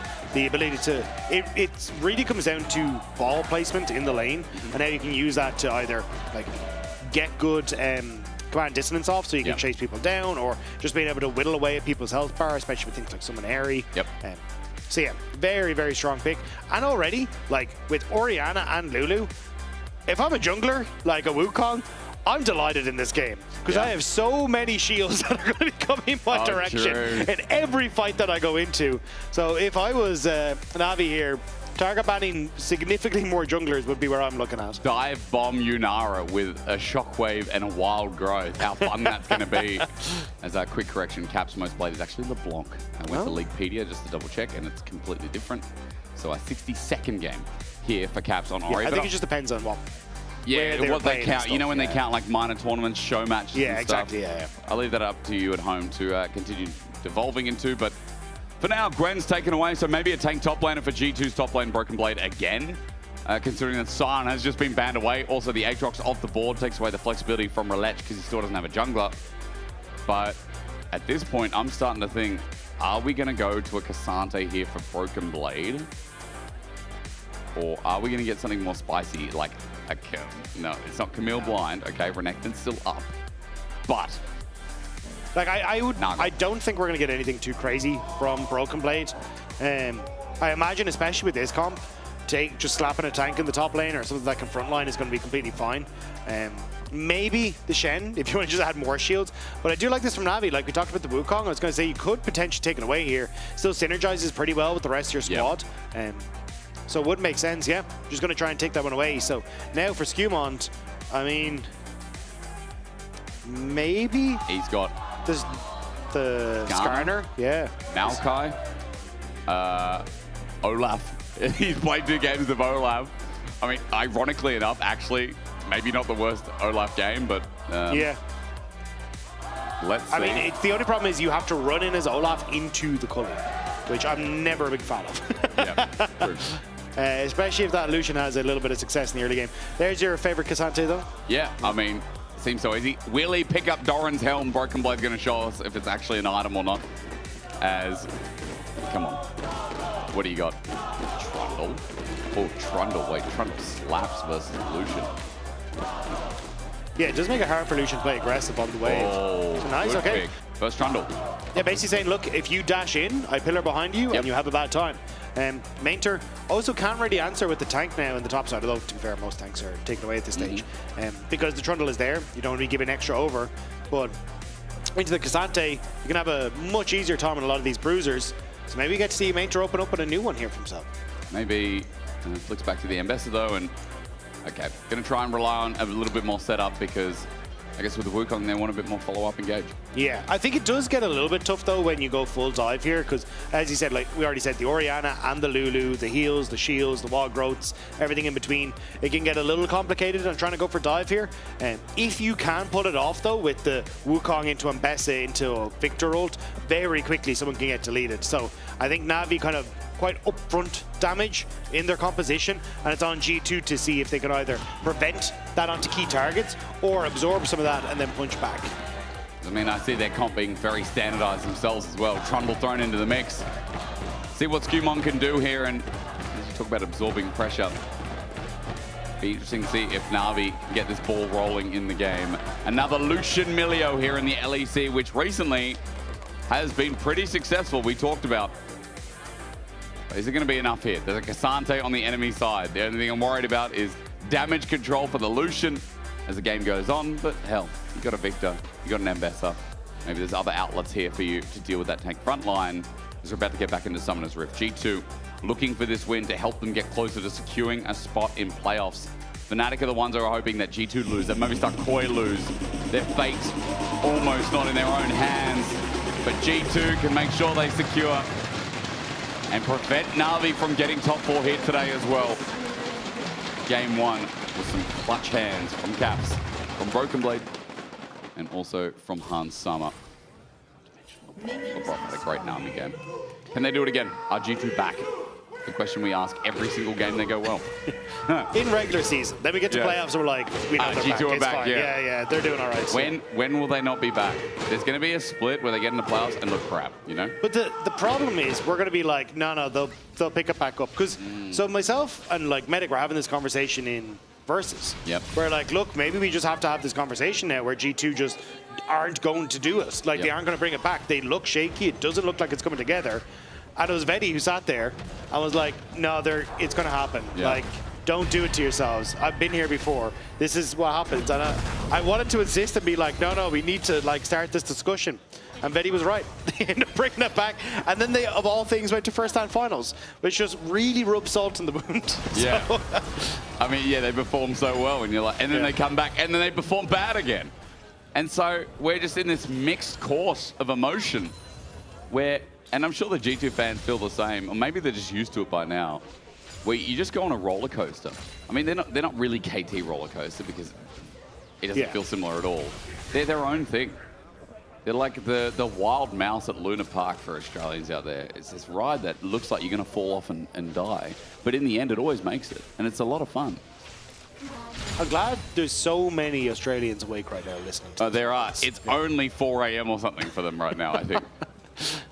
It is very late. I mean, LEC was always, for me, a time zone that was the most difficult to stay awake for, you know? I'd either wake up at the crack of dawn to catch the end of it, or I'd have to watch VODs.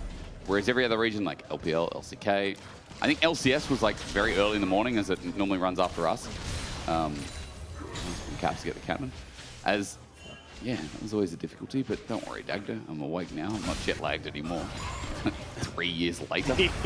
I'm impressed. Thank you. You finally managed it. I've beaten the hump, yeah. The G2 have pushing bottom lane. They got 2 first, pushing Sam D and Paris back. There's some great trades here, but as Paris gets some levels, that cozy campfire and some hugging will help mitigate some of the damage control here as Unsama steps up, get the crystal. Good little polymorph. Beyblade goes out. And Sam D backs off. I'm so glad he changed his name. Could have been a lot worse. The Scumon's bot now. Yeah, I mean, nice job by Hansam and Lebrov to bully the early laning phase, because obviously Lucian, you think lane bully, but it doesn't really kick in until he has full access to his rotation on level 3. Same with the Milio. Like, you want to have the shields and the cozy campfire and also the kickback to try and stop some of those. But Scumon, yeah, this is very aggressive. Hands on the poke here. Hans Sama's not going to start it off. Instead, he's waiting for Scumon. Polymorph comes out. The pillar's out as well. Sandy flashes away. Gets the Brawl first blood. It's a trade. Scumon almost dead as Paris flashes as well. Aura's in for the kill. It's a botched G2 dive. Huge play from Sam D on the flash. Manages to make that happen. And it ended up a little dicey from G2. Like, the miscommunication, it felt like Scumon was backing away as people were going in. It all ended up a little bit wonky there. We catch it on the replay, but still, nice job by Na'Vi. Because as they go under here, keep your eyes on Scumon, because the immediate polymorph so Sam D can't get anything happen. Scumon then doesn't want to try and go, actually sorry, gets knocked back, my bad. So Sam D can't really follow up, or Scumon can't follow up, has to flash away, Paris gets the flash after. So nice job getting 2 kills back.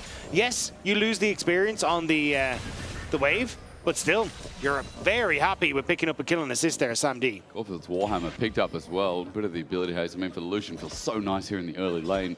500 gold lead, make it 600 to be precise here for Na'Vi through their lanes to kick the game off. And Lebrov has no summoners left remaining. Granted, Sam D and Paris both use their summoners, but it all depends on Scumon here. If he can punish that, and if he continues the path down the bottom side. He's got Krug spawning after the Raptors now as well. So let's see if Skumon makes a return visit.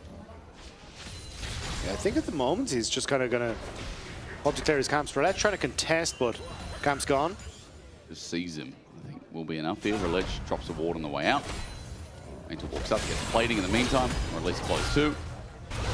And all is chilling for the time being, but Barry does come out. Hunt Summon, Lethal Tempo. Sam D has no summoners. He's dead in the 2v2. Now it doesn't feel worth as much. Yeah, the Lucian not paying off as much dividends as it did last time for Sam D. And Salmon now 2-0. Crucially also going to have this push for that next Scuttle Crab that's about to spawn as well. It's making things a little bit easier for Skumon. Although may want to reset actually to make sure he can spend the gold. This is a disaster. It is a cannon wave which will mitigate the loss of CS a little bit, but as Paris picks it up, I mean, there'll be 3 minions left standing, if even that, for Sam D. 45, 27 CS right now, 500 gold lead. Before that kill, moments ago, it was 100 in the favor of Sam D. Yikes. Now, G2 opening up on mid. Talk about the Scuttle Crab, but Roulette already in position. Roulette level 5, though. There's a bite out of the clone. Pillar goes down, now on a cooldown as Kobe walks into Fog of War. Tries to threaten the level 6. He does have Chaos Storm, wants to threaten Caps, and he might just pop that down in a second as Dragon's still up. It's about pressure for this bottom lane. Na'Vi going to start it off, and Caps going to try and get the last of the CS as he's chunked out with Kobe accepting the wave. Okay, so with the kill going across, Hansama looks for the reset. So with Na'Vi coming back out from base in their bot lane quicker, they can then shift over to get the early Scuttle Crab, get the first Dragon. So very similar story when it comes towards, you know, Crab into Drake for Na'Vi. But now sitting at 2 kills apiece with a sizable gold lead now for G2 already on Hansama. And a call picked up. I think G2 have found their win condition, and it looks like this Yunara. Simple one as well, right? Scaling out of this duo, it doesn't matter that we've had so many new additions or so many questions come into this new patch. We just returned to what was working. And it's funny because I feel like in the last couple of patches, actually, like the Yunara Lulu, we walked away a little bit. We focused more on the Corki Nami, which then the Lucian Milio had a response. And we've just done this full circle of like, well, actually, we can still do Yunara Lulu. Kind of expecting we're going to get this Lucian Milio. Lane's gone fine so far. Whether you want to say that's Hansama or... Yeah.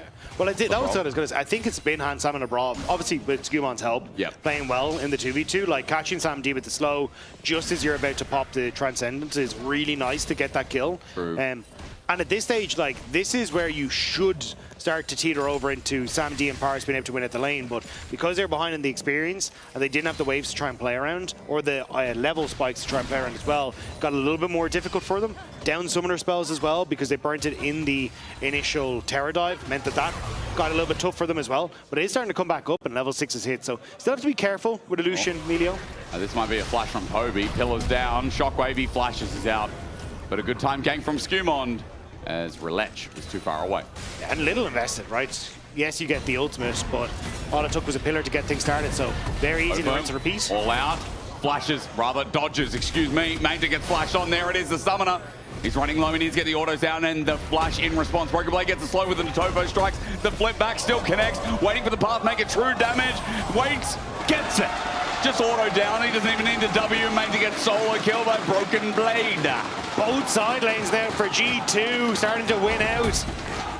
Na'Vi starting to crumble against G2. And this is what you wanted to see when G2 came back to Berlin. You wanted to see a G2 alive, and there you go. In a matchup you didn't expect, and I didn't even get to talk about the Doran's Helm.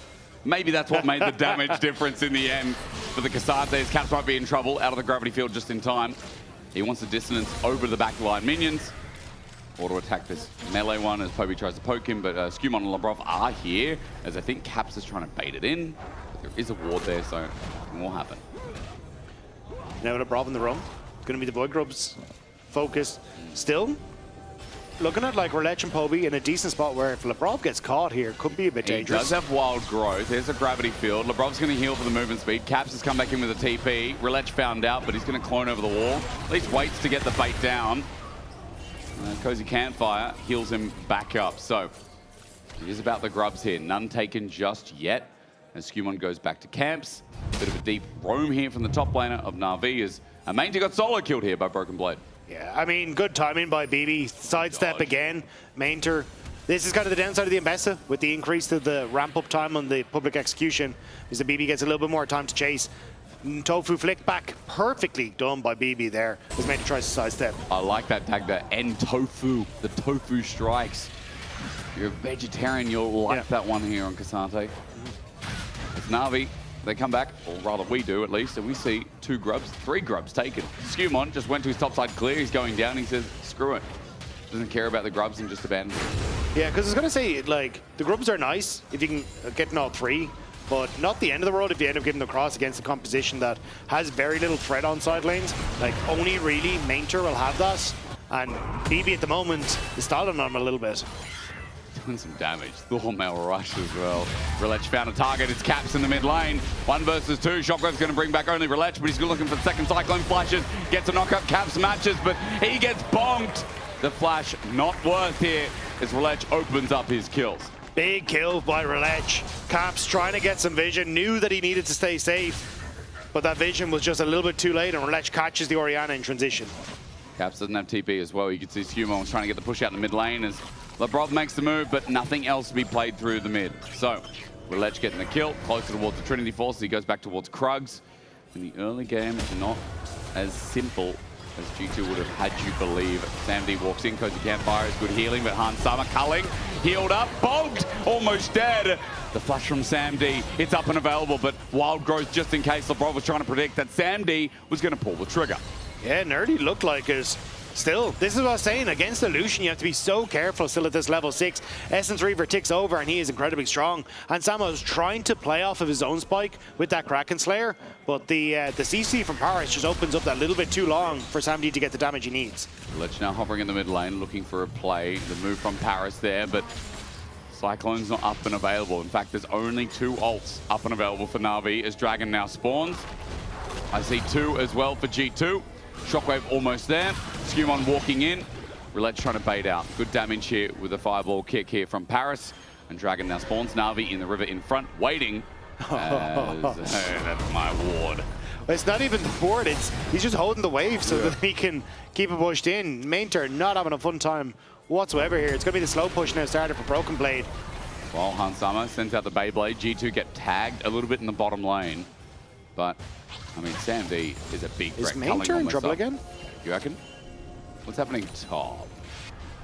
Nah, he's just going to be He's okay. The observers. There's a flick back all out. Maybe now he is. Hang on a minute.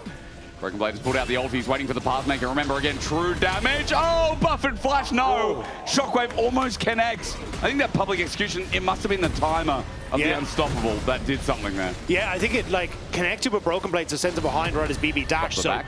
Just about able to escape, but is it enough?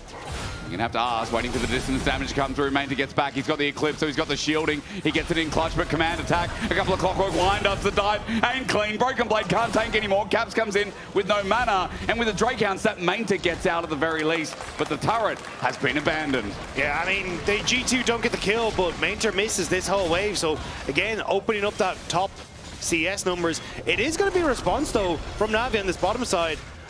Oh, TP. Caps. He's got no mana. Skewmon's coming in. He wants to pillar this, but remember, it is an Ambassador, so Skewmon maybe has to be careful with Eclipse. There's a lot of damage.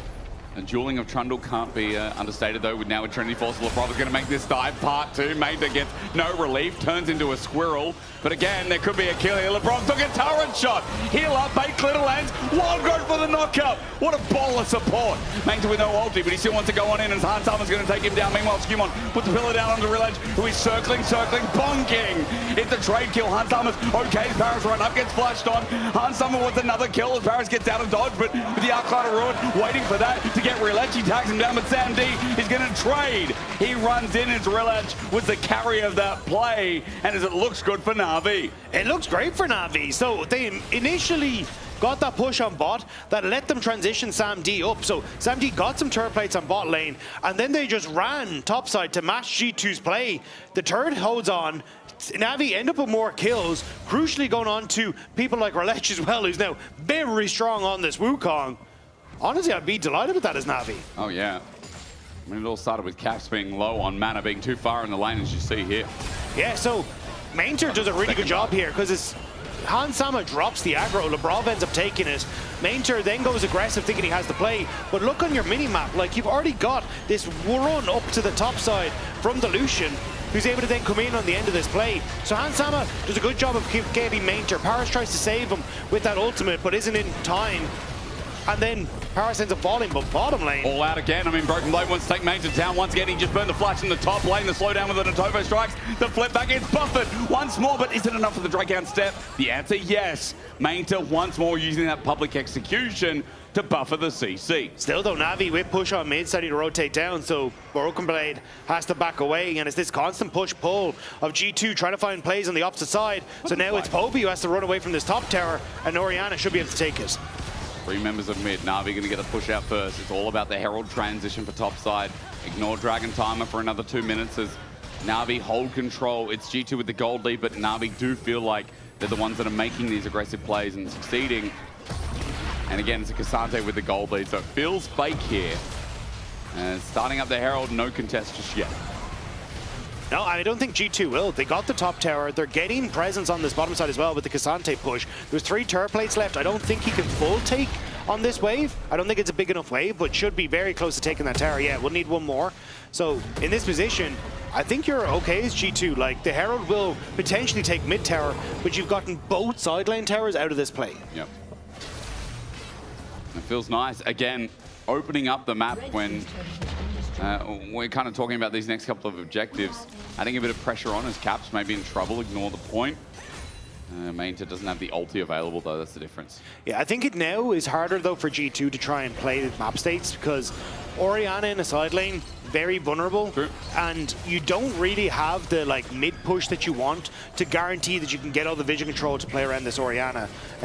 So I think it'll be Dragon Fight that we're really focusing on for G2 because you're starting to see 2 items now complete for Hans Sama, but he's still taking some rough trades on mid. Yeah, SamD's now just sending it. He's in the Lucian point almost with 2 items where, I mean, I feel like Lucian on mid waves, it's just all about what can you chunk before objectives, who can you try and kill, and how does that open up the map for you. Navi are on their 3rd Drake if they can pick this up. G2 are looking for a pick in the same brush that set them up in game number 1. A pillar on SamD, not bad, but he relentless pursuits away as Navi have numbers advantage through the lane itself. Yeah, but it's very early, so you'll get the full push from Orianna on the bottom side, which now has to be collected by Poby. So this then opens up Orianna to shift towards mid. So Navi, by over-grouping on mid-wave, have actually now given G2 a window where they could try and make something happen, or you just have to give up this wave on bot lane, which may be the call by Navi. TP for mid is going to change the state, though. And now we're going to lose a little bit of objective. Broken Blade finds the target. It's Paris against the wall, and the true damage is in. Wild Growth on 3. Labrov with the center, the flick back onto 2. The shockwave brings in Poby. G2 find the master stroke in a team fight in back-to-back games. Navi look dizzy, and G2 are happy to take them out and absolutely destroy them in that fight. Hansam D in a little bit of trouble as Hansam A continues to hold his ground. Transcendence has been used. Everything down in the ultimate department for G2, but they've done their job again. Dragon stacking has been stopped. Yeah, just Navi didn't know how to play the map state at all in that position. So you can see there's the wave on boss. So G2 are like, okay, if no one's going to go collect it, Broken Blade is just going to force the play. Ton of damage immediately. Skewmon with a good pillar as well to keep people all within range for Broken Blade. Holy. And there's no one that can help them. Everyone on Navi's running for the hills. But you've already lost this massive wave on bot lane. Orianna pushed in another wave and got a turret play for herself as well. So she's well on her way now towards the Shadow Flame. And G2, map is better, team fight's better. The only thing they don't have is the objectives right now, but they're sure to come. I mean, they've stopped the Dragon stack, and that's the main thing. It's now looking towards the mid lane turret. SamD slowed here. Here comes Skewmon with a pillar to threaten them off. This won't be a turret taken as Navi feeling confident to step up to the plate, but look at their progression. Moving up towards the top side, shepherding here for Broken Blade, getting deep vision. The top side where Baron spawns in a minute 10. G2 are setting up control themselves as Herald from Roulette is going to come on down and get a charge right at the turret's door. Okay, so we'll be able to take the mid turret, should get bot turret as well with main turret. G2 are trying to trade it for pressure on towards the tier 2 top, but now they're actually just collapsing on this mid lane. Roulette used clone before, has to flash over the wall, that's big. Bottom turret does go down. As you said, main to find something. G2 looking for the bounce back here on the mid lane turret, while Caps is now top with Broken Blade backing away. Yeah, G2 would love to try and make a play on towards this mid lane turret as Navi go to defend. Flash, pathmaker into the wall. Popey's got nowhere to go. It's a shockwave. It's deletion. All out here trying to be buffered out. The public execution doesn't connect from Mainta. True damage, no. Flash dead. Mainta gets the kill on the Broken Blade. A 1-for-1 here in Skumon. Now looks for the retreat path and was thinking about a play. Lebrov gets tagged out. Polymorph is there. Hansama will not pull out the Transcendence.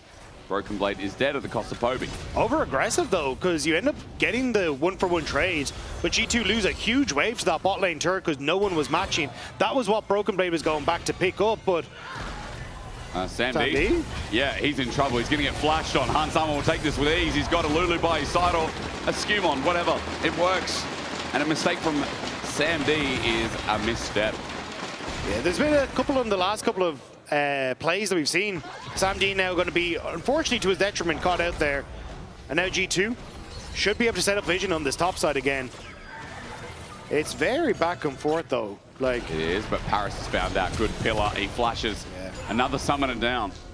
We just watched Relech lose his flash. We watched Paris lose his flash. Hans MD caught out. I mean, again, it's just a storybook that Na'Vi keep writing pages into of consistently dropping the ball in the mid-game. And you can't do that versus G2 no matter what you think of their split. Well, it's kind of, it's been a bit of a weird one because I can understand where Navi's coming from. Basically what you want to have is like, Orianna is going to push on top side. Yep. We've already said that you can't get push on this mid wave as G2. The Lucian is too strong. So instead, what has been happening is we're getting multiple members from G2 onto this mid wave to hard force the play. Like Skumon just lives in mid lane alongside the Yunara and the Lulu. But instead of just being like, okay, that means we push in mid and we then attack the side lane, they're using Broken Blade to just completely drop this side lane. Like this does not exist for G2 in a lot of situations, to just make sure that they can have Broken Blade be that fifth man to cover Orianna in the side lane. They get caught, but now we're seeing it again. Again, Wall goes, look at that Sandy gets sent to Narnia. That guy went up to the left through the wardrobe out into the snow, and Broken Blade once again setting up, having a great game on the Cassante. I think this time we can say it's a better improvement. It's River Cassante. Like the man does not exist in side lanes at all, unless there is someone else that he's shadowing. And like this is kind of just breaking the brain of Na'Vi because they cannot play off this Lucian strength because there's always too many people from G2 there. And alongside it, like Lebrov in game 1 on the Nami, the follow-ups were fantastic, didn't get enough praise.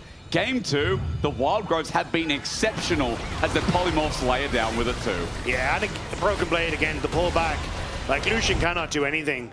And if you cannot play aggressive as Lucian, you might as well not have the pick. Yep. And at the moment, there has not been enough vision control for this Lucian play aggressive. Broken Blade is constantly skipping and like leaving waves on bot lane because he knows that as long as he can keep Orianna and Hansama safe, or Hansama, sorry, safe, they should be all fine.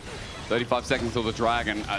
If Na'Vi go to contest here, I'm fear about what's going to happen. Mains is going to run into Lebrov and get some chunked down, which is nice, while Poby is dealing with top lane turret. He's got TP. He'll try and add pressure to the top wave. But remember, again, Dragon right now seems like it's forfeited. Especially with 3 items on Hansama, I don't really think you can contest this as Na'Vi. So I like the idea of just trying to push, but they can't really force G2 out of this position that they've set up on River, and they now have caps as G2 pushing in on the bottom side as well. It's now set up as Dragon spawns.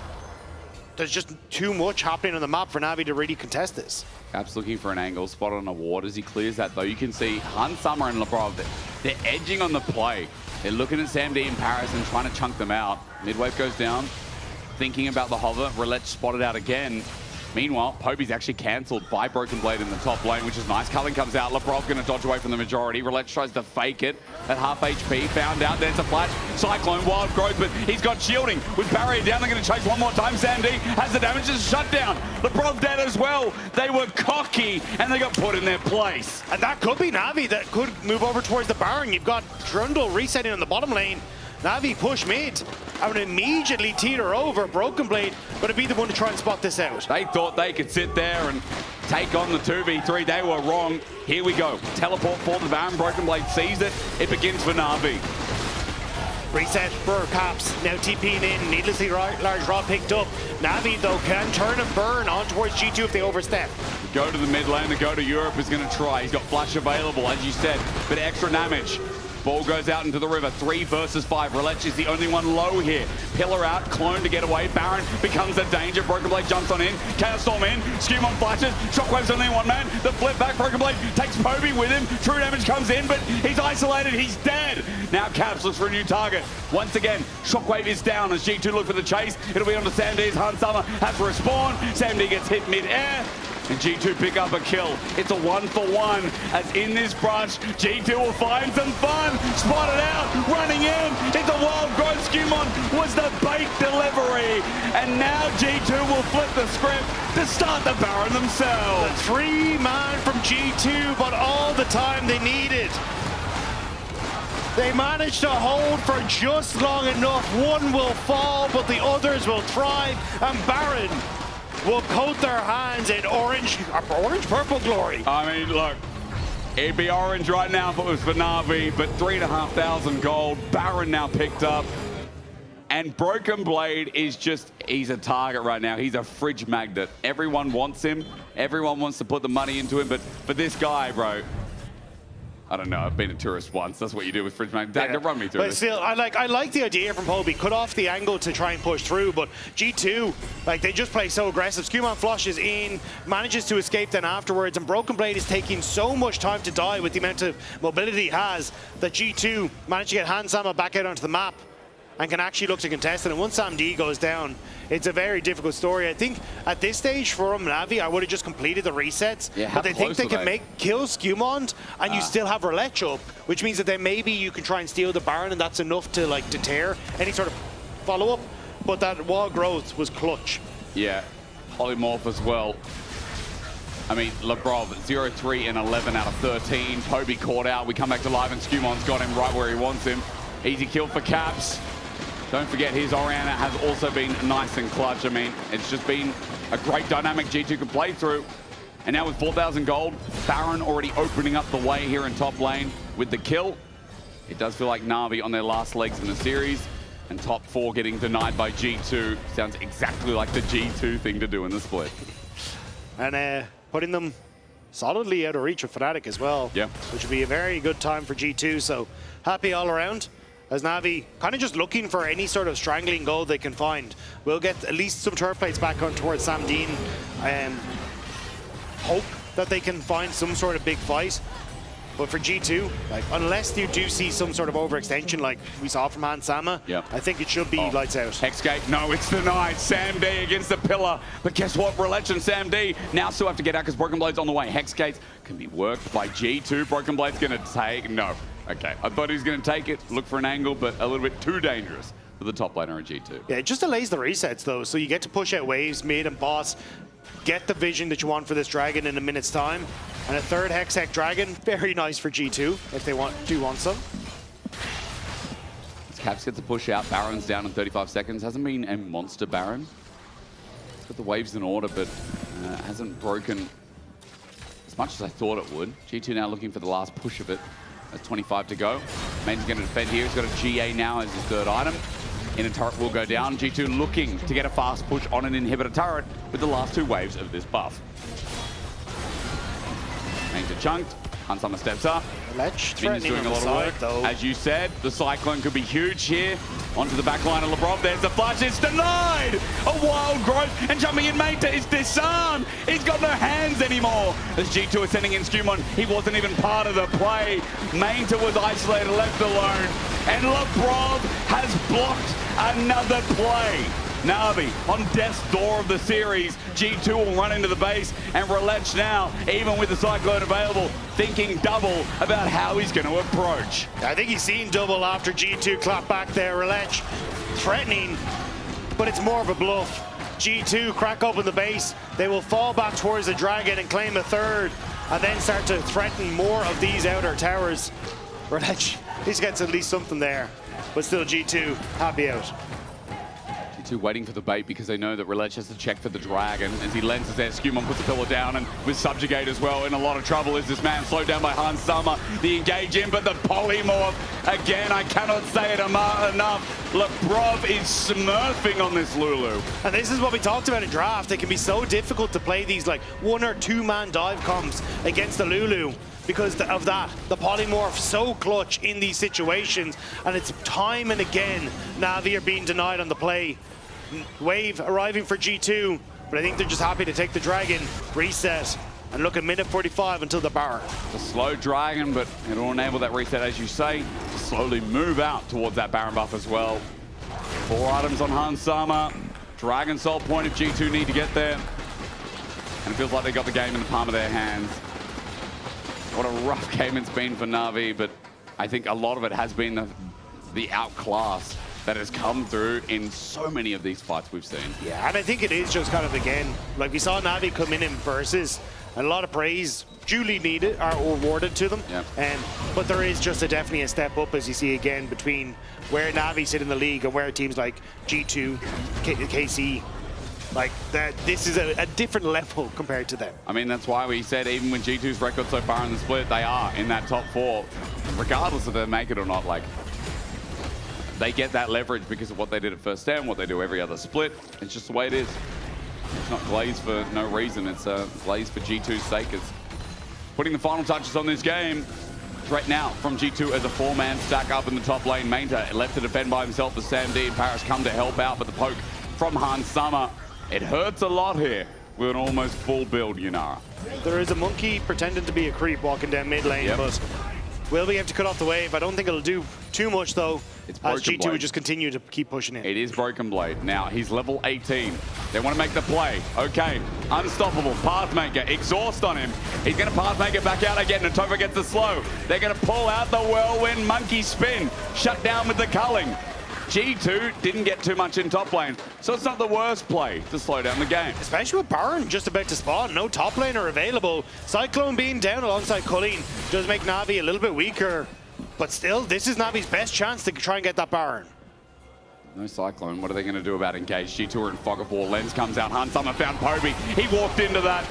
Unstoppable indeed. The Chaos Storm comes on down as Wild Growth already been used. Public Execution is good. Han Sama flashes away though and now kites it out. Breath of Life not bad. He went into melee. He gets traded off. Han Sama's dead. Lebrov now dead to Sam D. An opportunity for Na'Vi. But Skewmon and Caps remain alive. As they thrive, Na'Vi are left with Sam D and Paris while it ends up being a 3-for-3. Sam D will have to back soon though. There's a big wave that's about to crash on towards the Nexus turrets. The G2 will have their top lane back out. I don't think they can take the Baron. Base is melting though. Yeah, the base is not in a good spot. Great pick from G2 though. Knowing that Na'Vi were going to want to contest over towards that Baron. Playing around that fog of war. Han Sama though gets completely caught out. Great ultimate from Mainter to catch out the AD carry of G2. And then the follow-up there from Sam D to finish him off as Relech tries to finish off Caps, but just doesn't have enough support or enough in the tank to finish him off. Caps still does a lot of damage. G2 have started this Baron. I saw it back there from Paris as I believe a ward was put down. Bot wave is going to be reacted to, but Relech is not up for 10 seconds. There is no smite contest. G2, after all said and done, despite a equal last fight, have picked up the Baron again. And there is very little now that's stopping them. All outer towers are down. Its inhibitor turrets are the only real life force that Na'Vi has left in this game, in this series. And I mean, Han Sama, very close to full build. Caps, hits like a truck with the build that he has at the moment as well. And you're kind of waiting for the likes of Poby to really get a 4th item to come online to try and match some of that presence. And Sam D is very far behind where Lucian wants to be right now. Looks like he had opportunity in the early game, but that's obviously fallen off as G2. Now they stack us forward with the Baron buff top again. Skewmon is solo mid lane right now, but Broken Blade, he'll be able to move into this top side waves. Killer's out, trying to bait in Relech, who is needed here as part of the last defense of Na'Vi in this game. Public Execution, and the other one's going to go into GA. That was the last little engage here. Han Sama at half HP, maybe an opportunity still for Na'Vi. He's in a bad spot against Warmate. He's going to finish it off. All out use. Broken Blade now left versus 3 paths, making it be dodged by Mainta. Meanwhile, Relech gets the back line. Cap's still alive though. In the clone, he gets back to his team, and Broken Blade is squishy and dead. The defense works out. Clutch from Mainta out of the GA as 3 are dead from G2. Again, G2 just pushing that a little bit too far, and Na'Vi punished Relech, giving the run around as well to Skewmon, means he's able to get on towards Caps and keep the Orianna out of the fight. Caps had to use that ultimate defensively, and we'll see it here. So as G2 go, Main turn. Ends up being turned on, but immediately gets on towards Hans Sama. Sam D is there to try and support and get some decent damage, but it's LEC and Poby who zone off caps, which means that the only focus you really have to turn on towards is Hans Sama, and Navi do that perfectly. Broken Blade tries his best, but at this stage just doesn't have enough in the tank to go against Navi. I know start of the fight, Wild Growth used on Broken Blade. Whether that was for the knockup or not means it wasn't available for Hans Sama. So last couple of fights from the Bob haven't been as clean as the rest of the game, but we digress. Dragon Soul now up for G2, but Na'Vi on it first. They're going to start it off. G2 trying to get into position. Broken Blade still dead, has to TP in. So now G2 trying to force Na'Vi back. Dragon not taking main turn. Blast cone, it's bad! Sandy, I believe, clicked the button and he just sent him to his death. Now he's poked out. Hans Sama exhausted, but dead as well. The chase down the mistake here, the Wild Growth, beautiful. Hans Sama getting low, but not low enough. He darts around the fight after he transcends. And G2 put Na'Vi away in the coffin. One little misclick ends this game where Na'Vi had a chance. And just like that, it's a clean ace. Heartbreak in the end of that one. You're not top 4 till you beat G2. Never doubt them. They always make playoffs. And they're always a monster at the end of the regular season. G2, game 1, look confident. The ending of game 2, a little bit less so, have a little bit more fun, but still managed to make it happen, and it kind of felt a little bit inevitable for a large portion of that game. But you can vote for your Kia Player of the Series now at LEC on X with Broken Blade, Hans Sama and Labrov as your options. Labrov had a fantastic series. Bot lane was class.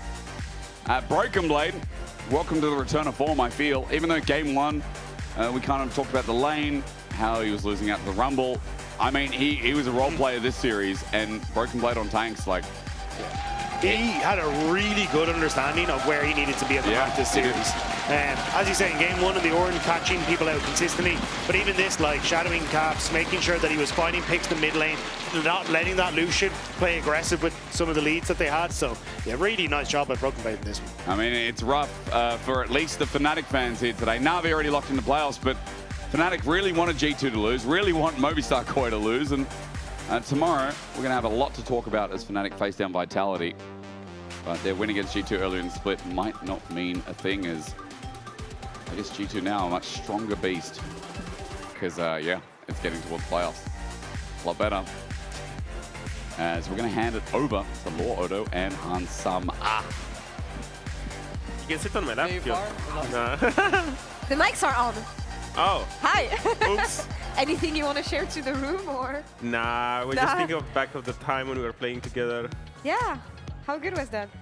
It was nice. Is it good memories? I'm not asking you. Was it good memories playing with him? Yeah. Yeah?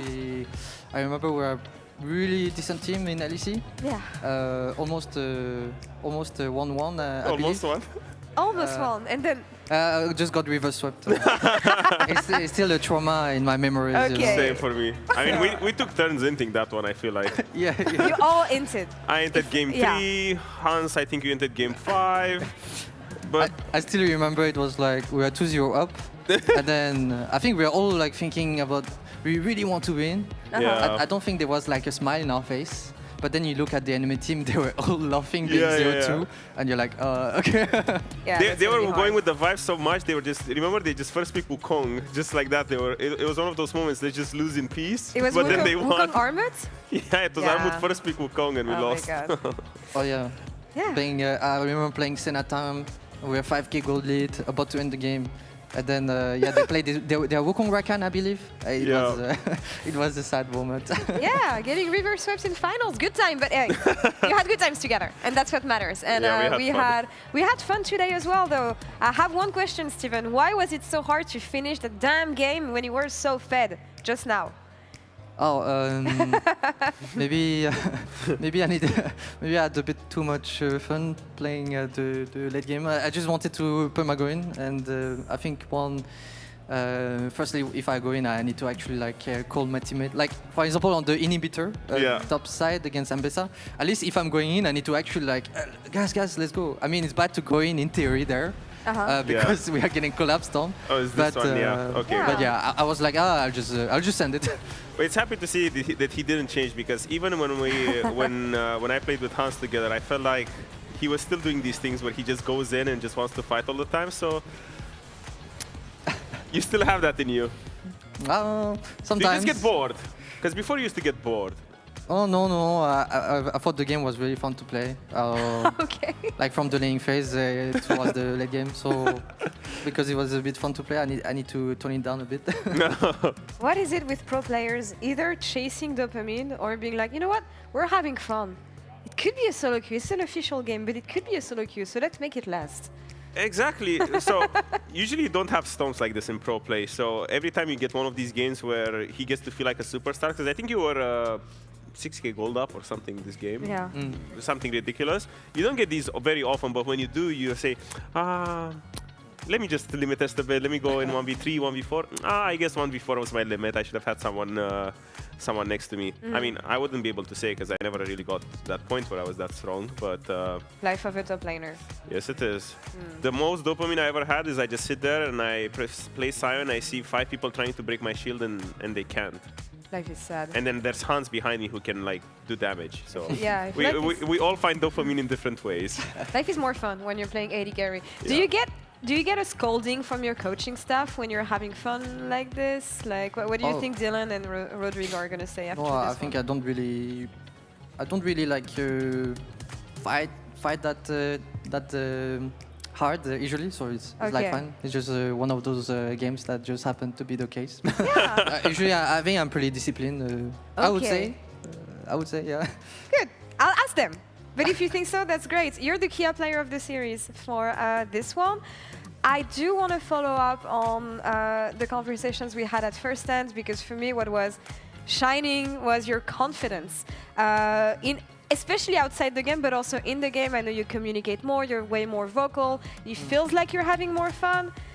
Is that an evolution that you agree on as well? Do you feel like something's changed and you kept that fire from first end? I think I definitely feel stronger after the first end. Yeah. It's like feeling when I go into the match, I don't know, I feel more confident in my skills, and also I think my skills are better, so that has a difference. But yeah, sometimes in terms of what to say and stuff, it depends on what I play for sure.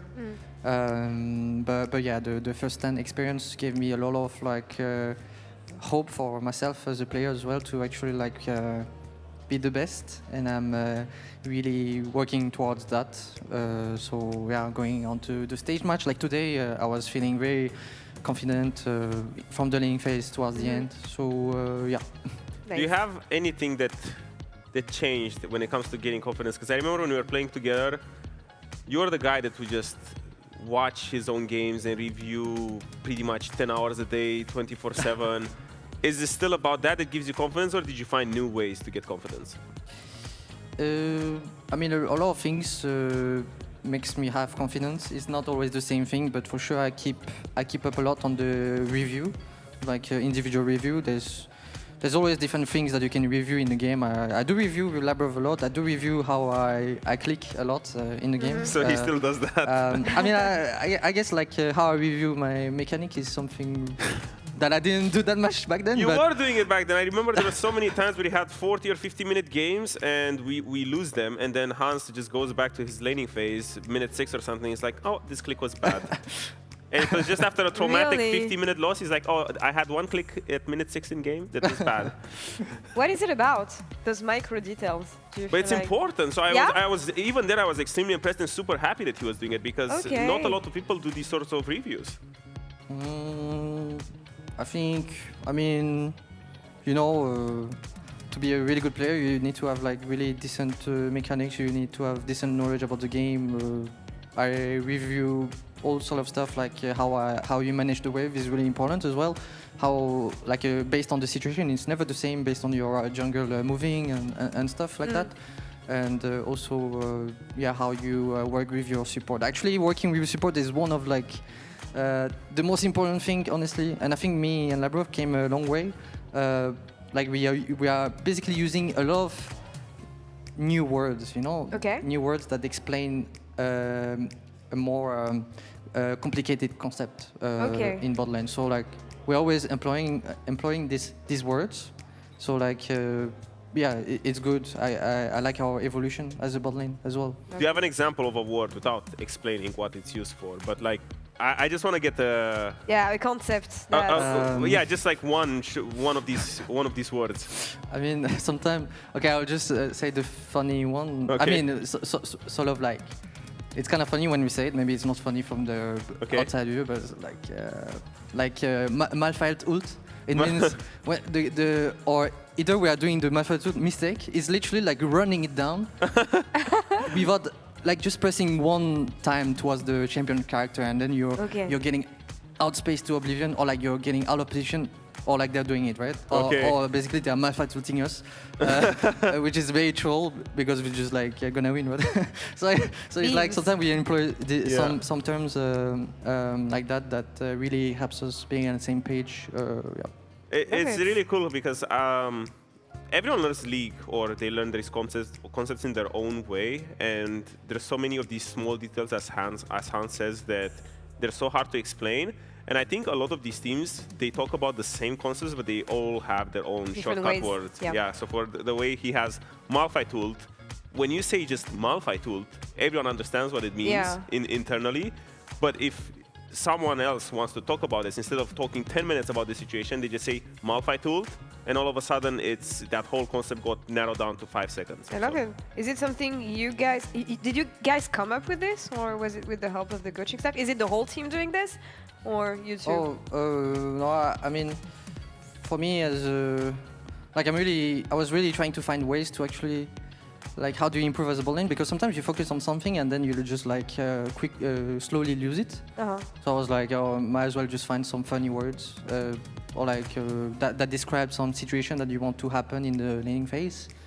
So yeah, slowly after 1 year and a half, we like I think we're pretty like learned a lot compared to how we first played together. I think we really learned a lot and wouldn't make like as many silly mistakes as before. But yeah, we need to keep grinding these things, right? So yeah. That's really interesting. I feel like you would be looking at stuff like this as a coach as well, you know, like simple ways to sum up concepts so that it stays imprinted in players' brains, because as Cap said, you guys are goldfish. You tend to forget stuff. Exactly. Every team does this to their own extent. For example, in GX, when I was playing, we had a concept that was called waterfall. And it was pretty much when it was kind of a set play when we set up a Drake and people want to walk in, instead of just saying, hey, I want to poke them when they come clear this control ward on the line brush, or when they want to clear banana, or they want to clear the red buff ramp, we would just say waterfall. And then everyone knew that that's what it means to just, hey, you're going to set up the Drake, you're just going to fight for every single brush, for every vision control ward that they want to take. You're going to cycle your spells so that by the time at the end, when they come and fight you for that Drake, you have the best possible advantage. So all of that explanation, instead of talking about it in game, you just narrow it down to one word that everyone knew what it means.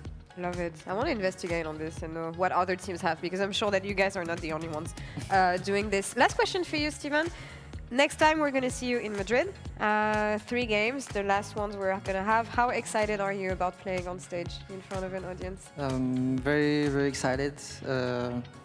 It's going to be really interesting match to have. I'm just gonna do my best and really enjoy that moment, because I think if I believe myself, I think I can definitely do some decent games. So I'm really looking forward to it. Also, the trip, like going there, is pretty fun as well. I mean, last time we saw you in Spain, it was pretty good. To be honest, you guys won. Oh, bad memory. Wait. Yeah, in Barcelona. Summer? No, last split. Oh yeah. The last split, yeah. Yeah, definitely. And in the Madrid thing is that we went there actually. so many times, so I'm like, oh wait, which one was it? Which one was it? Spain, yeah. Suffering from success. But they were all like a super nice experience. I enjoyed it. So I need to enjoy it. I will enjoy it again. Yeah, one finals in Madrid, one finals in Barcelona. Gonna go in Madrid again? I guess that's the good luck charm for you guys, Seems so. being in Spain. But that's for next week. For now, we're gonna have one set of games tomorrow, though. So let's check out what we're gonna have to wrap up week 6. I'm actually gonna come to you, Odo, because that's gonna be a Fnatic versus Vitality banger, and then Shifter Sky. I think now with G2 winning, the Fnatic's only hopes, while I'm looking at, is, yeah, of course, winning tomorrow against Vitality and just praying that MCOI and GX lose all of their games. But yeah, stakes for Vitality. I think if they win tomorrow, they lock in top 2, which obviously makes a huge difference for them when it comes to selecting their opponent and being upper bracket. Maybe for Fanzi's game for MCOI, but to be honest, actually not, because they do need their wins. They do need their wins to lock in playoffs as well. But last chance for Fnatic. There we go. What is one matchup that we should be excited about for Vitality Fnatic? Vitality Fnatic? Yeah. One matchup. I'm not sure. You're not sure? Okay, well, you tell me then. What are we looking at? Upset Karzi. Upset Karzi? All right. I mean, there's two psychopaths in the bot lane, so That's yeah. true. Right, we'll be looking at them. And standings maybe to check before we go. I don't know if anything changed though for today. Navi, they're still qualified, but yeah, they didn't win today, so they're not locked in top 4 yet. Pretty much just the race for top 2, which is gonna be solved obviously in Madrid next week, and just the playoff stakes for who is the last team between Fnatic, Movistar, Koi, Giantex, and G2. Dun, dun, dun. Dun, dun, dun. The suspense is immense, and the story for What do you think, Hans? Fnatic makes it? I think that's gonna be very tough. Okay, thank you, Hans. I love the diplomacy. Thank you for the honesty, Hans. I'm sorry. You forgot? No, you can make it. Leave him alone. It's fine. I believe it. Yeah, you don't have you, to. Hans. He should get straight sometimes. But Hans, thank you for joining us today. It was great as always. And Odo, well, good luck in esports, I guess. That's all for us That's here. all it comes down to. Yeah, always. You know what? It's on your hands. So like, let's just pray. Yeah. Let's just pray and wait. And we'll see that tomorrow for Fnatic. But if you want to catch some more League of Legends tonight, the LCS is live at 10 p.m. CST with Lion versus Sentinels. And we're going to be back tomorrow. Same time, same place. In the meantime, be nice to each other and good night. I'm coming. Asharo, look Asharo. Yeah, be careful, JSTP. Coming. Looking. Ult and Dafa, but hit me the medic. Look. They're getting totally. Totally. This is on top, guys. Look at Rumble position. I'm okay. Yeah. This is good. Very nice. From behind. Good job. The poke, Roy's in trouble. Eyes flashes over, crashes down. Oh yes, he does. Oh. Nice montage, bro. Okay. I'll help you. Shield on GH. Shield on. W. Yumi. Kill Jess. Good job. Gets up the kilted and dash away, but here's the play on bot side. They were fighting Rooster. Yes, the ulti gets it into the wall. And Seren walked up to him, and little did he know Rooster. Errol gets the charge. He is dead. Yeah, he's going to take the kill, but Yeah, just kill everyone. GG. Pepper. Oh, he killed the boy. Good job, guys. I cannot get this. They were not. Only me. I cannot fight on stage. Yeah, no flash. No flash. Zinul die. Looks right. Nice. Can you go to rush? I reach. No flash. One thing here. Rumble subs? No flash. He's griefing. Nice flash. IV. W2. Yeah, you first. Nice. Thank you. Stop! A total empty miss, an arcane shift again. Hans Summer will take 3, Natty almost 4. He's back to full HP. He executes Paris. He picks up the quadra, and he reminds us all. I still have ult on me. Oh, you can. They need the base. Just hit it. They do have portals though, but okay, nice. Very good, guys. Good shit. Trust me, bro. Good job.